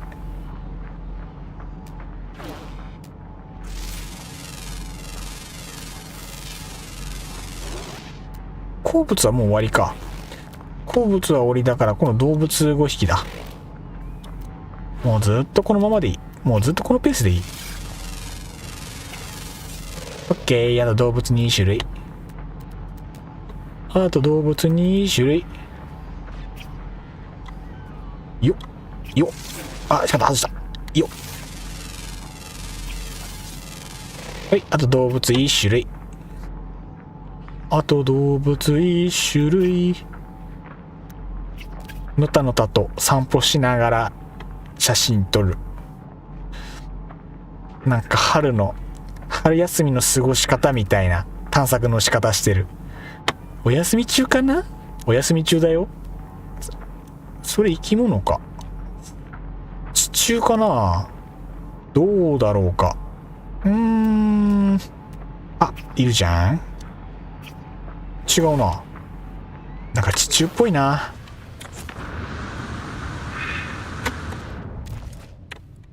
こいつか？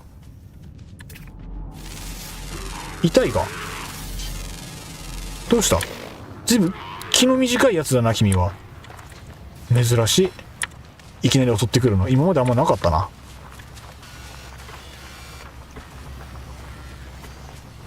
カーブの角度が緩い。君はカーブの角度が緩い。あなたと私でランデブー。今夜は一緒に踊り明かしましょう。痛い、ごめんなさい、調子乗った。すいませんでした。帰ります。あと植物スキャンですね。スキャンはモジュールないときやらなくていいかも。あ、本当ですか？ S モジュール1つで、3種類の報酬10倍。いや、地質調査で植物スキャンが出てるから、そういうことなんじゃないですか、これって。違うのかな？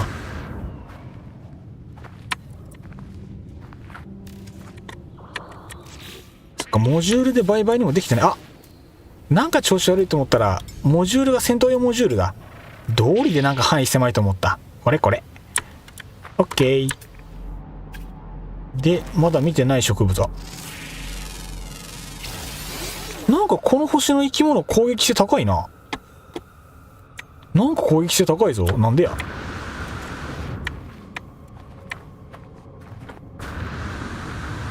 いしょ。この辺隠れとこう。そっか、スキャンモジュールで10倍。アイテム使って60倍で6000倍。まだそれ成功してないんですよね。スキャンモジュールで報酬10倍になってなかった気がするんだよな。まだスキャンモジュールの強化が済んでない感じは正直あるんですね。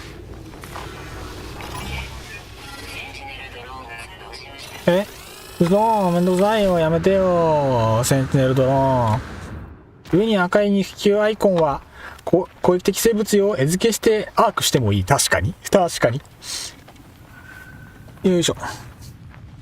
明日残念ながら仕事休みなんです。飲ましかやるしかないか。飲ますかはありだと思う。いいな、羨ましいな。なんかタイミング合うですね。羨ましいな。ワイモノマツカやりたい。明日こそやりたい。絶対そっちの方がタイミングいいもんだって。石はもう読んでるな。植物が意外とない。アイテムいっぱいあるな。地質調査ってホットスポット調査以外にもあるんだ。なんかいろいろあるっぽいですね。細かくいろいろあるのかな。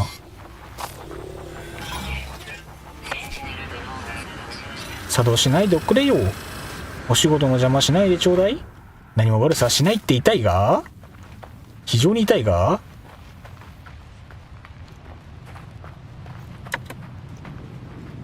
さあ、トン。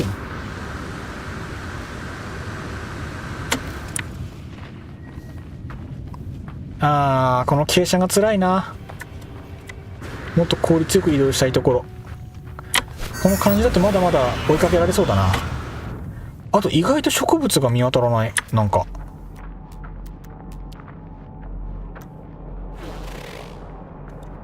意外と植物。これだ。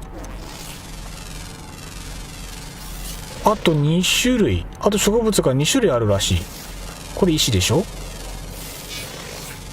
オッケー、植物。アップデートのバグ人柱よろしくお願いします、白メガネさん。いの一番にいろいろ確かめてもろて、いろいろ確かめていただいて。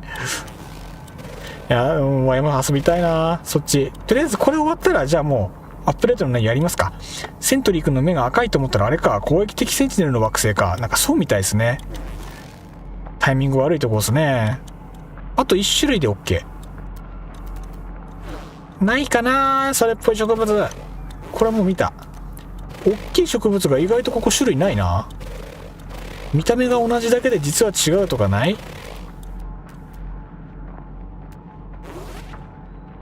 見終わってるな、この辺も。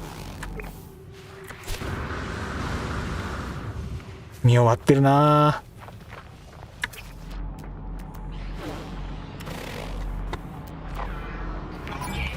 もう植物は動物内にお花が 1,2 種類いるよ。ああ、その手があったっすね。着地が痛い。とか手頃な洞窟探さなきゃ。この辺でも洞窟多そうだな。下れば全然洞窟当たりそうな気がする。地面が見づらいなここ。オッケー。良さそう良さそう。あれなんだ。あれは違うや。もうすぐ近くじゃん、勘弁してよ。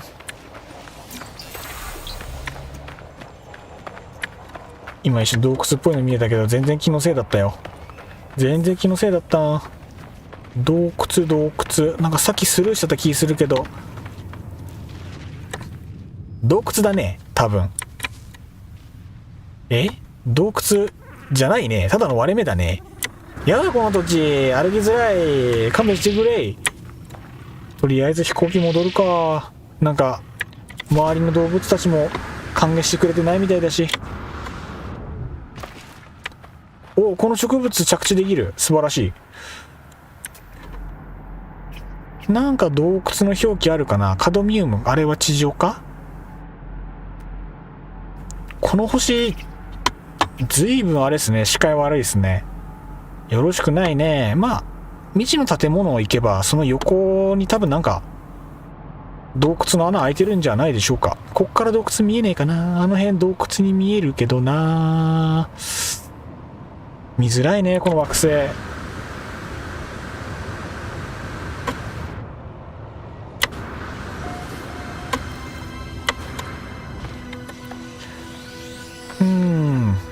困っちゃうね。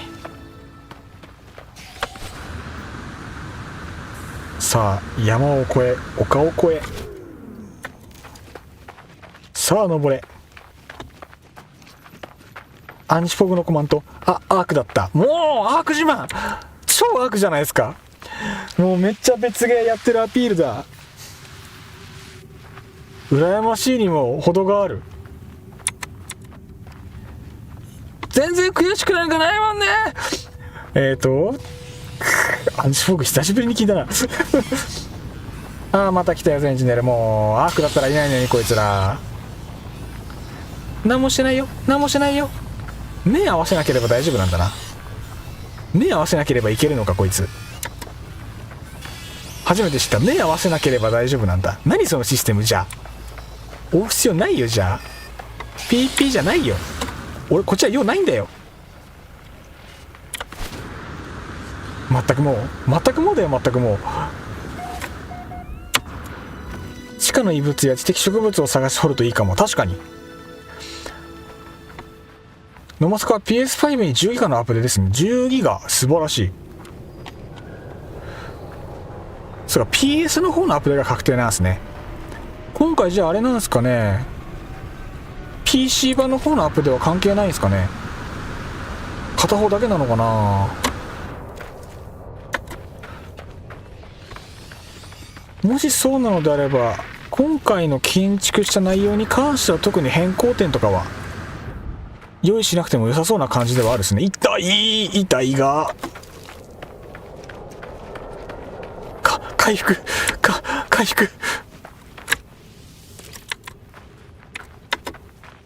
あとはいいランケ。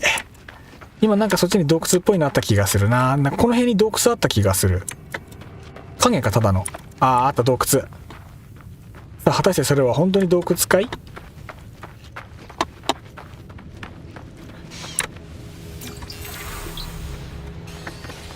こんにちは。洞窟じゃない、ただのくぼみだ。パックただくぼパック。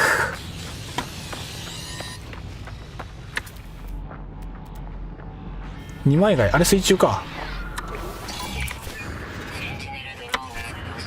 いやーセンチネルさすがにめんどくさくなってきたな。なんかいい方法ないかしら。ただバージョンが 6.020 なのでパッチのような気もしますね。パッチの可能性。普通にパッチだけかしら。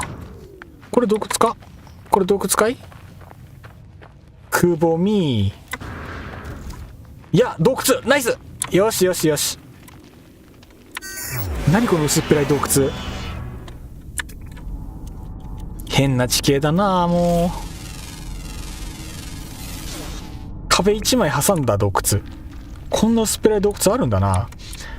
明日も早いのでそろそろ失礼します。ノマスカライフ楽しんでくださいね。それではまた。ありがとうございます。スペクターさんお疲れ様でした。また来週も見に来てくださいね。今日もありがとうございました。お疲れ様です。今日もまたいろんな初見さんに見に来ていただけて本当ありがたいです。嬉しいですね。やっぱノマスカはあれですね。やっぱ層が厚くていいですね。いろんな方がやっぱりゲームやってるので。バージョン6はボヤージャーのバージョンのはずなので、ボヤージャーってのがあるんですね。シールドも上げないとね。 S シールドモジュール3枚がスタート地点だ。大事っすね。シールド3つついてたと思ったけどな。全部 S だったっけか。思いのほか植物おらんかったな、ここの洞窟。なんたってこの狭さ。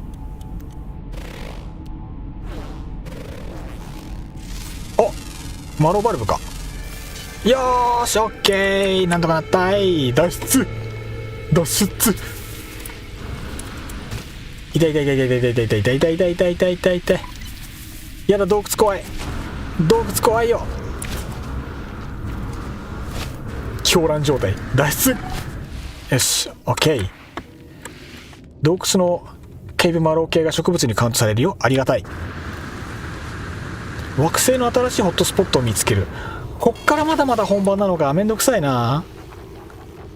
さすがにちょっとめんどくさいな。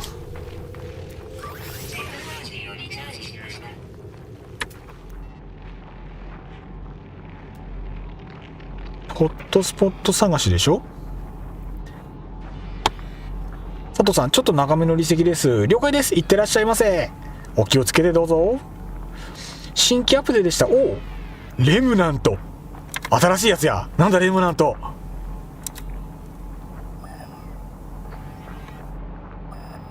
これ何探せばいいんだ今。磁気、ガス、地下を1個ずつ。了解。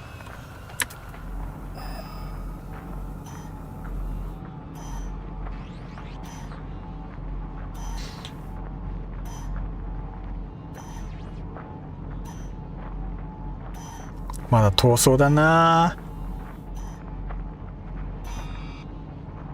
これ解除したら戦闘始まるんだろうな。お、バイザー広げてる間もしかして敵対されないのか。なんかバイザー持ってたらスルーされたぞ。素晴らしい仕様だ。これから襲われそうな時はバイザー構えよう。レムなんて気になるな。そっちっぽいな。湖の反対側かな、この感じだと。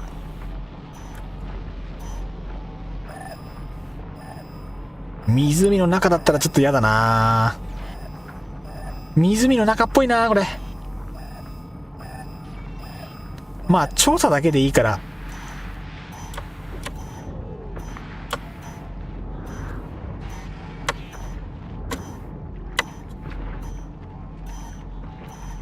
掘る必要がないから近づけば OK。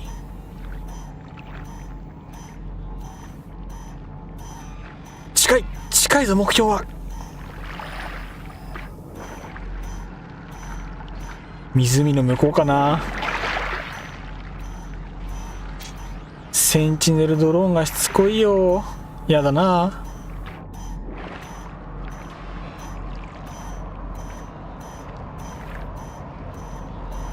さあホットスポットは近い。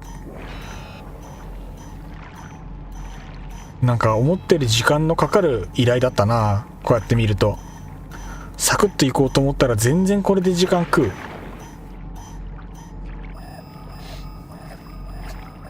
新たな共同探索始まりそうなので23時に正式に始まるかもしれないですね。それ熱いですね。ここだ。23時正式共同探索始まるかも。いや、いいなー。オッケー。まず1個目で、次が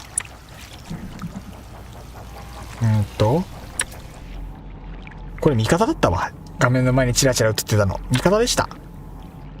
ガス調査モード。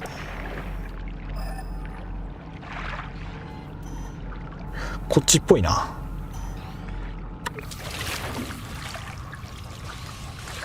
新たな共同探索楽しみだな。来たぞ。いいタイミングだ。さあおいで。巻いてあげるよ。トゲトゲしいなこの生物も。あ、石に引っかかってやめて。引っかかるの嫌々よ。あと10秒負けば勝ち。あと10秒負けば勝ち。もうすぐついでにテクノロジー獲得。ラッキー。嬉しい。やっぱ掘らなくても手に入るアイテムマジありがたい。 OK 解除なので近い。追われたおかげですぐだ。ケタロウさんお風呂入ってきます。了解です。いってらっしゃいませ。ゆっくり温まってきてください。外は寒いですからね。やっぱ温まれる時に温まった方が健康にいいっすぜ。アップデで表示された内容は Twitter に画像投下しましたので参考までに。ありがとうございます。見させていただきます。楽しみだな。どうなるんやろう。痛い植物が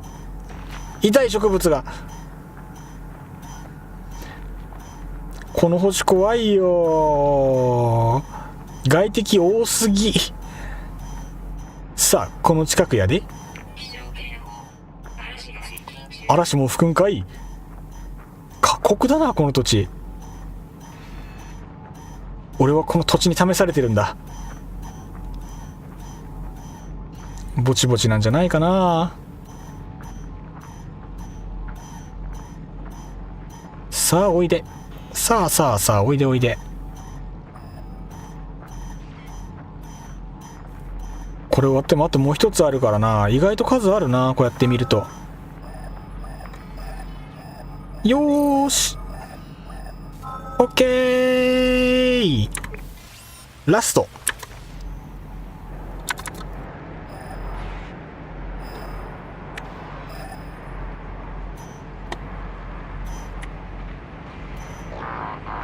ジェットパックが向上してる。今がチャンスだ。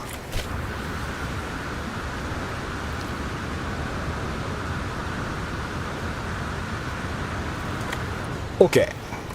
これはかなりいったっしょ。ナイスだった。いいよ。ジャンプ中にジャンプに回で前に飛ぶロケットブースターはスキャン中も使える。あ、使えるんですね。あ、使えるんだ。知らなかった。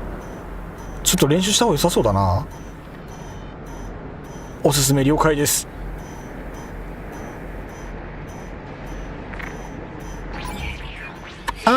もういいとこだったのに、もうすぐそこなのにめんどくさいよ。やめてよ。やだよ。許すマジ。普段だったら退治してるところが今日のところは見逃しといてやる。じゃあな。あばよ。ここどこ。見えない前がなんか落ちてね。最悪だ。捜索した場所からめっちゃ離れた。わあめんどくさいなこれ。さらに言うとこれめっちゃ距離離れたのでは。あと見てないの電気だけか。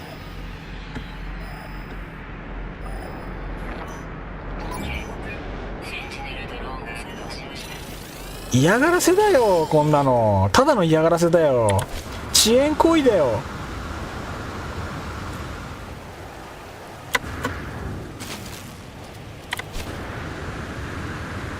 ほんとセンチネルめんどくさい。やめてよマジで。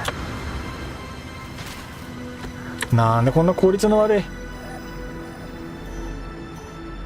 もう無視するか。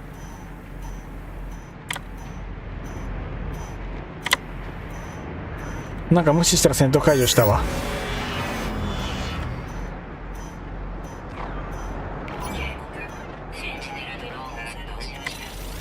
無視無視。可能な限り無視だ。じゃないと終わらん。頼む。攻撃からうまいに終わってくれ。当たる当たる、痛い痛い。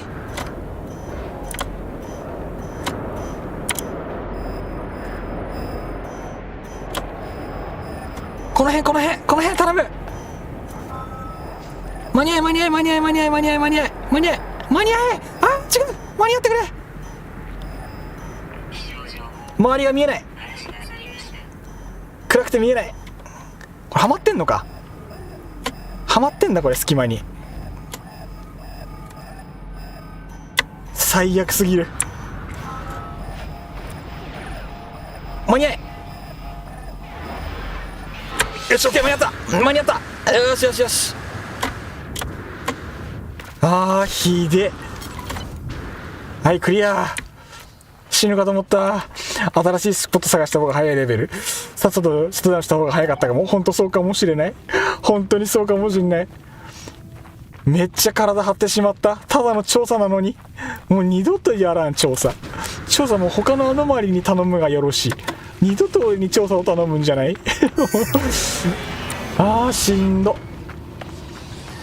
まあでもね、今ならわかるよ。確かにこれはね、みんな調査したくないわ。わかる。俺もやりたくない。こんなんだったら大変すぎるだろ、どう考えても。割が合わんち。宇宙船止まんないし。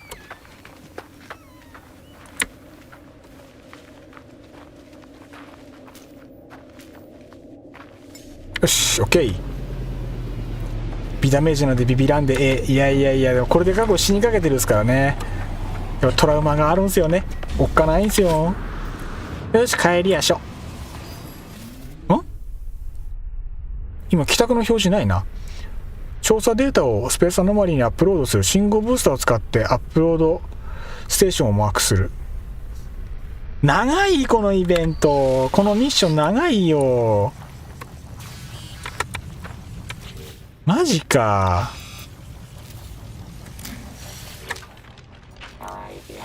サクサクっといこう。ターミナルオーバーライド。行くぜ、超行くぜ。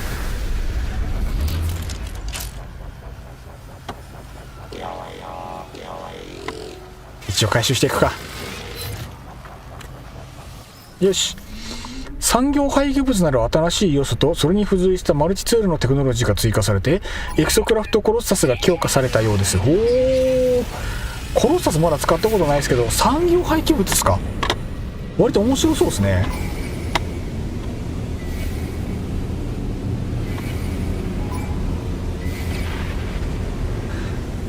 空中戦闘やだな。空中戦闘はできればスルーしたいけど、いやー、くっついてきやがるな。このまま飛んでたら振り切れないかしら。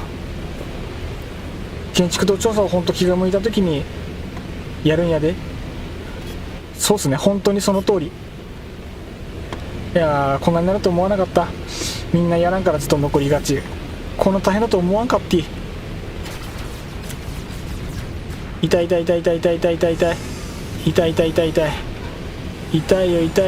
よ。仕方ないわね、もう。気が進まんの。全くもって気が進まん。振り切ったか。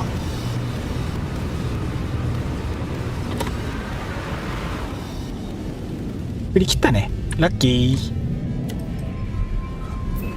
オーケー。コロッサス大好きだから助かる。コルベットじゃなくてコロッサス内部に建築したいのよ、本当は。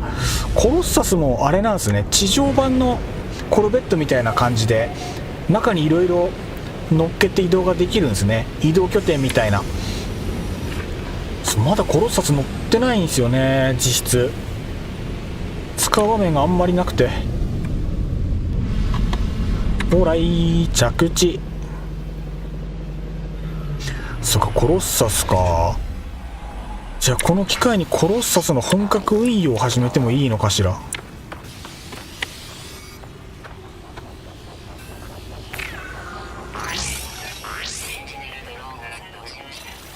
いやマジでめんどくさいな、センチネルドローン。戦闘なんかしたくないんだけどな。でここでお前は何をすればいいんだい。よいしょ。マシンくださいと。えい。よ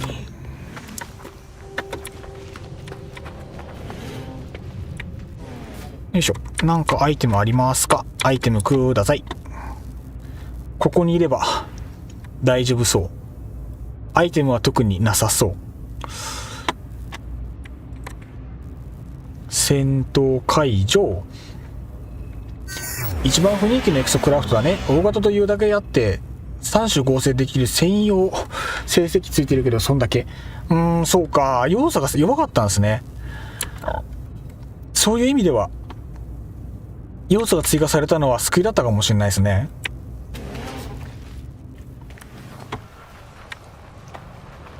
結局そうか、またあれか。もう一回こいつを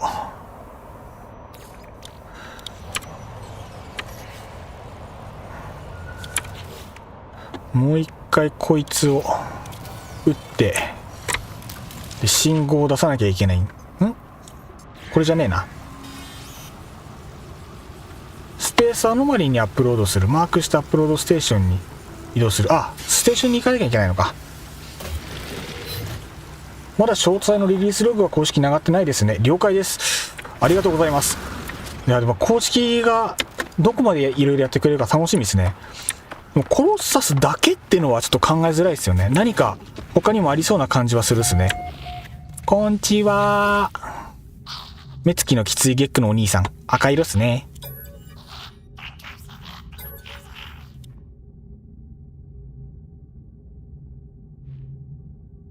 なんかこれが、いや炭素上げる。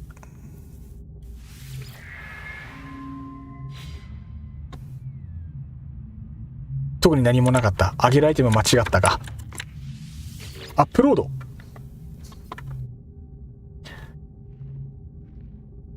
調査本間うんち。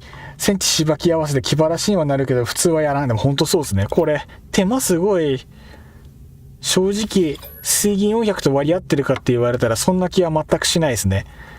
いまいちだな。なんかリモートサーバーに接続中。ドシェイク認証。データのアップロード完了。旅行者よ感謝する。 OK。 あー長かった。なんかすげえ長く感じた。戻りますか。戻ろう。速攻だ。飛べ。すごい勢いで飛んだ。見よこの華麗な動き。無駄のない最速離脱。動いてから船に乗って宇宙出るまでがあまりにも早すぎる。笑っちゃうぐらい早い。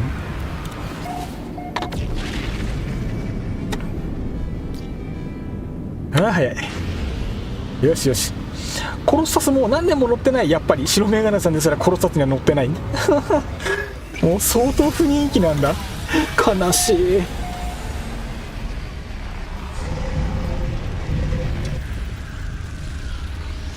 まあ実際そのコロッサスはここが有用みたいな話をあんまり聞いたことがないから、まあそういうことなんですよね。そういうことなんですね、やっぱ。でもそっか、今回のアップデートで実はテこ入れでもないですけど、何が実用性をはらむようになるのかもしれないから、そこは楽しみですね。クリアー。よかったー。辛かった。しんどかったマジで。どんだけ辛かったんや。さあ次は建築水銀だぞ。いやーしんどいよもう。クワッドサーバー集めるとか外来物資とかね。今日もう水銀やめましょう。疲れた。もう水銀しんどい。もうなんかすごい疲れた。ただ水銀集めるだけなのにこんな疲れます？おー、いやー行くか。男は黙って水銀集めちゃい。ちなみに今水銀いくら？これで1200っすね。もう1個やると1600。1回で2000分ぐらいはあるんですかね。これはクワッドサーボ。遠征チームに外来のアイテムを集めてくるよう依頼。さあこれもいきますか。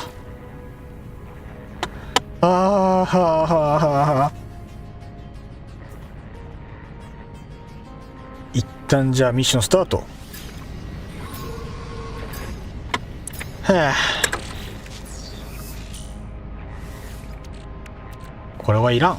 バイバイ。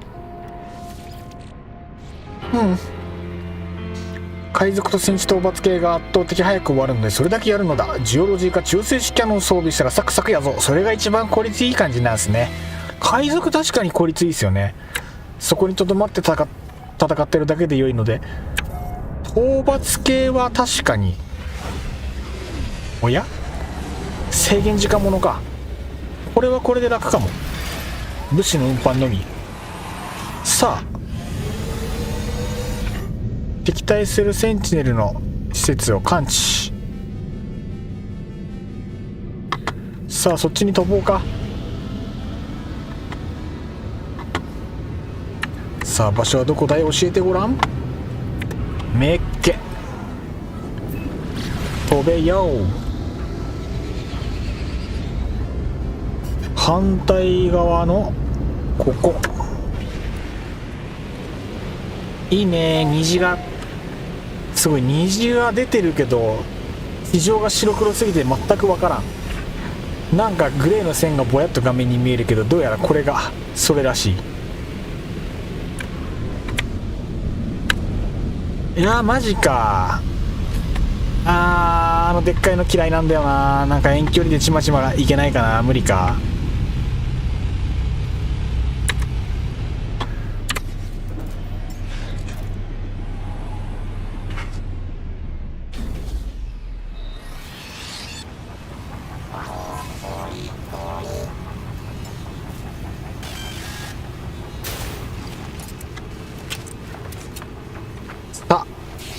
やりますか。センチネルワンコ8体討伐。シールドあるよな。しかも敵対生物までおるじゃん。何これ。スタッカーだけだとなかなかの縛りプレイになる。仕方ない、やりますか。前どうやって倒したっけな。これか。クワッドサーブを集めるセンチネル軍を見つけて戦う。やだな、やりたくないな。やだな。黙って飛行機ここに寄せてる方がいいかな。寄せとこうかな。一応寄せときます。お兄さん遊びましょう。最短で決めてやろう。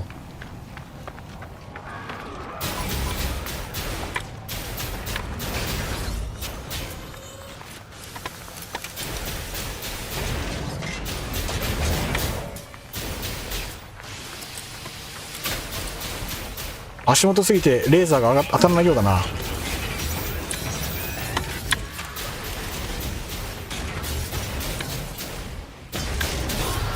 オッケー、まず1体。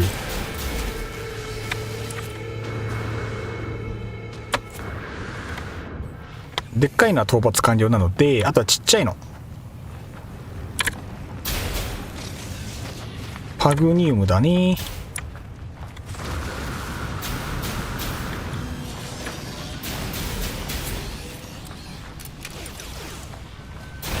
動きがとろいぜ。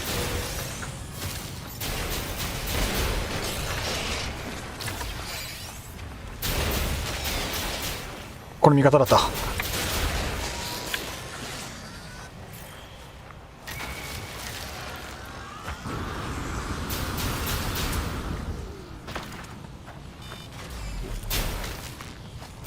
それ苦手なんだよな。オッケー。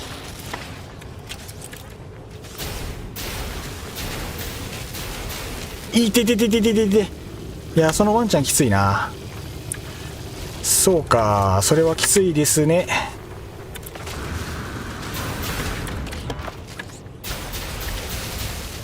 オッケー。あとはでもこんなもんか。いや、痛い痛い痛い痛い痛いって君。それはあと回復とセットはずるいのよ。いや回復とセットはずるいんだって。だからいやきついきつい。あと段差はやめてほしいマジで。段差にはまったな。よしオッケー。段差にはまるのは俺だけではなかったようだ。いやきついきつい。ちょっとさすがにきついぞ。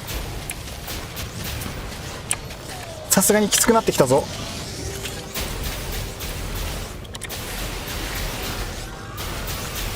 あと回復ずるいんだって。いやきついきついきつい。一回離脱するべきかなこれは。いやシールドちょっと無理ですね。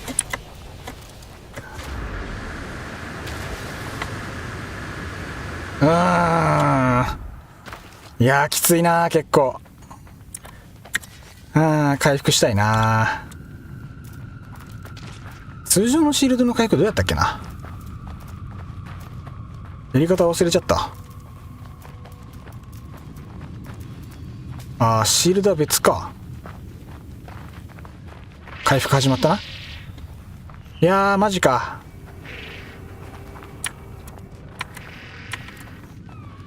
戦闘終わりにしたくないな。できれば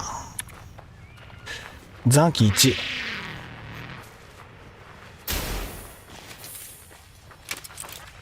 戦闘解除しちゃったー。ウォーカー残骸は、取得直後に破壊すると2回剥ぎ取れる。便利ですね。2回剥ぎ取り。ベホマセンチネル本当うんち本当わかる。一撃で倒せないと全然話進まないですからね。それがしんどい。生身シールドは時間経過だけ。きついな。立ち回り悪くなかったと思うんだけどな。ちなみにクワッドサーボってワンチャン倒さないと手に入んないんでしたっけが。これこれ。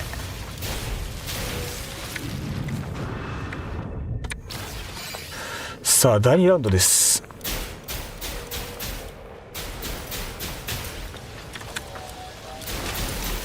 いってレーザービームマジ強え。しかもあいつら無限武器だしな結局。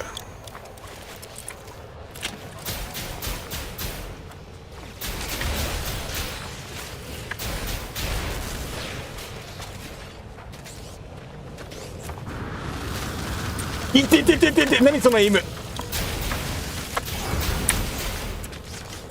そしてそのストレス機能ほんまなんやねん。どこ行った。見失った。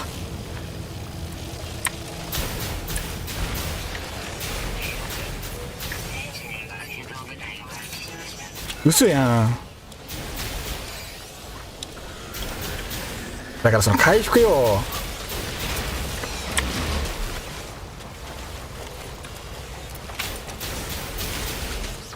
よし。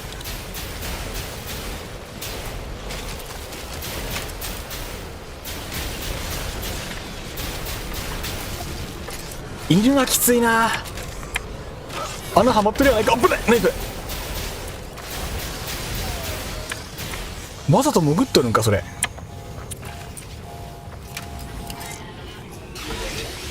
いやーシンプルに不利だな。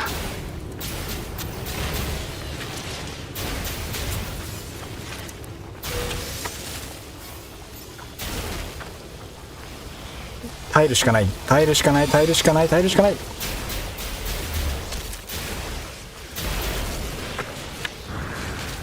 いやーこの段差きつい。段差きついって。いやマジできついな。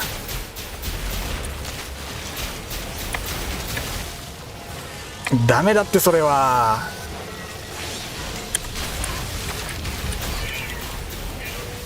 危ね。犬どこだ。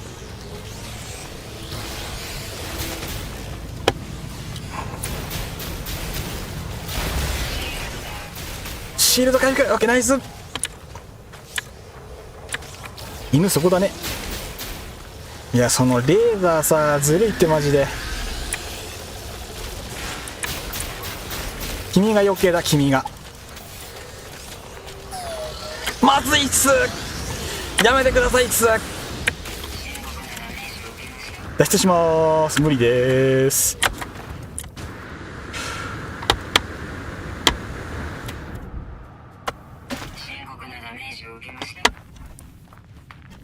いやー、これ無理でしょそもそもクワッドサーボってセンチネル倒さなきゃ手に入んないですか？これ全滅させないと手に入んないとかじゃないのであれば、ドロップなら格好撃破で集めるっていう手もありだと思う。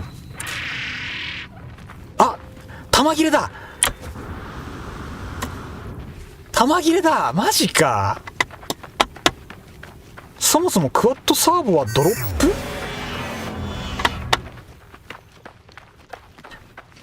ただのドロップですっていうのであれば全然。いや、ちょっとひどいな。こんなに戦えないか。てか敵強くない？なんで？なんか敵強いな。硬い気がする。おかしいな。ワンコが落とす物資から確定ニュース。やっぱりワンコ単品で倒さなきゃダメか。めんどくさいな。どうしよう。厳しいな。慣れてない武器なんか使って倒せる気しないしな。数が多すぎる。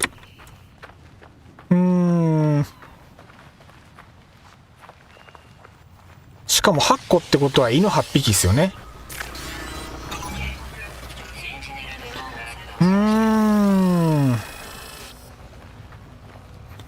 困ったな。キア太郎さんお帰りなさい。痛い。どのみち弾がないんじゃ戦えないんだな。なんか慣れちゃったな。どうしよ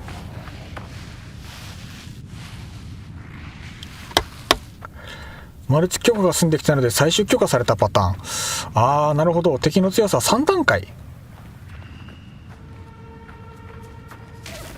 痛い。ぶん殴るぞお前泣き面に発したこのことじゃこの野郎。なんてこったい。俺を泣かせに来てるのかこの星は。とりあえず弾を作らないことには今何もできない。センチネル来んな。嫌い。やめてくれ。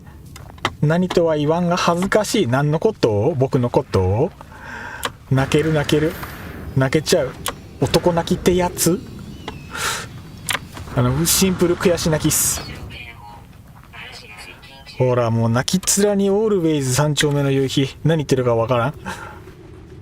もうめちゃくちゃだよ。もうめちゃくちゃだよ。ガラスから出ねえかな。ひでえな。そっか。今余計なもんが1個ついてる。こいつ外せばレベル下がるか。今外して痛くないのどれだ。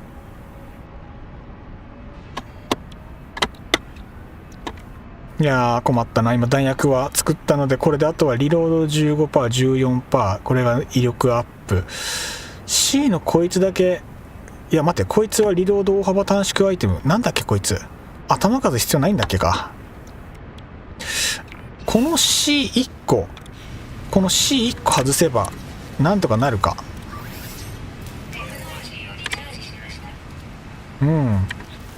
そうっすね。であればよ。であればこれか。こいつを復旧。はい。で体感強くなったなって思うのが、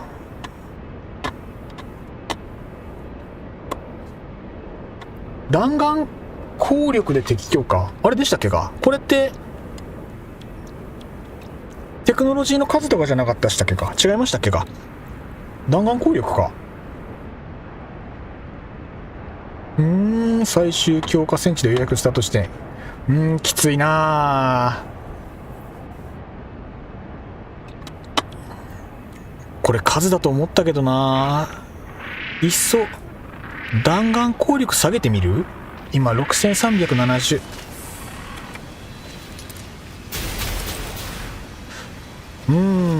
弾丸攻力だってあれでしょ。あとは体力もちょっと回復したいけど、これ時間経過。なんか肉あった気がする。肉食おう。そうそう、これ。腹を満たす。オッケー。ほいで、ノモスカは工業ゲームみたいになりました。今回のアップデートで変わってしまったのね、ノマスカ。ノーマンズスカイ、お前変わっちまったよ。ちょっと翼を授かりますね。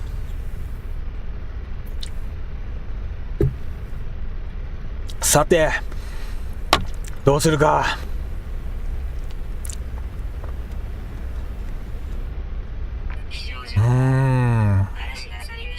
いろんな条件が悪すぎる。あそこはもう地上穴ぼこだしな。ワンチャン張り付いてボコボコにしてなんとかならんかな。だって今シールドだって SSX でがっちり強化されてるんですよ。がっちり強化されてて、こっちが今別の方、生命維持タンクとかになってんだな、この辺は。確かに武器をつけるだけで最終強化なので焼き石に水ですよね。強化は厳しい。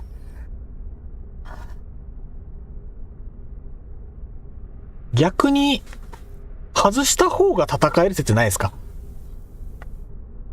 外して武器弱体化させてここの数字避けた方が正直勝てるのでは。ダメ？やっぱり中性子キャノンジオロジーやるしかない？マジですか？マジですかって。ボコボコっすよ。ほんと戦闘苦手っすね。そうか、武器変えなきゃダメか。そっか、やるしかないか。中性子キャノンとジオロジー買ってくるか。正直あんま勝てる気しないけどな。一回戻んなきゃダメか。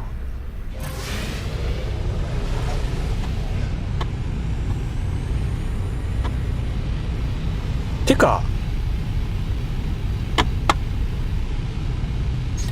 シールドは現状でスタート時点で戦地シールド3枚でさらに強化、オートファジー3枚でさらに最終状態となる。はあ、遠いな。前提がそもそもオートファジーまだ出会ってないし。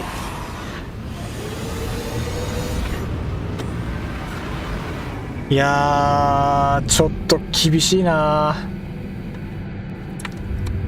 イベント放棄しようかな。その方が早い気がしてきたけど。じゃあね、宇宙ステーション行くか。ジオロジーキャノン買って、待った、ジオロジー、でもそうか、どの道か買ってこないと話にならないのか。確か強化自体は持ってるので、マルチツールの仕様を変更して中性子キャノン、共鳴装置があるはずなんで、これで何でしたっけ、こいつと変更した方がいいかもね。ジオロジーはゲーム変わるレベルで強いけど自爆するので注意。中性子は自爆もないし今主流の武器だよ。中性子がじゃあやっぱり安定ですかね。ジオロジー、エイムがあればジオロジーの方が威力が高いのはそうですよね。近接がないのであればめくりの動作、立ち回りはめくりしてたから、いやーでもどうなんだろう。爆発規模を考えると、でもジオロジー使ってみるか。こっちの方がシンプルな気がする。当たればよかろうなのだからそっちにしようかな。ジオロジーでいこう。他は全部外す。威力オンリーで、共鳴装置で武器自体を変える。ステーションをお邪魔します。ここケツだったすいません、ケツでした。ごめんなさい。お尻突っ込んじゃいました。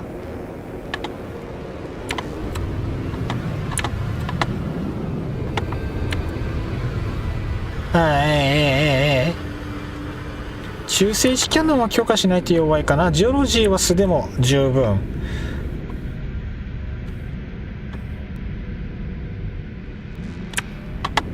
ジオロジーは素でも範囲できるスタッカーなので、自分はジオロ派。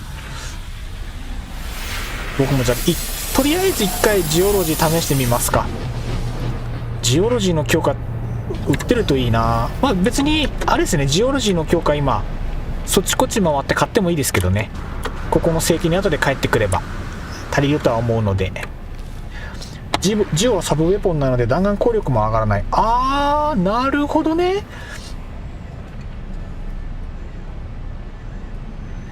そういうことか。白メガネさん、あらやだあらやだ。今回は武器変更でございますよ。武器変えていきましょうね。じゃあいろいろ外します。いろいろ外します。こいつをまず外しの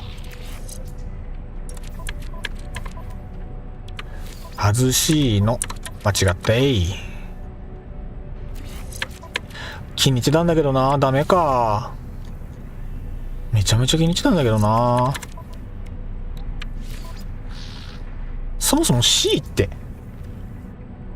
ジオロジー強化は、威力範囲特化がおすすめだけど、超威力で自爆することにもなるので要実力。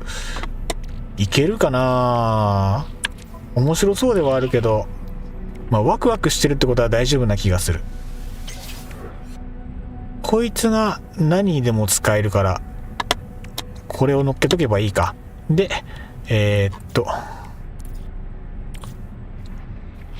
ジオロジーでこれか。電磁共鳴装置が欲しいですよ。電磁共鳴装置どっこいしょい。 OK でこいつが生まれましたよと。で威力範囲特化でしたっけか。威力範囲特化だと、こんにちは、なんかいいの売ってないっすか。なんかください。お花がチャーミング。どれランチャーモズール、プラズマランチャー、ジオロジーの A が一つ。A か。バトルスピッター S、ボルトキャスター S。どうだろう。ジオロジー A か。微妙だな。ちょっと他見てくるか。ここにはナッシングなので、ここの成形なんだっけ。ここが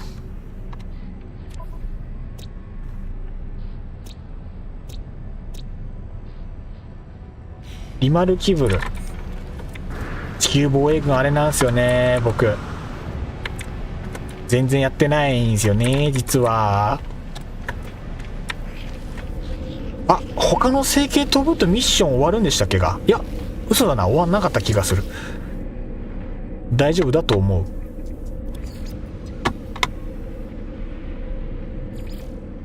う。その辺回ってくるか。ダメか。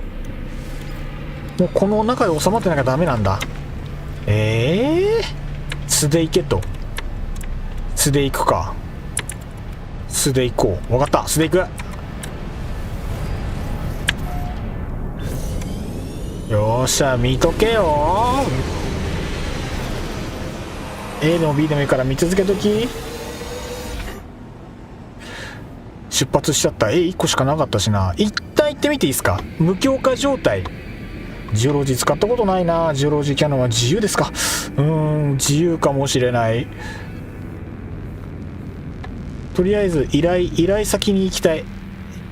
依頼先どこだ。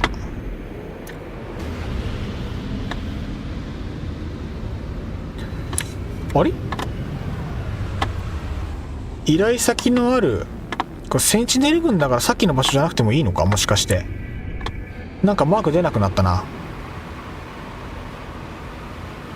マーク出てないぞ。さっきいたところってあそこだよね。モモンロビデルタだよね。なんだろう、同じとこ行こう。よいしょ。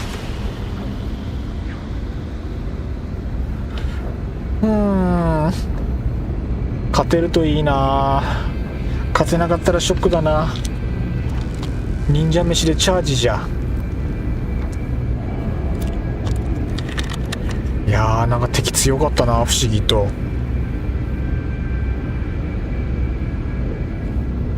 サブウェポン弾薬、あ、持ってないかも。変動性プラズマ持ってないかも。例えば変動性プラズマ用意しなきゃいけないんだ。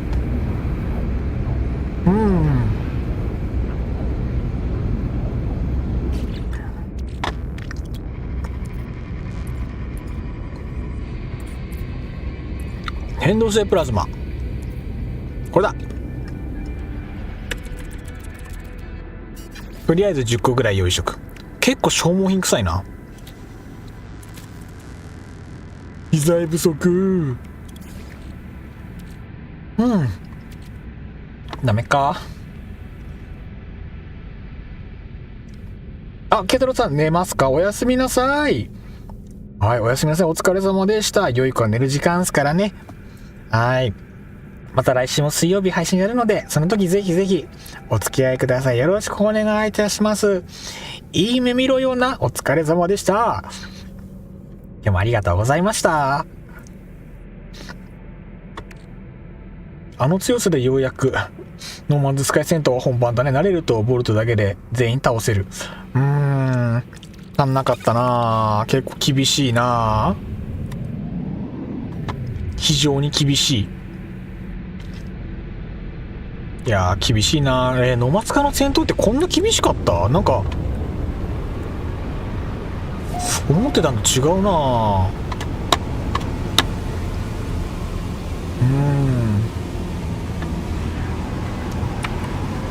太郎さんお疲れ様でした。お疲れ様でございました。本当にいつもありがとうございます。遅い時間まで僕がいつもこんな長時間配信をしてしまったがばっかりにみんなが寝不足になってしまって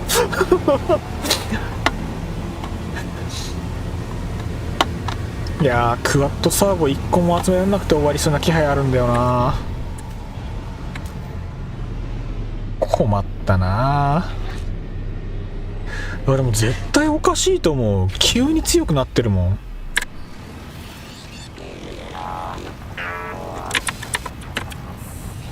いやーどうすかな。でこの状態でこの惑星大っ嫌い。もう嫌。もうこの惑星ほんと嫌。アークガチ勢でも満足していただける内容になったと思います。もうやだー。ノーマンズスカイはこういうのじゃないねん。佐藤さん戻りました。おかえりなさい。もう今国数はもう戦闘がうまくいかなくてピリッピリしております。もうピリッピリのもうプチップチですよ。こんな敵強かった？違くない？さて戦闘できる場所を探さなきゃいけないけど、多分さっきのモードに戻らないといけないかな。目的地はここだっても指示あったもんな。で今その指示のマーク消えてるもんな。これもしかしてあれか？ログ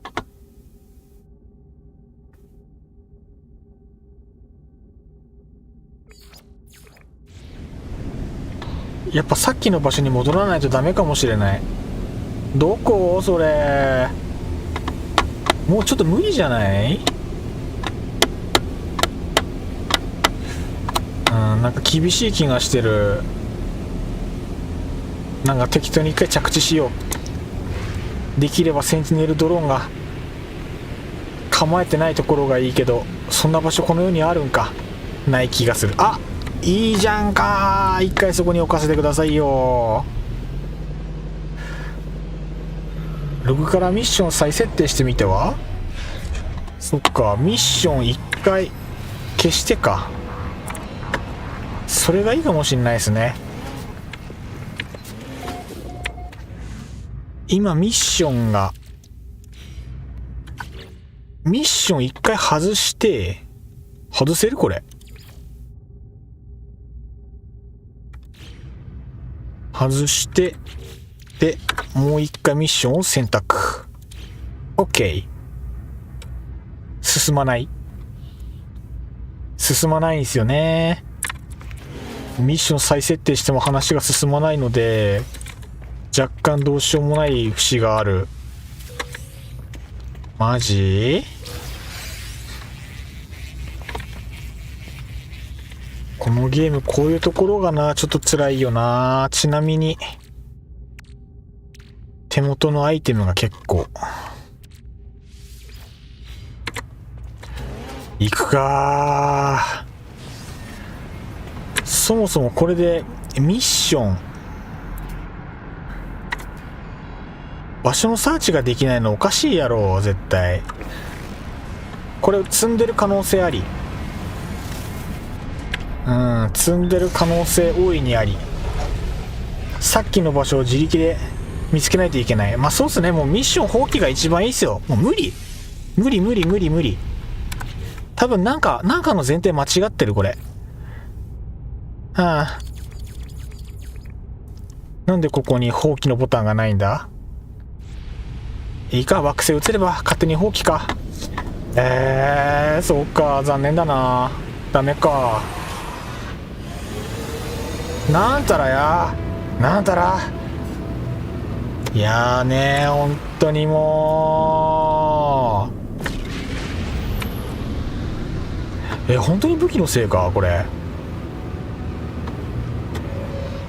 武器の性能差そんなにあったかな。でもちょっとさすがにか。ダメね。諦めるか。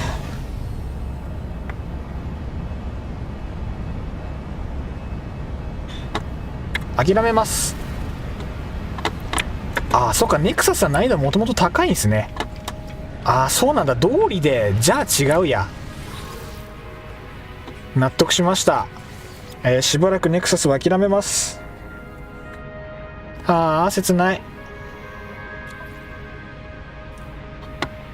ネクサス以来そうなんだ。だから難しいんだ。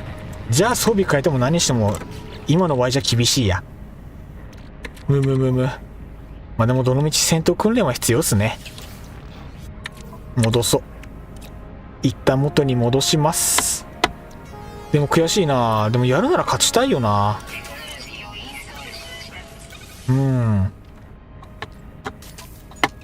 どのみち練習自体は必要だし、いやマジで悔しいな。立ち回りはでも悪くなかったですよね。割と動き悪くなかったって自分では思うんだけどダメだったかな。悔しいな。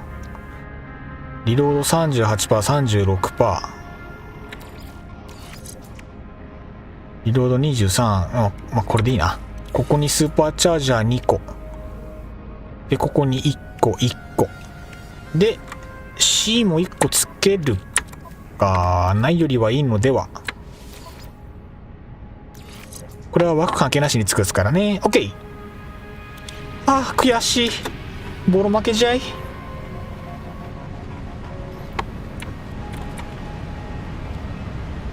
いつか見てろネクサス、また来っからな。今日のところはお預けにしといてやれよ。勝ったと思うなよ。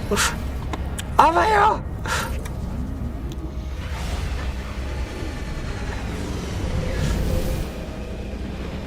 一人で4人分の働きは無理でした。使った1本というのがそもそも縛りプレイに近い。使うにしても麻痺迫撃砲やジオロジストの兵が基本やっぱ無理なんですね。いや悔しい。そうか、どのみち手数はもっと必要なんですね。帰ってきた。ただいま。安心感。さてと、絶ペットだっけか。宇宙ステーション GO。 回避もっとガンガンして、ワンコレーザーは地形や塹壕で避けるのだ。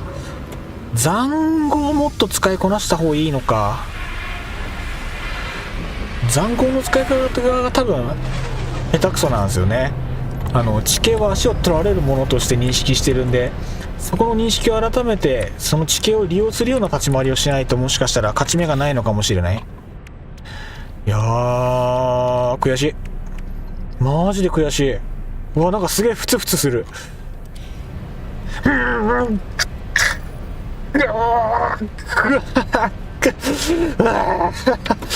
もういいもんね、いいもんね、もう。ああ、でも疲れた。おもろかった。水銀は 1200？ こんなもんでしょ、こんなもんでしょう。別にはあダメだ、今回のアップデート内容僕に合わないかも。イライラが溜まる要素が。マジっすか。いやー切ないですね。ちょっと僕もアップデート要素確認しに行きますか。じゃあちょっと惑星戻るかな。惑星戻りの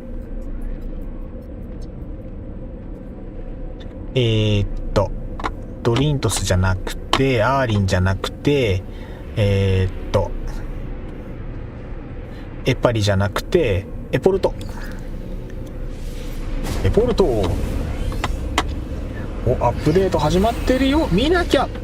ネクサスおととい来やがれ、シャッシャ慣れるとボルト一本のソロプレイでもネクサスやれるから、やり込んでもろて。やり込みたいですね。ちょっと負けっぱなしは性に合わないっすよ、本当に。勝ちてえな、勝ちたいな。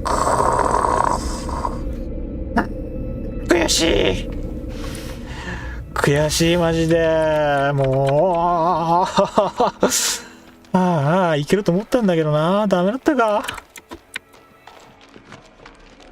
まあ仕方ないな。まあ立ち回りの甘さもあったっすね。認めます。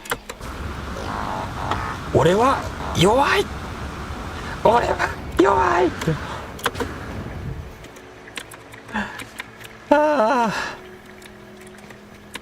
強くなってたと思ったんだけどな、そんなことなかったな。悔しいな。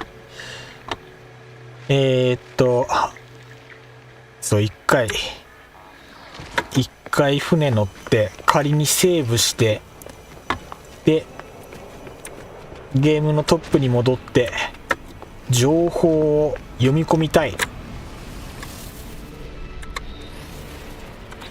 じゃあ一回画面戻ります。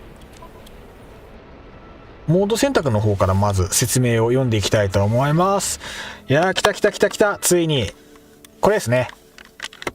これじゃないか、アップデート情報これじゃない？おかえりなさい、建築ゲーだから一発も歌んでええんやで。忘れてた、これ建築ゲーや。ネクサス何それネクサス知らない子ですね。よしよし、建築やるぞ。そっか。アップデート情報はどこで見ればよい？どこで見ればいいんじゃ？ここじゃないの？ここには何も出ていないぞ。あれか、ゲーム更新しなきゃいけないのか。じゃあすいません、一瞬ゲーム画面暗くなっても大丈夫ですか？ちょっとアップデートしなきゃいけないですよね。ちょっと一瞬じゃあ画面が真っ暗になりますが、ちょっとだけお時間いただければと思います。じゃあアップデートいたします。よかった。でもこの時間に来てくれたから、今だったら全然これからアップデートやってどうのこうので間に合うですね。アップデはどこだい？どこでアップデすればいいんだい？管理？追加管理。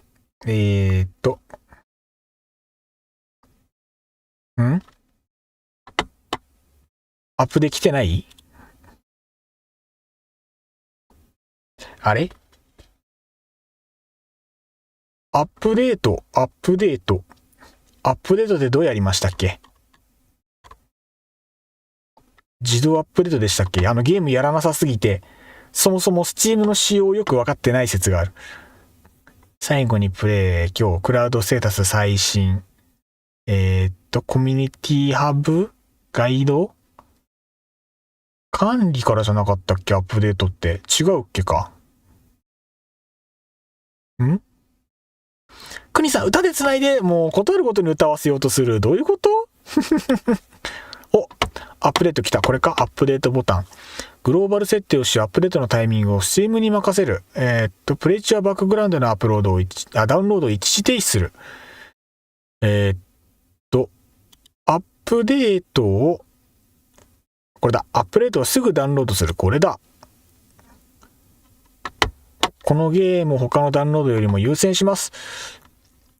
アップデート始まらんが、アップデートボタンが出てこないぞ。設定これでいいのかな？違くね？ゲームを再起動するまで待つ。これじゃない？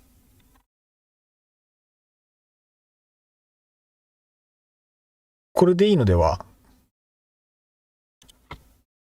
これで再起動する状態にしたので、ちなみに、違う。今何見ればいいの？ストアページ？違う。もう疲れとるんか？アップデート情報どこで見るん？これ。ガイド？サポート？ガイド？ニュース？ニュース全部英語だが。すべて。ほぼ英語だが。全然見れないが。スレッド、スクリーンショット、作品、ブロードキャスト、ニュース、ガイド。やっぱニュースかガイドだと思うんだけどな。この文言の意味合いで言うと。読めないのでいいです。プレイボタンがプレイボタンになってればできるね。なってないですね。プレイボタンがプレイボタンのままっす。Steam 再起動してみる？確かにそれがいいかもしれない。もしくは PS 版だけ来てて PC 版まだ、そういうことですね。その可能性あるな。一応 Steam 再起動するけど、Steam 一回消して、で、Steam をもう一回開きます。一瞬で開いた。何のためらいもなく。Steam 勢はまだアップできてないみたいですね。了解です。そっか、来てないんだ。残念。じゃあこっちは待ちっすね。やっぱ23時なのかな。かかるな、まだな。まだまだかかる。じゃあ素直に持ち遊びますか。あれ、佐藤さんダウンロード終わりました。PC 版です。ありゃりゃ？おかしいな。地域差あるのかな。東北の田舎は後で行ってか。ハロゲさん。あれですか、日本の田舎は後回しですか、ハロゲさん。ダウンロードがさっき始まったってツイート見た感じですね。なるほど、了解です。タイミングが合わない。アップで終わった後に画面開けば、ここがまず変わってるのはそうっすもんね。どうしようかな。しばらく待つのもよき。じゃあ本当にPC 版のダウンロード佐藤さんの方で終わってるのであれば、サーバー差も多分あるんだと思うんですよね。だって1個サーバーじゃないですもんね。日本サーバー1個日本全部ドンではないですよね、多分。パッチ合ってます？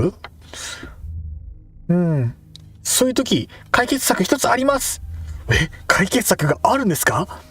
ここから入れる保険があるんですか？それは教えてレモンさん。ここから入れる保険があるんですか？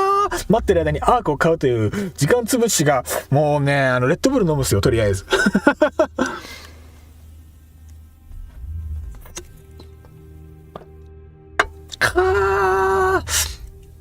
飲み干しちゃった。お金ないんですって。だって車の面倒見たら最低10万っすよ。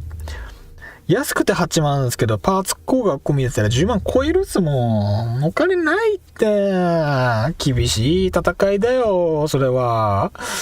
アークやりたいけどな。スチームを一旦落として再接続させればよいのでは？今、スチーム1回切ったんですけどね。もう一回やってみます。もう一回。スチームキリーノ。23時の共同探索開始に合わせてダウンロード配布してそうですね。そんな気してるんですけど、でも佐藤さん PC 版、今ダウンロード終わったんですよね。そうなってくると話変わってくるんだよな。どういうこっちゃい？どれが正解？パソコンの再起動とかなってくるとこの話変わるしな。そう、車お金かかりすぎて持ちたくない都会に引っ越すのも視野に入れていいかも。いや、都会はあれですからね。稼ぎのレベルが一定水準超えないとそもそも都会で暮らせないんで、僕の年収知りたいですか？恐ろしいですよ。アルバイトの方とか稼げるじゃんって。都会のアルバイトぐらいしか給料もらってないじゃんぐらいですからね。一応正社員で。田舎の正社員は給料少ないんですよ。そもそも僕の能力じゃ都会の仕事についていけないです。そんなもんすよ、現実なんて。仕方ねえんだっす、これは。しゃーなし。なんとかならんかな、これ。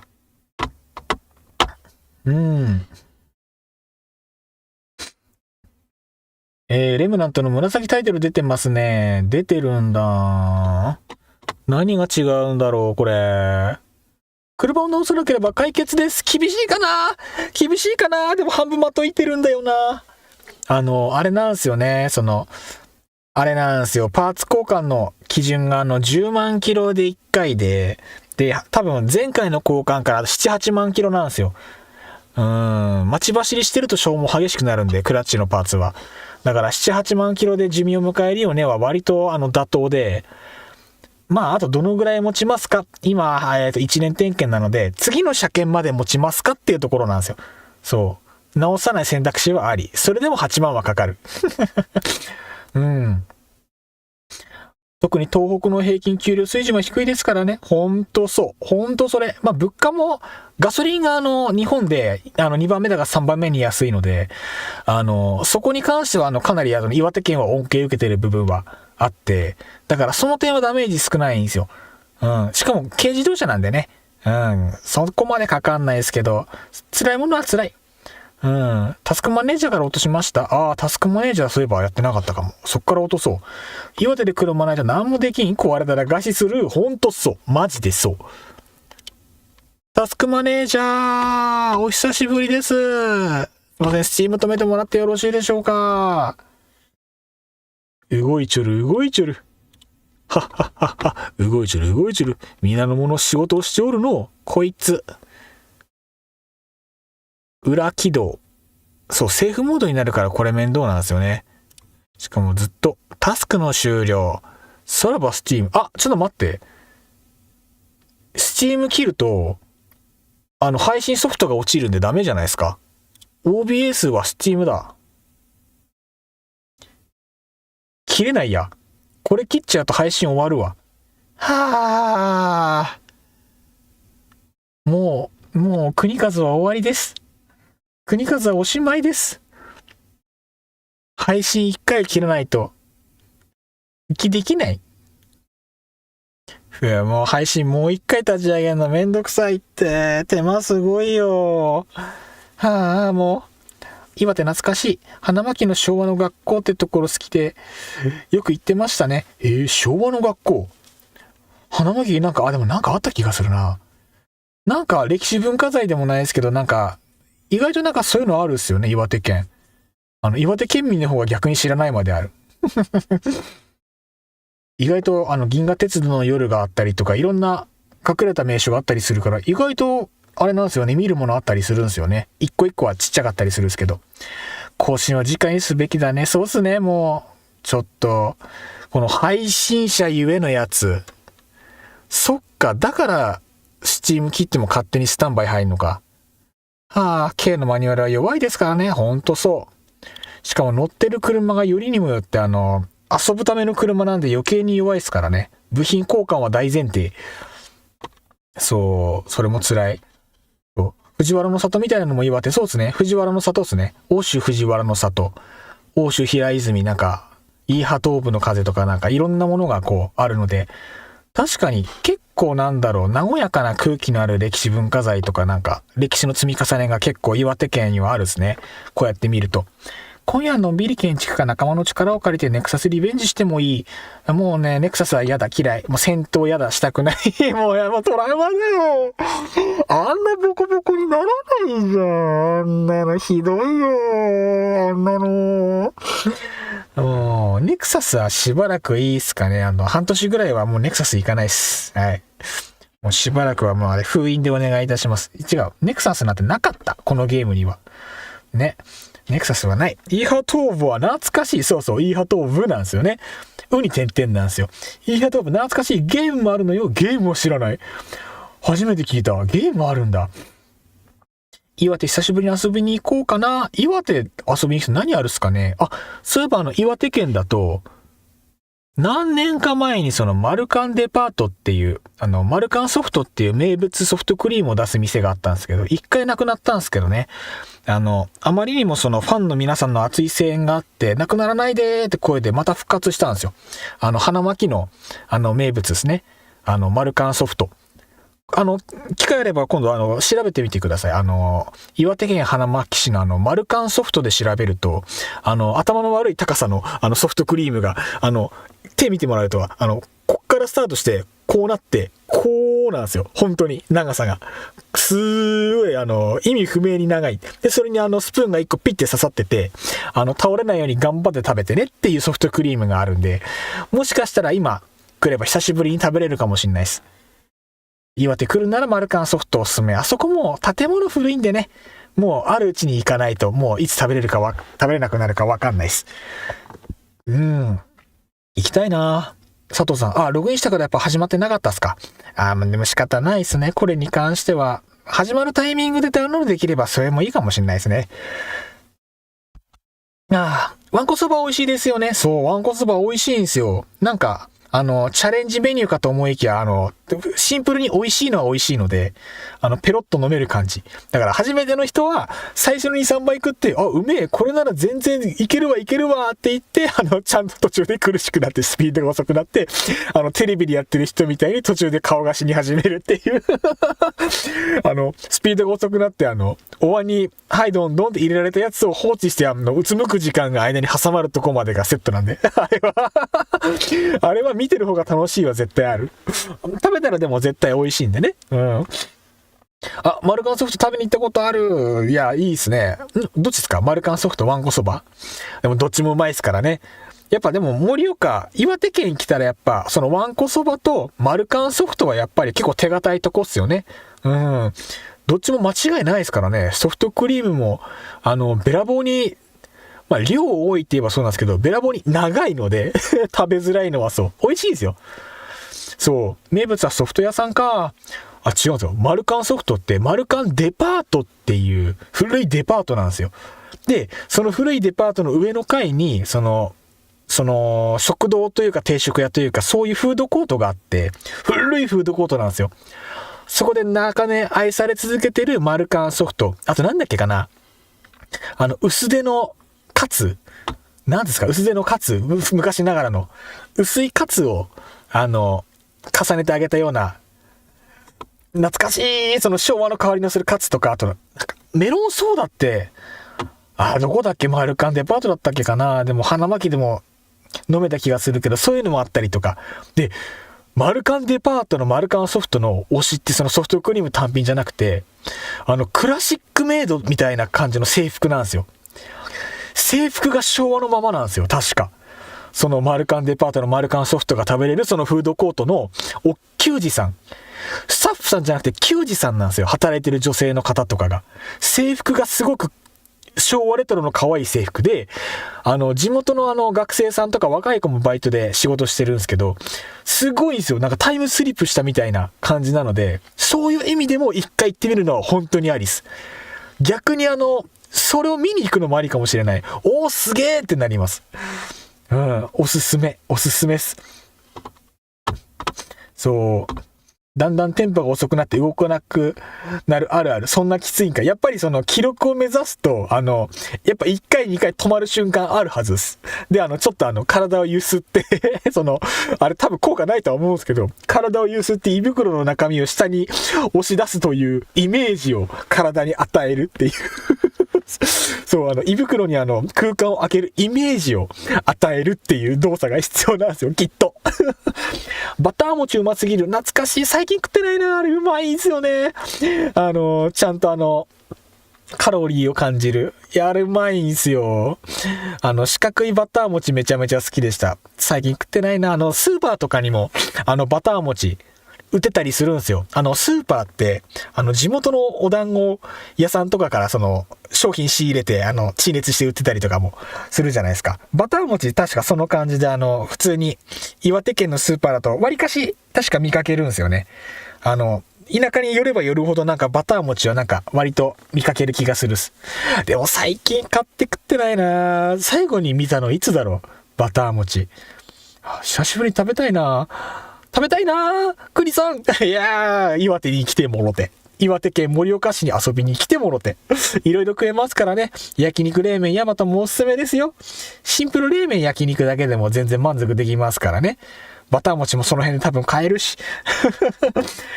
花巻のマルカンソフトはな、いや、本当に一回行きたい。いつ食えなくなるかな。マルカンソフト昭和どころか明治の香りがする。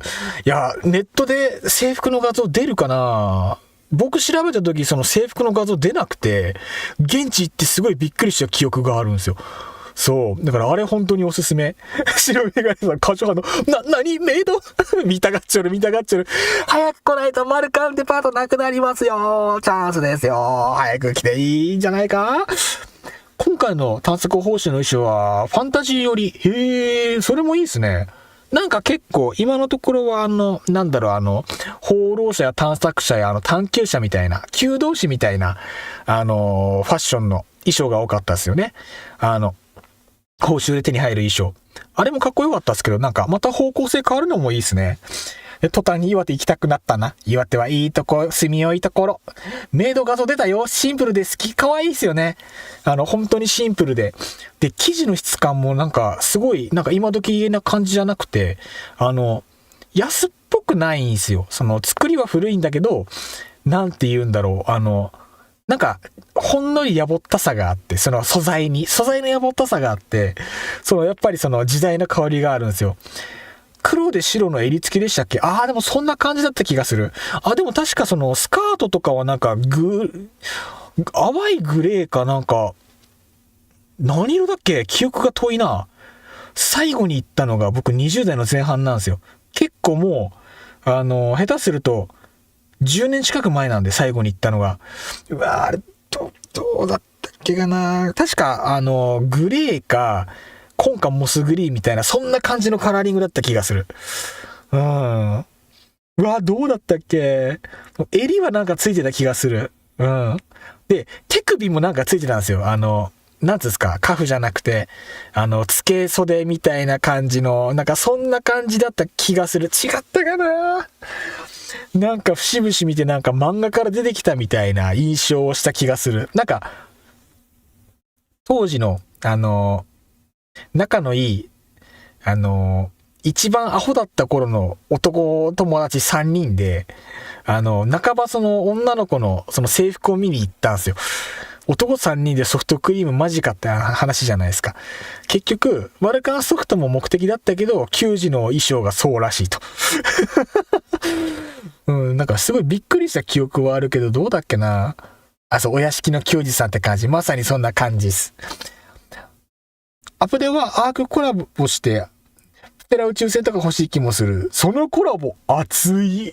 会社協力してくれるかな。でもそうなったらそれは面白いですね。皆さんごめんなさい。バックミュージックもなんもなしでずっと喋ってるけど大丈夫ですか？今普通に喋りに夢中で全然曲も何もつけてなかった。一回とりあえずゲームつけますね。ゲームつけますね、とりあえず。国数普通に雑談配信やってる方が盛り上がるのでは。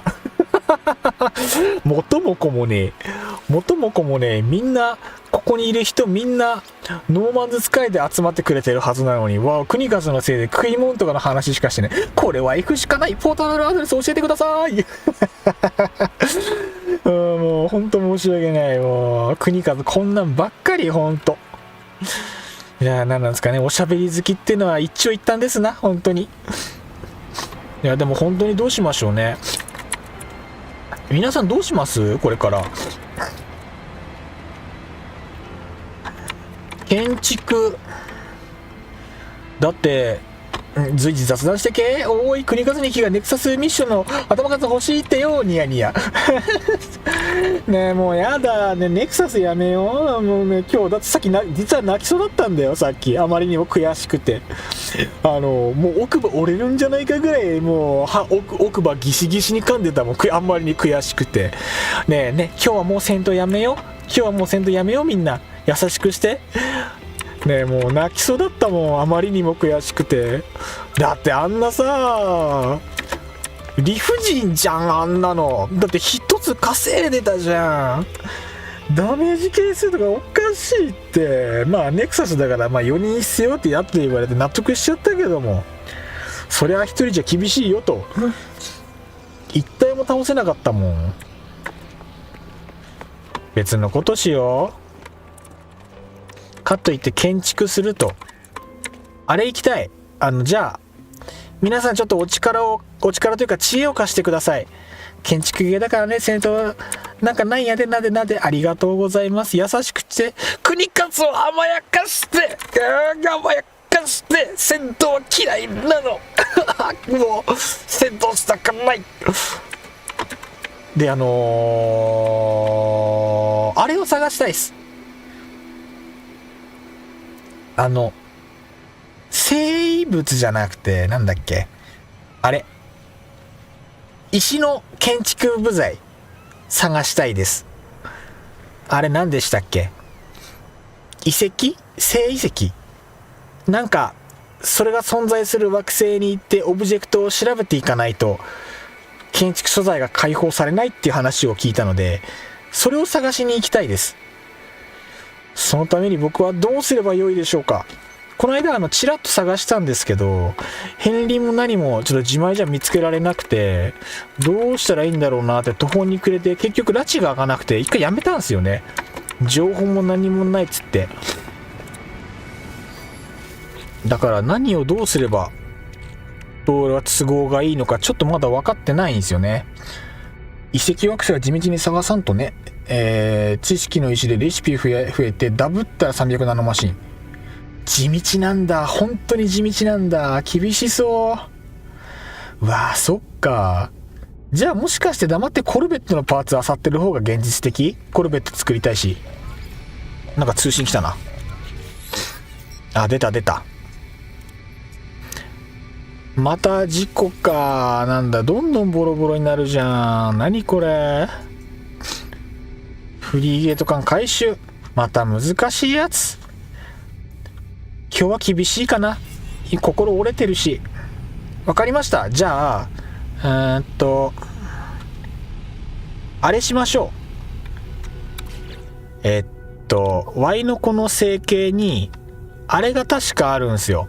そう、回収可能なスクラップ回収できる星がポロポロあるので、コルベットパーツ集めましょう。コルベットパーツをたくさん集めて、どこが集めやすいかな。原子力の土地とか放射性の土地は嫌だな。毒性の土地、みんな危ういとこばっかりだな。どこが一番マシだ？まあ毒性はランダムだし。遺跡惑星ではポリッシュストーンが特産品なので、それで検索かけたら見つかるかも。ポリッシュストーン？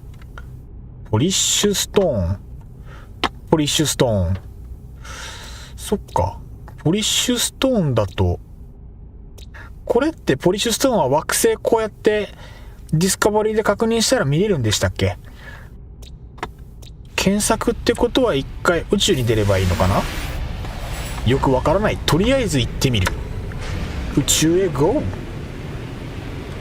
今何時？22時半。もう23時になるな。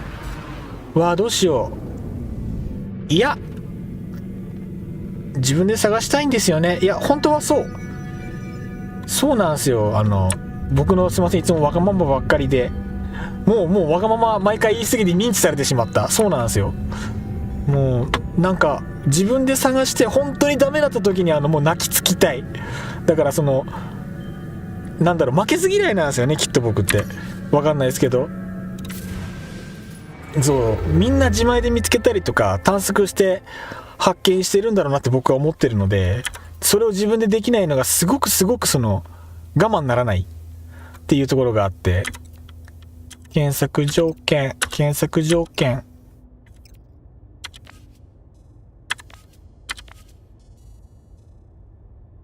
素材で惑星検索できたでしょ。そんな機能ありましたっけか。その見方がわからないのです。見方がわからないのです。ディスカバリーに検索機能があるってことですか。そういうこと。持ってますよ。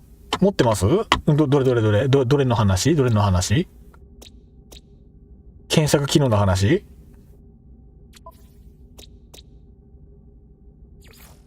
これで検索できるってこと。持ってますよ。惑星どういうこと。あった。ポリッシュストーンの惑星今ちらっとありました。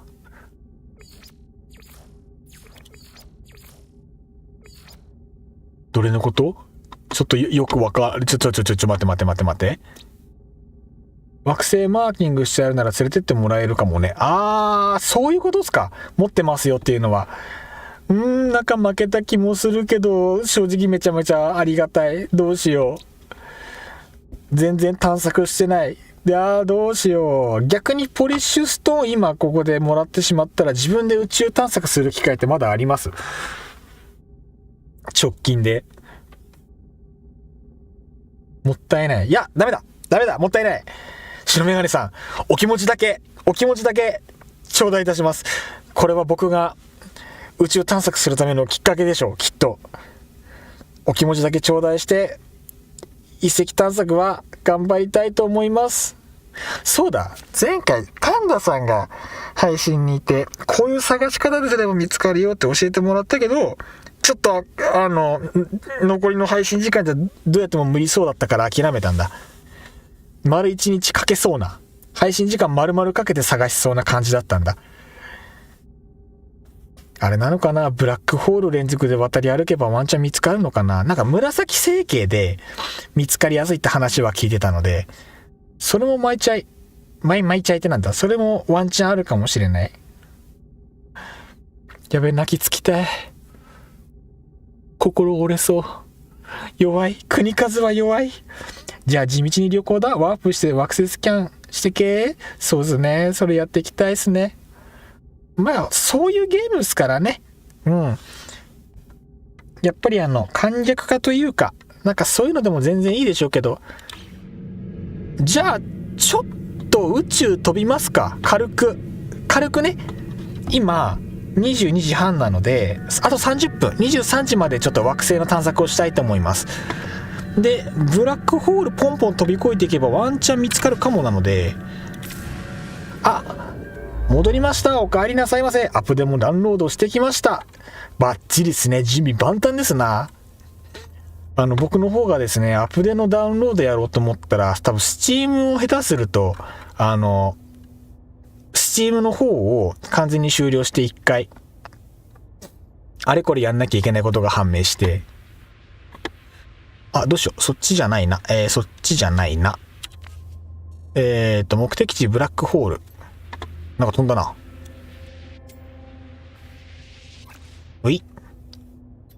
いってらっしゃい。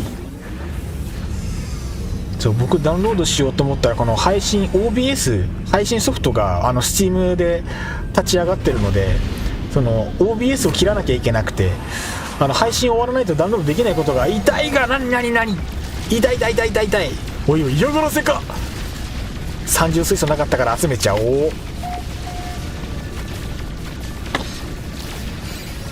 そういう感じだったので、僕ダウンロードは今回の配信ではできないことが確定しております。いいな、みんないいな。なので僕は明日以降、明後日とかですかね、ワンチャン明日できるかな。明日車預けて台車もらうので、台車貸してもらって帰ってきたらそのままゲームできるかも。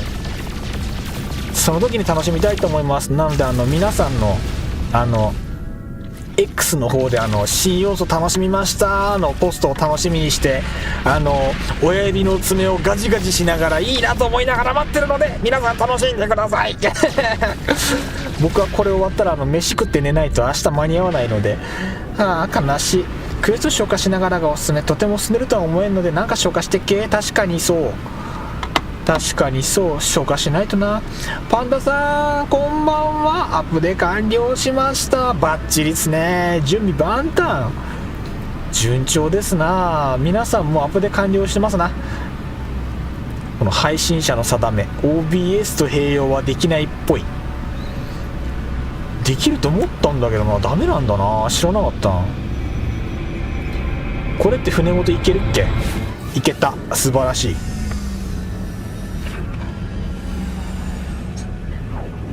その整形でも惑星スキャンして探してみるのだぞ。飛んじゃった。先に飛んじゃったコメントの反映のラグ。異物の惑星は意外とすぐ見つかると思いますよ。本当ですか。嬉しい。見つかったら嬉しいよ。すげえ見つかったら嬉しい。すげえ48万光年飛んだ。思ったより飛んだな。思ったより飛んじゃった。さあスキャンしますか。見つかるかな。見つかるといいな。ソラニウムめっちゃ紫だな。古代の残骸。これ月か。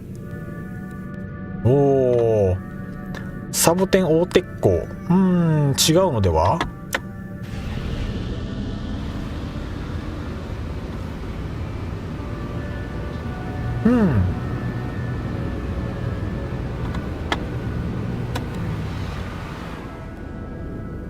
惑星3つだけってことはないだろう。とりあえず宇宙ステーション行きますか。見つかるといいな。乗りという勢いで1個前スルーしてしまったから辛い。あと20回ぐらいやらないとコアまで届かんけん。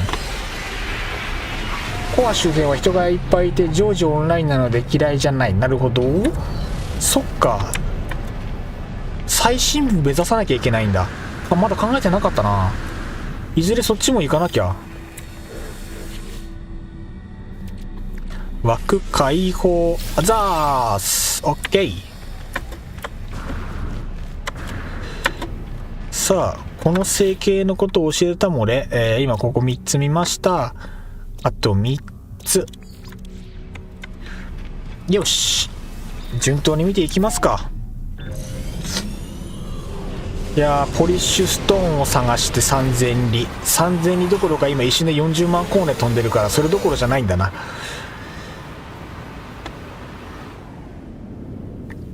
こっちかな。どれだどれだどれだどれだ。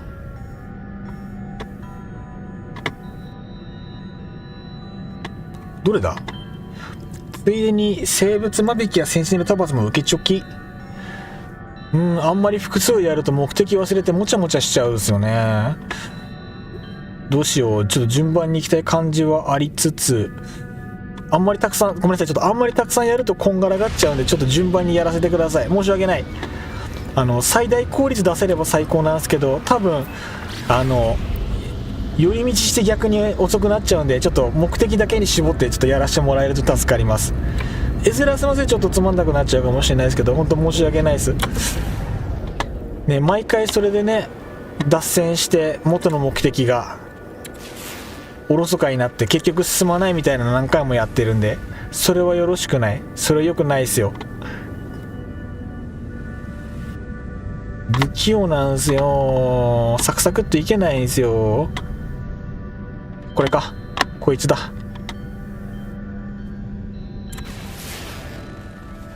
君はフロストクリスタルだからこれ関係ないな。で、あと見てないところ全部見たか。全部見たな。ソラニウム全部違うっすね。終了。じゃあ移動します。あ、ちょっと待って。あれ、もしかしてありました？あったか、あったのか。今見た惑星どれだ。フロストクリスタル、凍った異物、凍った異物、異物、これか。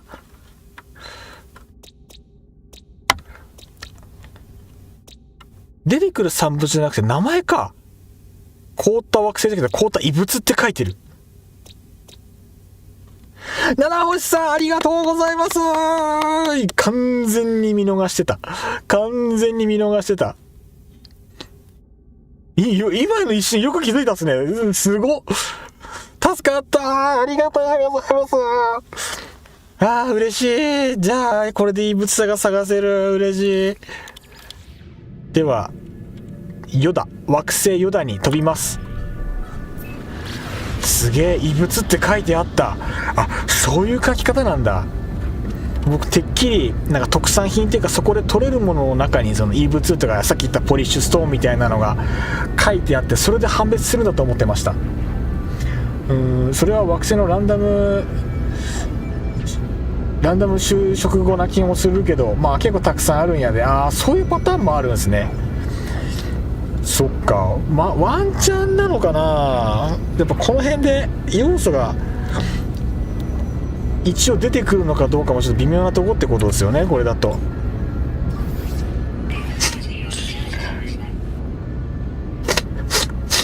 いやあったら嬉しいな。本当にこれで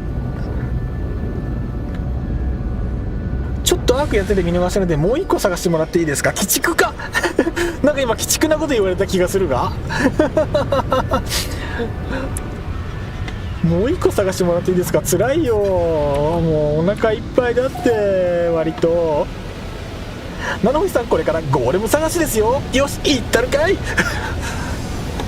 え、マヤフさんがゴーレム探しだから羨ましいなと思ってたんですよ。ネタバレ巨大かっこいいゴーレムをもう見てるんでね、いいな、欲しいと思ってなかった。今なんかあった。さあ描画しろ。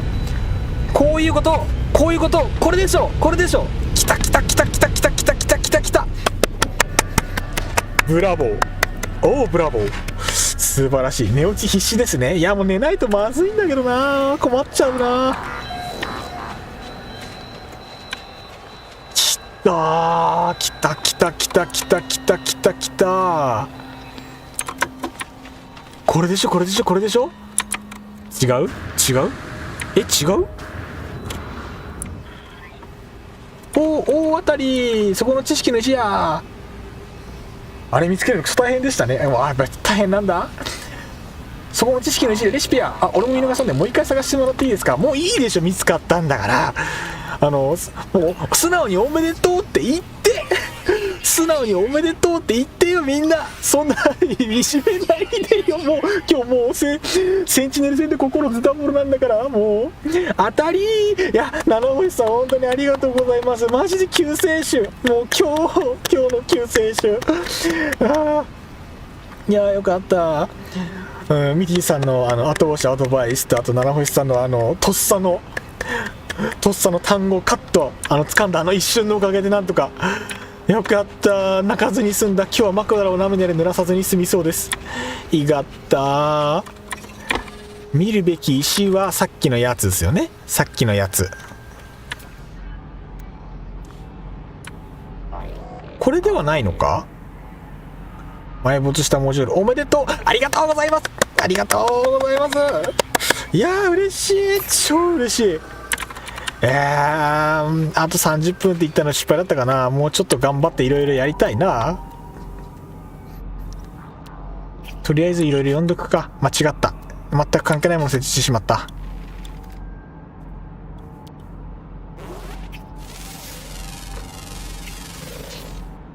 これは何から見ていけばいいんだ。とりあえずこの光ってる石にいい目見れそう。横あったからよかった。明るく光って浮いてる石あるからレシピだ。こう明るく浮いてる石、明るく光って浮いてる石、どれだ。これではないですよね。これではないですよね、多分ね。これではないはず。これって間違った。これは関係ないですね、この辺は。あ、これがポリッシュストーン。なるほどなるほど。あ、これもポリッシュストーン。なるほどなるほど。こんな感じでごそって取れるんだ。あれもかな。あれもポリッシュストーンだ。開拓地でポリッシュストーンが少し要求されるから1スタックフル貨物船積んどき。了解です。近くにあればスキャナーで視認できます。了解です。じゃあスキャナーでここに簡単に拠点立ててしまっても楽かもしれないですね。二酸化鉱物、有機鉱物、これだー、あったー、いけー、いけ、飛べ俺の体。目的地はそこだ。喜びに打ち震えるがいい。ふう、マイナス60度が肌を切るような冷たさ、たまんねえぜ。わあ、すげえ浮いてる。こんにちは。なんか有機的だな。ポン。やったー。超嬉しい超嬉しい。あ、そうか、建築素材にポリッシュストーンが要求されるんですね。ナノマシン稼ぎにもなるのでワープ先にするのもあり。レシピダブルために300ナノだ。熱いなー、これ熱いなー。じゃあこれガンガン集めていきましょう。よかった、次回の配信からもやることできましたね。じゃあもうこれからいろんな建築ができる。これはもうどうしようもないんだ。了解。嬉しい、マジで嬉しい。これ探しながらなんか良さげな土地を見つけたら、探索用の拠点をちょこちょこちょこっと作って、パッとこっちに来て探し物できるようにしよう。あれもじゃないか、あれもじゃないかね、ティミー。思考よれ、いや俺が寄る。こんにちは。よいしょー、よいしょ。嬉しい。建築はいいぞ。建築のアクセントにめっちゃ良いし、素の地面にも違和感がない。それが一番強いですよね。どこに設置しても違和感ないってのは本当に有用だと思う。やっぱその調和取るのが難しいですからね。調和取るのに苦労しないってのは本当にありがたい。近くだとこんなもんか。お、そっちにあるじゃないか。いやー、楽しくなってきましたな。これぞノーマンズスカイって感じですな。素晴らしい。間ポリッシュストーンも回収しながらがいいですね。飛びながらでもいいけれど、回収できるものは回収しながらの方が効率はいい。これは違う？これもか。あ、そういう感じか。これ未確認鉱石だ。ついでに拾っていくか。ついで周り探せば多分いろいろ埋まってるんだろうけど、いいか、とりあえずだ。進め進め進め。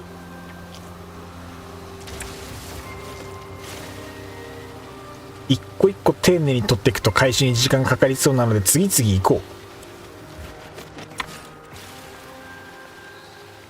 う。本当に目に見える遺跡全部ポリッシュストーンなんだ。あとは生えてる植物とかもパーツに使えればいいんだけどな。本当そう、それ思うっす。なんかこの自然の植物とかもどんどん使えるようにしてほしいですよね、本当は。 OK。 あれ、ポリッシュストーン取りすぎた。これだ。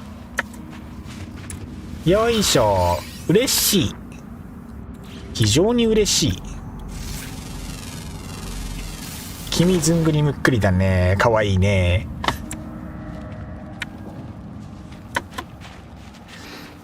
ついでに拾いつつ、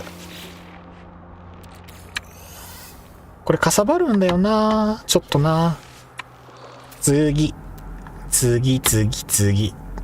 一旦知識の石はスルーで良いので、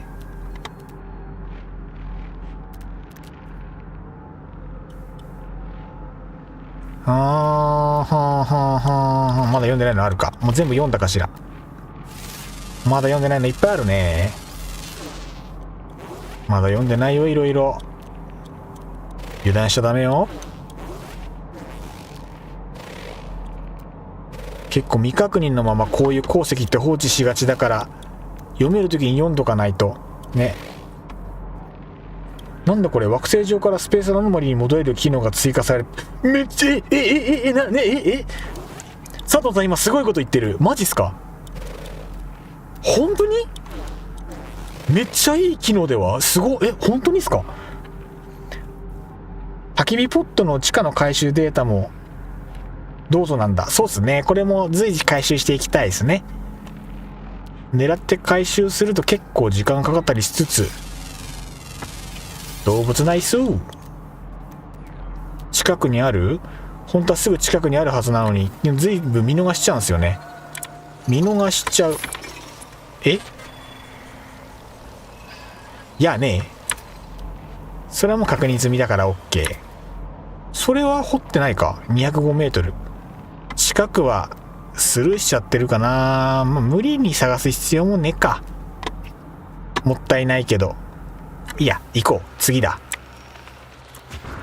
次佐藤さん、スペースアノマリーからワープした時に戻れる機能とは別にってことですか？追加機能？本当にいろんな機能がいろいろ追加されてるっぽい。ダーン。とりあえず高台登ろう。ちょこちょこ集めながら。惑星上からスペースアノマリー。戦地殴ろうぜ。要は開拓地みたいにすぐ戻れるようになるのね。めっちゃ便利。勘違いですか？了解です。それでもめっちゃ便利になったな。一気にゲームバランスが変わってしまう。素晴らしい。来た。記憶のいいし。一番近いとこあれか？もっと近いとこないかな。記憶のいいし。記憶のいいしは一番近いとこがそこっすな。そっちがある。こっちにもある。トントンだな。近い方にしよう。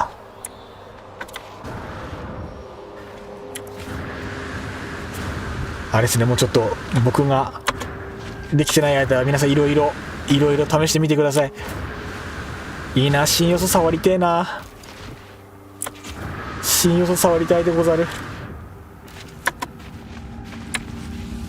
ゲッチュー。うわ、すげえ、めっちゃいっぱいあるこの辺。結構いっぱいあるのでは。そっちじゃないな。そっちじゃないねんな。記憶の石が見たいよ。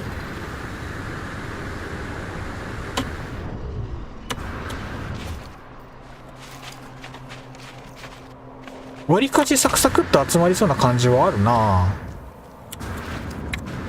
間違った。オッケー。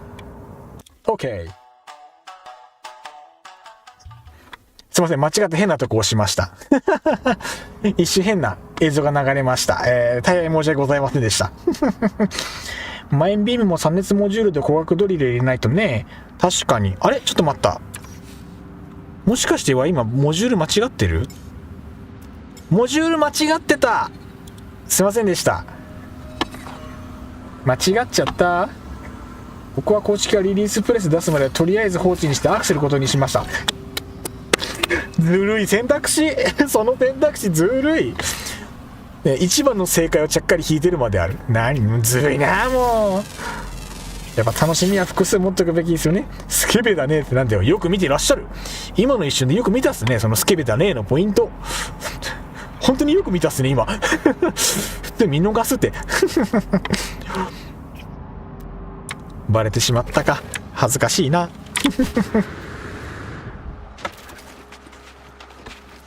行くぜ。飛んで飛んで飛んで飛んで飛んでんへ。よし、オッケー。着地。オッケー。他ははい、ぐるっと見渡して、すごいね、いろいろ見れるな。そうなんです。ちょっと前まで僕オープニング映像を流すようにしてたんですよ、配信前に。3分程度のソーラン節を前奏からフルで流すオープニングをね、前まで流してたんですけど、あまりにくどいんでもうやめるかって言って、もう最近流してなかったんですよね。だって配信前に毎回ソーラン節聞かされたら気めいるじゃないですか。自分が作ったオープニングなんですけど、どうしたもんかなとは正直思ってました。いや、我ながら正気の沙汰じゃないなとは未だに思うっす。なんであんなオープニング作ったんだろう。何を思ってあれ作ったのか未だによく覚えてないですよね。なんでじゃろうと思って自分でも不思議で仕方がない。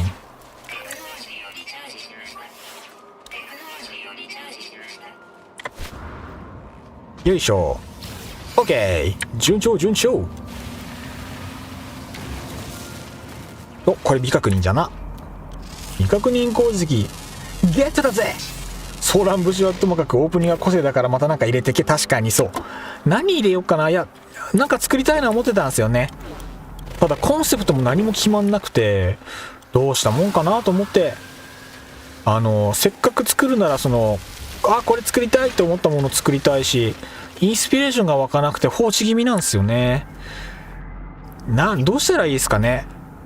それかずっと今ノーマンズスカイハマってるから、ノーマンズスカイベースのオープニング何か作ってみるのも一つありかなと思ってるんですけど、自分も配信前に2分ほどのオリジナル入れてますけど、いや大事ですね。そうか、パンダさん曲も作ってますもんね。やっぱオリジナルで作ってるものをオープニングそのままできるの強いですね。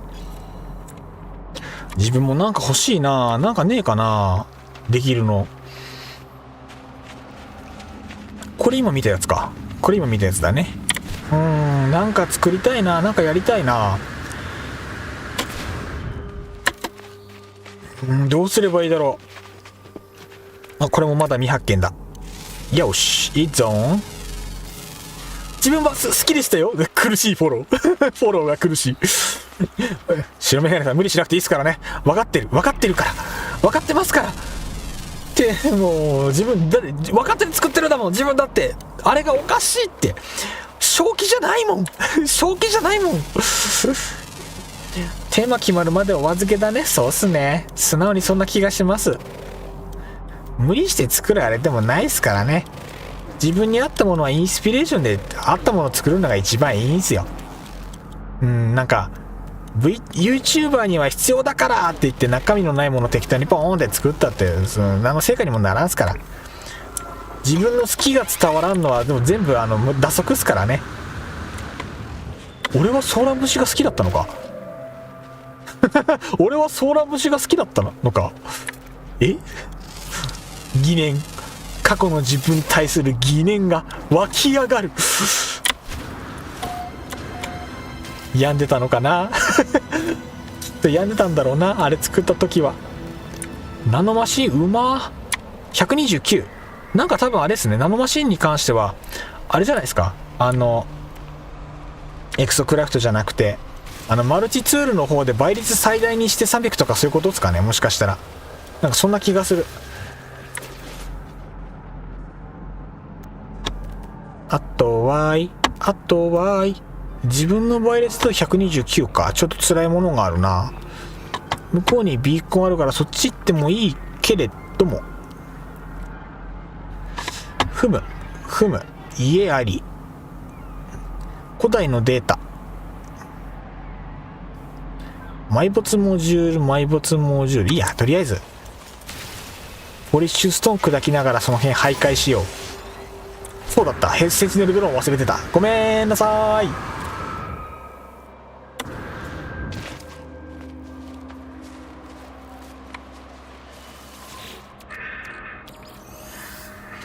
レトナガさんこんばんは。いらっしゃいませ。ノーマンズスカイ、今日はというか今はポリッシュストーンと異物の探索に来ております。ありがとうございます。本当にありがとうございます。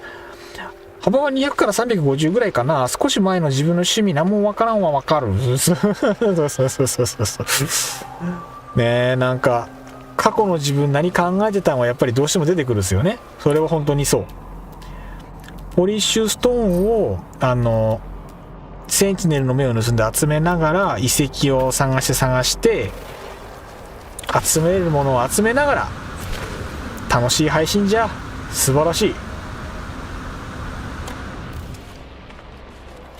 この辺にあるかな。なんかありそう。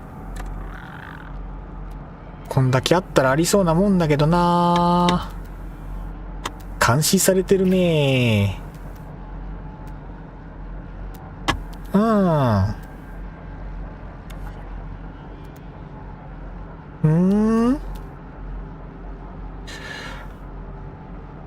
田中さんこんばんは。なんか可能性が広がりそうなアプリでワクワクしてる。やっぱみんなそうっすね。もう皆さん早速ダウンロード済みましたか？もうガンガン新しいの体験してもね、適応しなきゃいかん。ガコンしなきゃいかん。僕は配信ソフトを落とさないと更新ができないので、この配信中に遊べないことが確定しております。悲しすぎる。そんなことってあるかいな。配信者なのに誰よりも先に最新のアップデート遊んで配信するのが基地なのに全然そうはならない。なんじゃらほい。なんかバグってないですかこのパッチがバグっているのはいつものことだから気にしてねコルベ実数で重くなったからその解消がメインな。ああそういうことか。コルベの中の階段上がってたらいきなり行動不能になりました。怖いっすね。結構怖いバグかも。それは白メガネさん、ネット長さん、こんばんは。共同探索の外観服が結構かっこいいから探索はやるべきですね。あの服かっこいいですよね。かっこいい。いいですね。やっぱ報酬かっこいいのは熱いですね。気に引っかかる。いいないいな、ちっちゃい声で。いいもんね。記憶の石集めちゃうもんね。記憶の石集めちゃうもんね。あ、これもまだ未発見だ。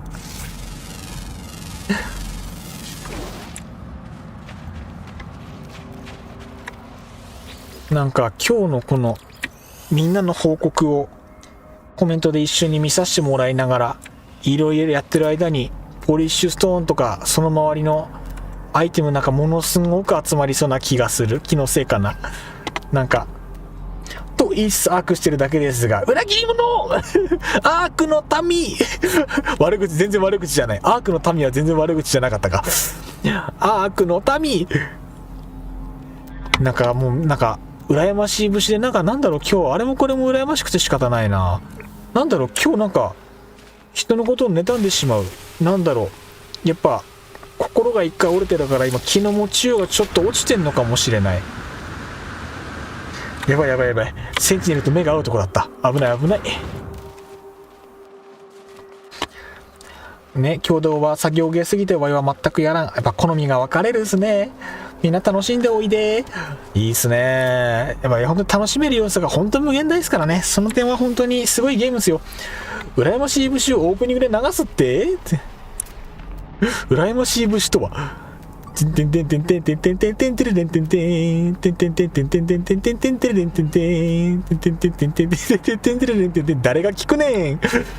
が聞くねんそれ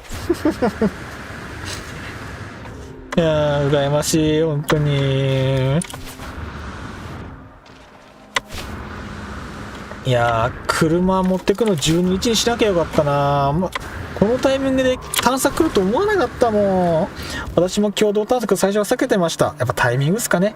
雑談プラスアルファでいい感じの雑談配信や。おいみんなクリニキがネクサスの頭傘欲しいってよ。ニヤニヤ。またそこに持っていくか。もうやめようネクサスは辛いって。虎の馬多分今日夢に出るもんネクサスね。レモンさんの裏切り者いけず裏切り者みんな置いてって。あ、これだ。この間レモンさんが設置してくれたってやつ。イオン電池そろそろ作んないと厳しいか。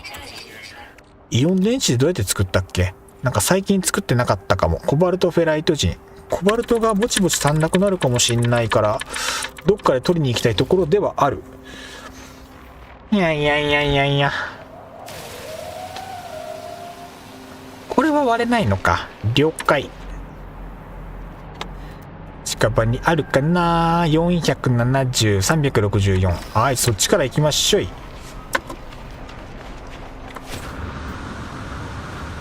植物を貫通。飛びます飛びます。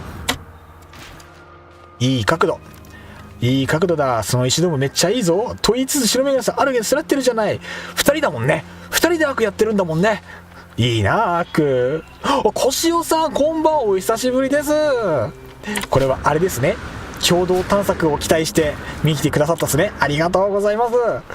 皆さんもうダウンロード済んでるご様子で、もう早速みんな楽しそうですね。僕はこの配信を始めるタイミングとかの都合で配信ソフトがSteam で動いてるんで、配信を止めないとダウンロードができないという状況に今なってしまい、みんなが楽しんでるのを親指を加えて見てるしかできないという状態でございます。みんな俺を差し置いて楽しんでね。ギリギリ大丈夫。恨んだりしないからね。恨んだりしないからね。ギリギリああ、僕だけはまた今度です。残念ながら。悔しいの。あ、やった、ドームだ。嬉しい。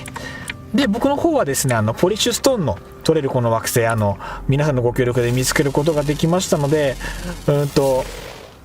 こっちの方でね、異物なんかこういう建築素材をね、集めていこうかなと思っておりました。共同探索やらないぜ。あ、でも待って、コメント欄の流れが早い。ちょっと待ってね。一瞬戻る。共同探索やらないぜにとってフリマは恩恵はあるはず。あー、そっか。今すごい刺さった。確かにそうだ。やっぱ定期的にやるべきっすね。需要あるっすね、じゃあ。結構。初心者プレイヤー以外にも需要あるんだ。うわ、すげえ。確かにそれは強いわ。ねえ。こんばんはでございます。環境防御はわざわざ電池じゃなくて、その素地もこまめに拾う方がいいかも。そっちの方が効率いいですかね。アップできたけど、一番直して欲しかったバグが修正来てなくて少しだけ残念です。今回じゃなかったんですかね。また次っすかね、そうすると。直すとこいっぱいあるゲームですからね。優先順位もうちょっと、なんか細かいバグいっぱい直してほしい気はするけど、やっぱ難しいのかな。フリマで探検建築変えるのはとても楽しそうで期待してる。あ、ミディさんめちゃめちゃ需要あるじゃないですか。もうぜひ買い物来てくださいね。そしたら。楽しそう。フリマ楽しみですね。いいっすね。やっぱ。フリマ本当にめちゃめちゃ需要高い。嬉しい。気づけてよかった、それに。わあ、なんか施設に着いた。これ何？なんかアイテム買えるやつ？ちょっと寄ってきますか。交易所だ。交易所そういえば押さえてなかったから、どうしよう。交易所の近くに、一個山向こうに拠点建てよう。そしたら交易所もいつでも行けるし、そういう感じにしよう。方針決まった。方針決まりの。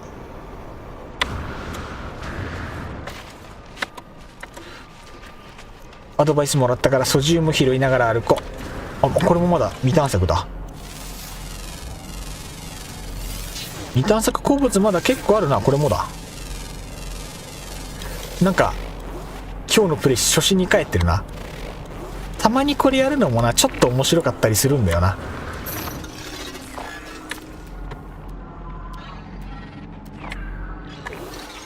よし。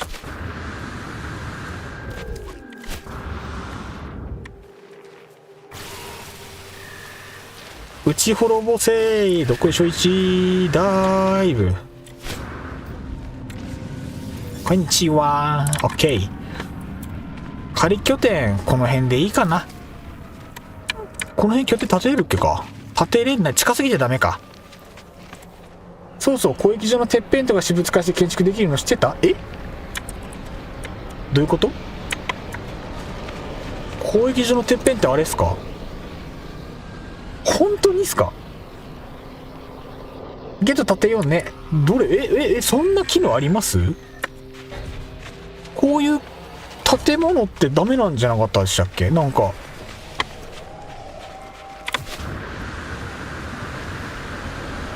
どうもー、小液所を奪いに来たものです。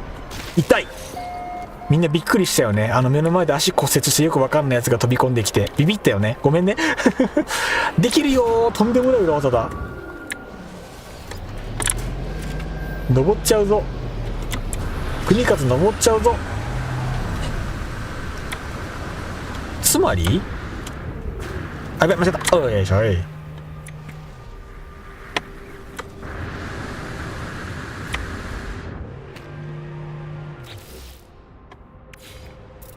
本当だ、立てれるおもろすぎる。え、マジ？あ、海賊来た。仕方ないわね。新しい俺の家を守るとするか。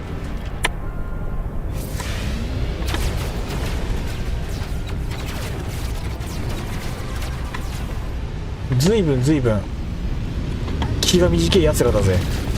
この俺に喧嘩を売るなんて100年早いんじゃねえのかい。シールドがぬるい、シールドがぬるい。オッケー、ナイス。お尻を出した子一等賞。あと2機、あと1機。君で最後だよ、君がジオードだよ。オッケー、終了。惑星アーカイブも行けますよ。マジっすか。恐ろしい話を聞いてしまった。みんな侵略できると知っておけばみんな侵略できると知っておバカになるのだ確かにビビる。これは確かにってなる。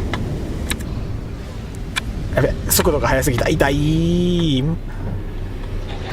敵ジオドミキ好き下の一般人に攻撃したら追加戦闘やぞ。それは怖い。気をつけなきゃ。それは気をつけなきゃいけない。でもよかった、これで拠点が1個手に入った。しかもすごい立派な拠点。ありがてえな、ありがてえなこれ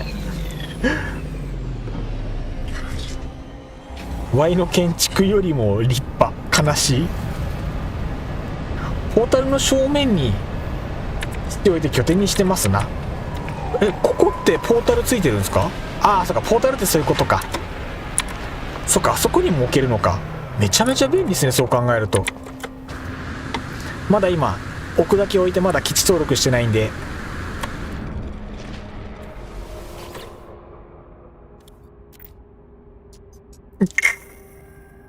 おもろこれ今日からここをキャンペチとする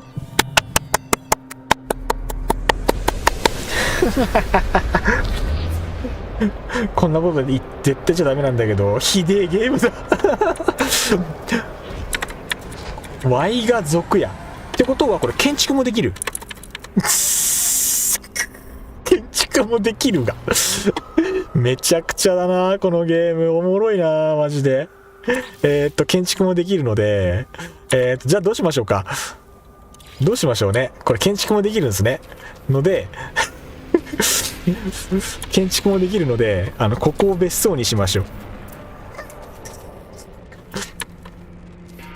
う。ああ、おもろ。何も作らんでも建物があるのは素晴らしい。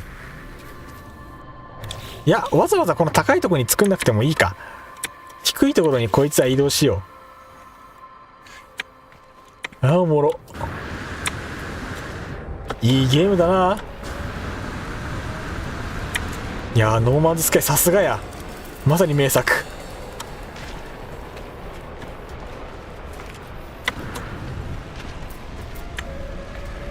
ああ、諸君すまんね。今日からここが私のオフィスになるのだ。どこに置こうかな。どこに置こうかな。こいつの後ろでいいや。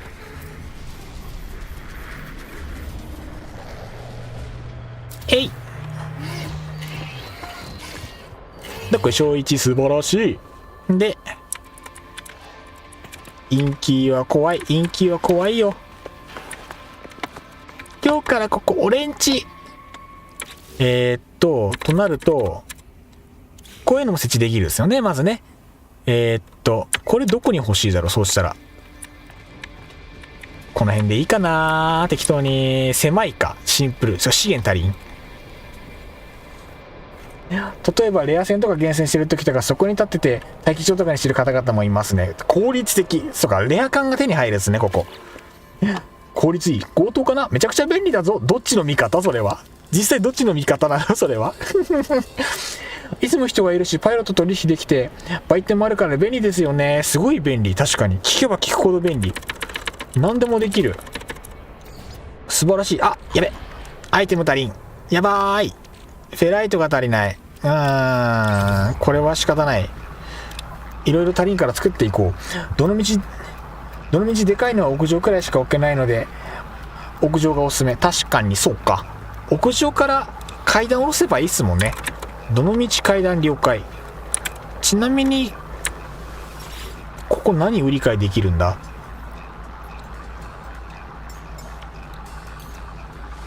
買っちゃおう。なんだこれ。解読済みユーザーデータ。なんだこれ。なんだこれ。大量の解読済みユーザーデータが記録されたハードディスクが多数詰め込まれた箱。個々のディスクの価値は低いものの情報をまとめて処理分析することで貴重なデータを得られる。そのような処理は、先進マテリアル経済を持つ成形で行われる。これはもうなくてもわからんからいいや。ただただ芋。そう本当にそう。もう屋根の上なんか特にその雰囲気醸し出す。中央全部壁で囲んだら NPC の人どうなっちゃうんだろう。なんか恐ろしい話をしてる。幽閉していくスタイル。あ、金属プレート買えるや。ラッキー。買っとこう。 OK。 あ、そうだ、売れるものあるから売っちゃおう。なんか販売用のアイテムそのまま抱えてるからこれ売っちゃえ。奇妙なトロフィー。いくらで売れるこれ。値段113万。売っちゃうか。バイバーイ。ただの交易品。そこで買ってよそで売るもの。なるほど。お、今回のアップでリリース詳細メッセージ送っておきました。ありがとうございます。確認させていただきます。ただの交易品。そこで買ってよそで売るもの。宇宙船にモジュールないと非効率かも。了解。今日はいいかな。じゃあ荷物かさばるし。初コメありがとうございます。エビデンさんコメントありがとうございます。最近このゲーム始めたんですがわからないことだらけで、いや初心者大歓迎でございます。僕の配信見ていただいてありがとうございます。ありがたいことにですね、僕の配信もうわからないことがない先達の皆様、超先輩アノマリの皆様が集結してる配信でございますので、わからないことはここで全てわかるかと思います。ぜひぜひ配信見ていってください。どうぞよろしくお願いいたします。はい、とても楽しい配信になってるかと思います。皆さんのおかげで僕も楽しくゲームができているので本当ありがとうございます。毎週水曜日固定でノーマンズスカイ遊んでいるので、よかったら毎週見に来てください。今日はいつもより早めに配信を始めておりましたが、普段21時から翌朝ぐらいまで長時間配信をやってる気違いでございます。お好きな時間に見に来ていただけたら嬉しいです。よろしくお願いします。宇宙探検したいなと思っても何億年も離れてると簡単に移動できないのだなと感じて、どうすればいいか。そうっすね、なかなか人と出会えないですからね。でもそういうゲーム、宇宙の広さを感じれるゲームですからね。それも楽しみの一つまであるかもしれない。了解です。よろしくお願いします。ご丁寧にありがとうございます。はい、僕の配信の方楽しいなって思っていただけたタイミングございましたら、ぜひぜひチャンネル登録とグッドボタンの方よろしくお願いいたします。すごいですね、今日17時から配信してて、今初めてやっと配信者っぽいこと喋った世の配信者の人はもっと頻繁にこういうこと喋るんでしょうけどね。全然喋ってなかった。今思い出したみたいに喋った。じゃあとりあえず屋上を占拠しましょうか。芋砂ならぬ。じゃあゲート設置しちゃいましょうか。この施設は俺のものだ。間違った遊び方。良い子は真似をしないでね。この遊び方がこのノーマーズ世界に合ってるかどうかは別として、いやでも今先輩に教わったもんね。この拠点はこうやって奪うんだよって先輩たちが言ってたんですもん。僕じゃないですよ、先輩がそう言ったんです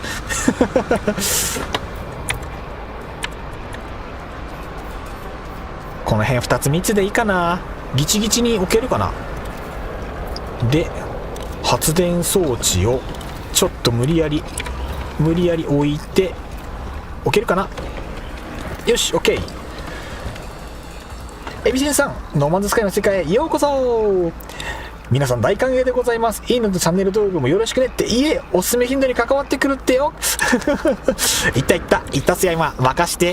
今日はちょっとなんか久しぶりに配信者っぽいこと言った。いや本当になんかノーマンズスカイ面白くて、最後の最後まで言わずに終わることあるんですよね。いや今日もお疲れ様でしたって言ってヘロヘロになるまで配信して、よくないっすね。配信者としてそれはどうなのって話。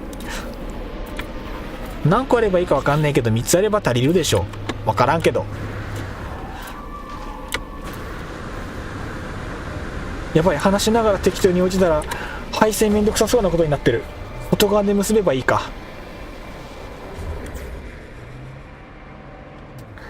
わー、足元すぎて厳しいか。ナイスナイス。これを1個ナイス。点高くで OK。 これで足りるでしょう。いいねとチャンネル登録させていただきましたエビセンさん、ありがとうございます。今後ともよろしくお願いいたします。いや嬉しいですね。ノーマンズスカイの輪が広がっていく。素晴らしい。ノーマンズスカイ、宇宙を股にかけるゲーム、国境でも県境でもひとっ飛びでございます。みんなゲームでつながる。いいっすね。いや日本に生まれてよかった。いや素晴らしい。おかげさまでコメント欄の流れが早くて、なんか最近読むのが大変なのでありがたい、嬉しい悲鳴です。初心者さん向けの企画も準備しているので、ぜひチェックしておいてください。はい、その通りでございます。みんなの X フォローしてチェックしてね。楽しいイベントとか素敵な情報がいっぱいあるのでね、確認するとどんどんゲームも面白くなっていくと思います。奥が深いゲームですからね、幅も広いですし。メインミッションとそこから派生するサブミッションを進めていけば、少しずつできることや移動できる範囲も広がっていきますよ。なんたって宇宙を股にかけてますからね。星によってできることできないこととかもあったりしますもんね。それも楽しみ。パネル同士じゃなくて全部電池に集めれば、確かにその方が効率良かったか。配信めんどくさくて適当にやっちゃった僕の配信の今の建築はちゃんと悪い例まである悪い例見しちゃった。佐藤さん、ノーマンズスカイの惑星は日の沈まない場所があるので基地を建てると便利ですよ。北極点南極点、そっか、あるのか。考えてなかった。うわ、意識してなかった。ちょっと今度探してみよう。レモンさん、2月12日から5日間スイッチドロップスがあります。スイッチドロップスってなんだろう。僕も初かもしんない。過去の探索報酬の一部もドロップスするので要チェックです。わう、やりたい。すごいな。そういうのもあるんだ。ちょっとチェックしとかないと。見た目がかっこいい宇宙船でも長距離移動できるわけじゃないっていうのを今日やって知りました。奥深い。そうっすよね。宇宙船も個性あるっすからね。やっぱ気に入った宇宙船見つけたら、それをね、どんどんカスタムしていって、やっぱり自分に合わせた最高のマシンに仕上げるっていうのも楽しみの一つですね。いや本当に楽しいと思うんですよ。一緒に楽しんでまいりましょう。僕もまだまだ解放しない要素とかがいろいろあるんでね、やっぱりまだまだどんどん楽しみが増えていくところだと思っております。いやー楽しみですな。あとなんか置いてくものあるかな。こんなもんかな。こんなもんか。こんなもんだね。まあいいか。床敷いて階段は敷いておきたいか、さすがに。階段ぐらいは置いておきたいな。さすがにちょっと高さがしんどい。そっちが近いか。こっちが正面、こっちに階段つけよう。階段。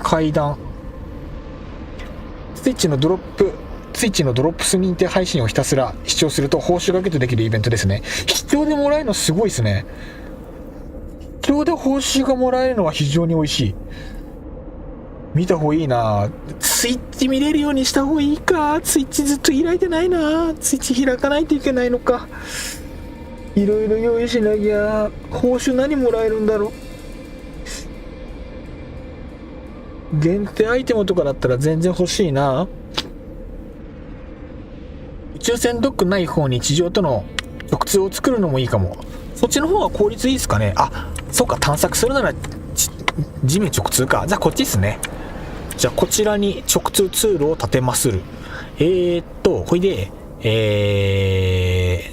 適当に手すりを1個この辺に設置して、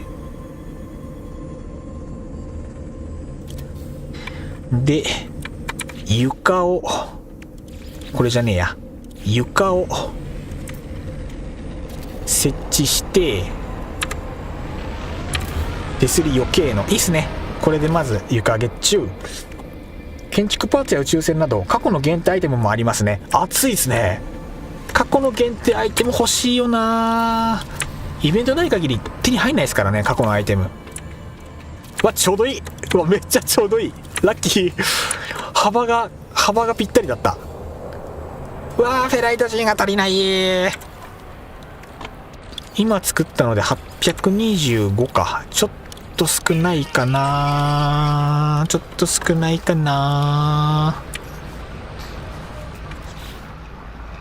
せっかくだからちょっと周り広げておきたいな。自己紹介が強い。白メガネさん、エミチンさん、僕が優しい白メガネさんですよ。アピールが強い。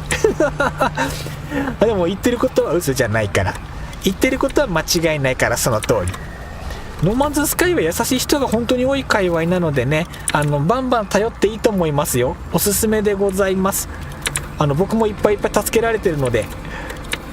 ノーマンズスカイいいゲームですよね、そういう意味でも。界隈としてすごい優しいゲームだから楽しい。安心して遊べる。そろそろ階段を落としますか。この辺も名詞のリックに載ってるので確認してください。英語ですが。了解です。頑張って読みます。英語苦手だけど頑張ります。あとアイテム欲しいんで。とにも螺旋階段だけでもいいのよ。確かに螺旋階段にするか。シンプル階段でもいいけど、でも直下でもいけるのでは。これだったら直下でいいかも。いや待って、これポリッシュストーンの高さそこだから下に降りない方がいいかもしれない。下に降りない方が行きやすいな、これだと。僕が裏切り者と呼ばれてるレモンです。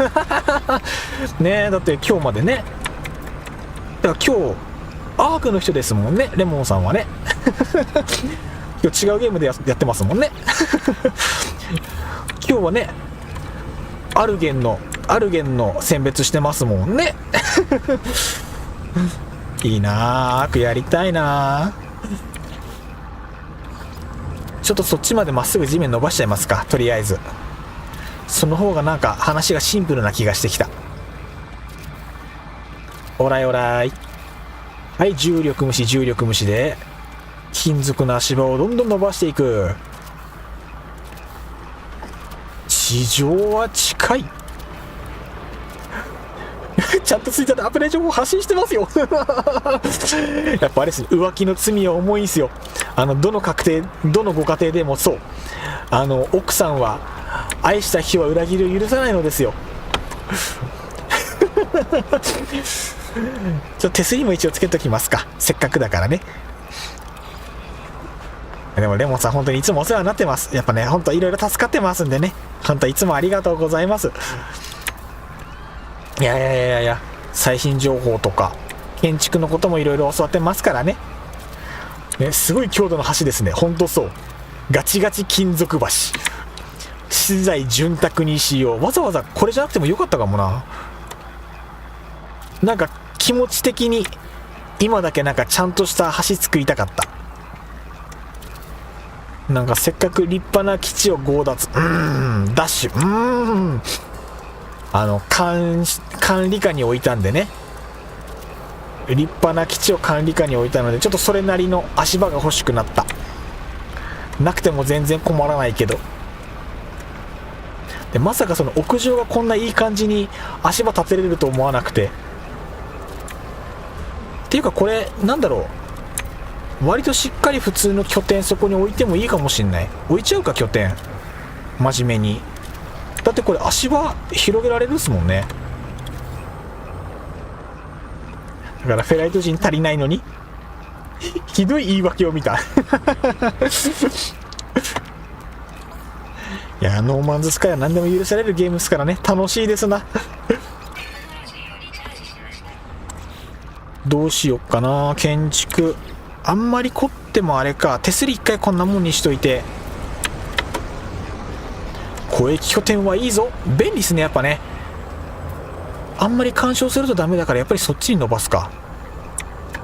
こっちにもう一面伸ばせて、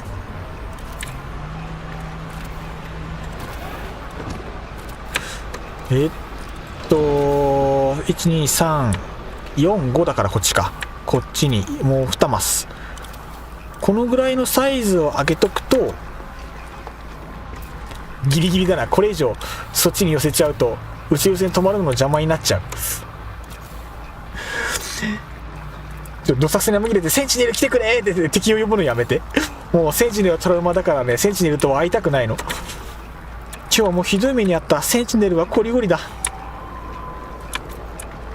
てってててってってどこでも拠点。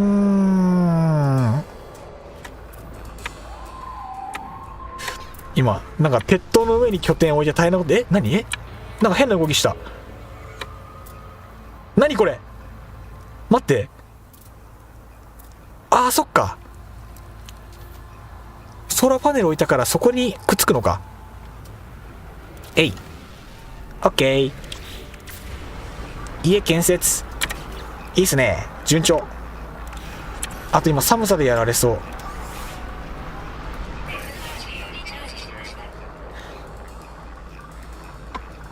今ドレッドノート落としましたけど、今なんか落とした。今なんか僕落としました。あ、そっちの話。ゲルギリさん今ドレッドノート落としたんすか。いいな。ドレッドノートいいな。結局ドレッドノート缶とかも僕まだあんまり触れてないんですよね。わあ、触りたい要素が減らない。増える一方だ。ノーマンズスカイどうしてくれる。全然進まないぜ話が。せっかくだからもう拠点建てたから移しちゃおう。全部移します。みんなこの辺も全部移そう。そうすれば配線もいらないもんね。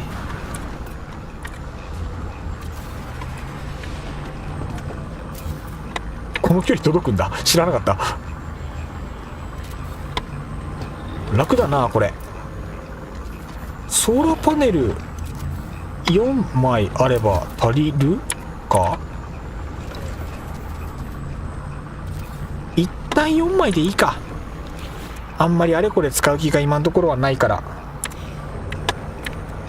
で、発電機も建物の中に放り込んで、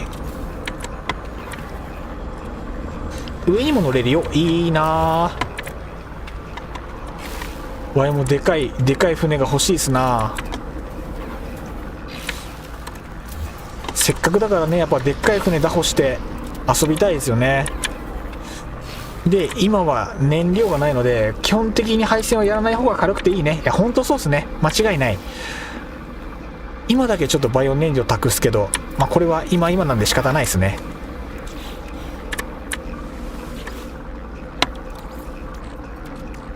いってらっしゃい。これで一応いつでもいけるっすね。ソーラーの話そう上にも乗せるよ。あ、そうか、ソーラーの話か。ごめんなさい。これの話っすね。乗っけちゃえば排水いらないですもんね。そうこっちに伸ばす必要なかったか。まあいいか。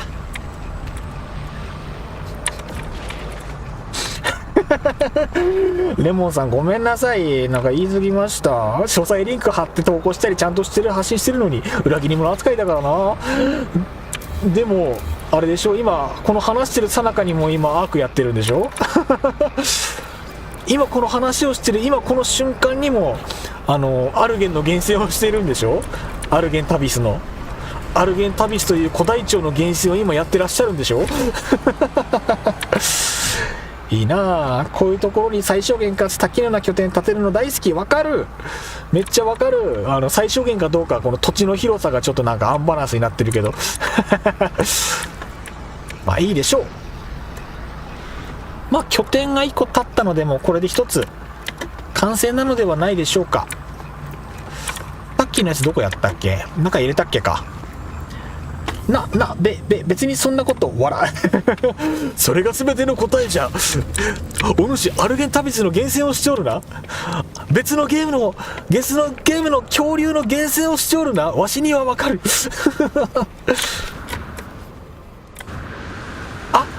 滑った飛ぶかなかった、恥ずかし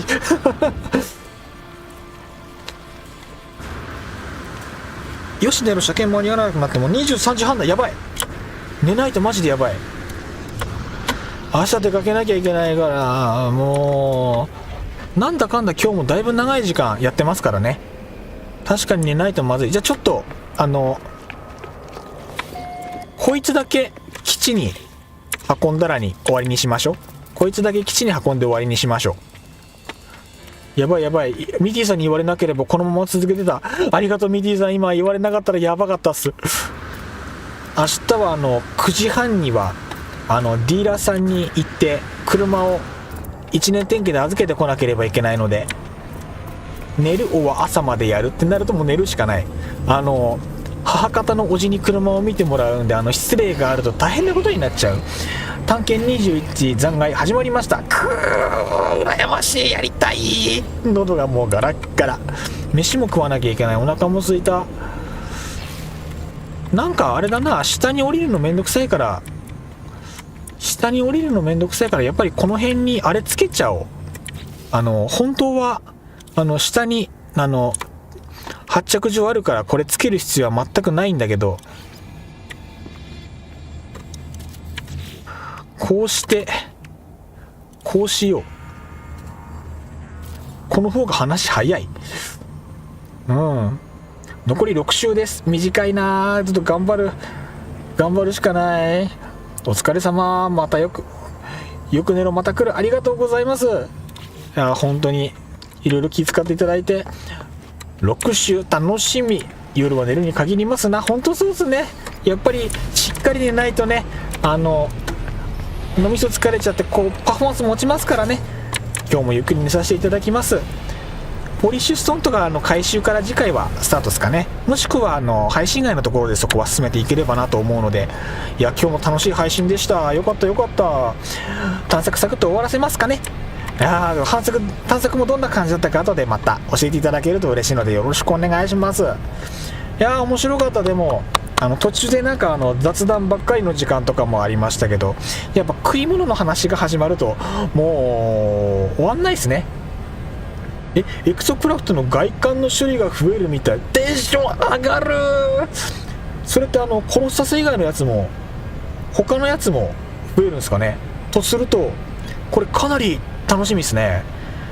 ローマーが好きなんで、ローマーの方もちょっとまた今度いじっていきたいですね。アップデートも途中までしかやってないんで、アップデートつうかあれか、テクノロジーとかも途中までしか積んでないから、それもやりたいですね。楽しみ。車検頑張れ。おやすめのしありがとうございます。じゃあ皆さん、本日もお付き合いいただきましてありがとうございました。建築も進みました。おかげさまで遺物も手に入りました。で新しい拠点もできまして、ちょっと新しい要素はまだ触れなかったんですけど、次回の配信で触れればなと思っております。6週だと短いけどな、頑張って追いつきたいな。また、何もなければ来週水曜日配信したいと思っておりますので、その際は何もなければ夜21時から配信したいと思っております。じゃあもう一回配信者らしく、この配信が面白いと思っていただけましたらチャンネル登録高評価ぜひぜひよろしくお願いいたします。何か配信のところでなんかちょっと良くないところがあったなとか、僕の発言に不備があったりした場合はそこは参考にしたいので、バッドボタンを押して僕の配信の後のコメント欄の方に残していただけるとそこで反省して修正していきたいと思うのでね、そうやって配信をどんどん良くしていこうと思ってますので、そこもご協力の方よろしくお願いいたします。はい、皆さんありがとうございました。お疲れ様でした。ではエンディング参ります。敬礼ポチッとな。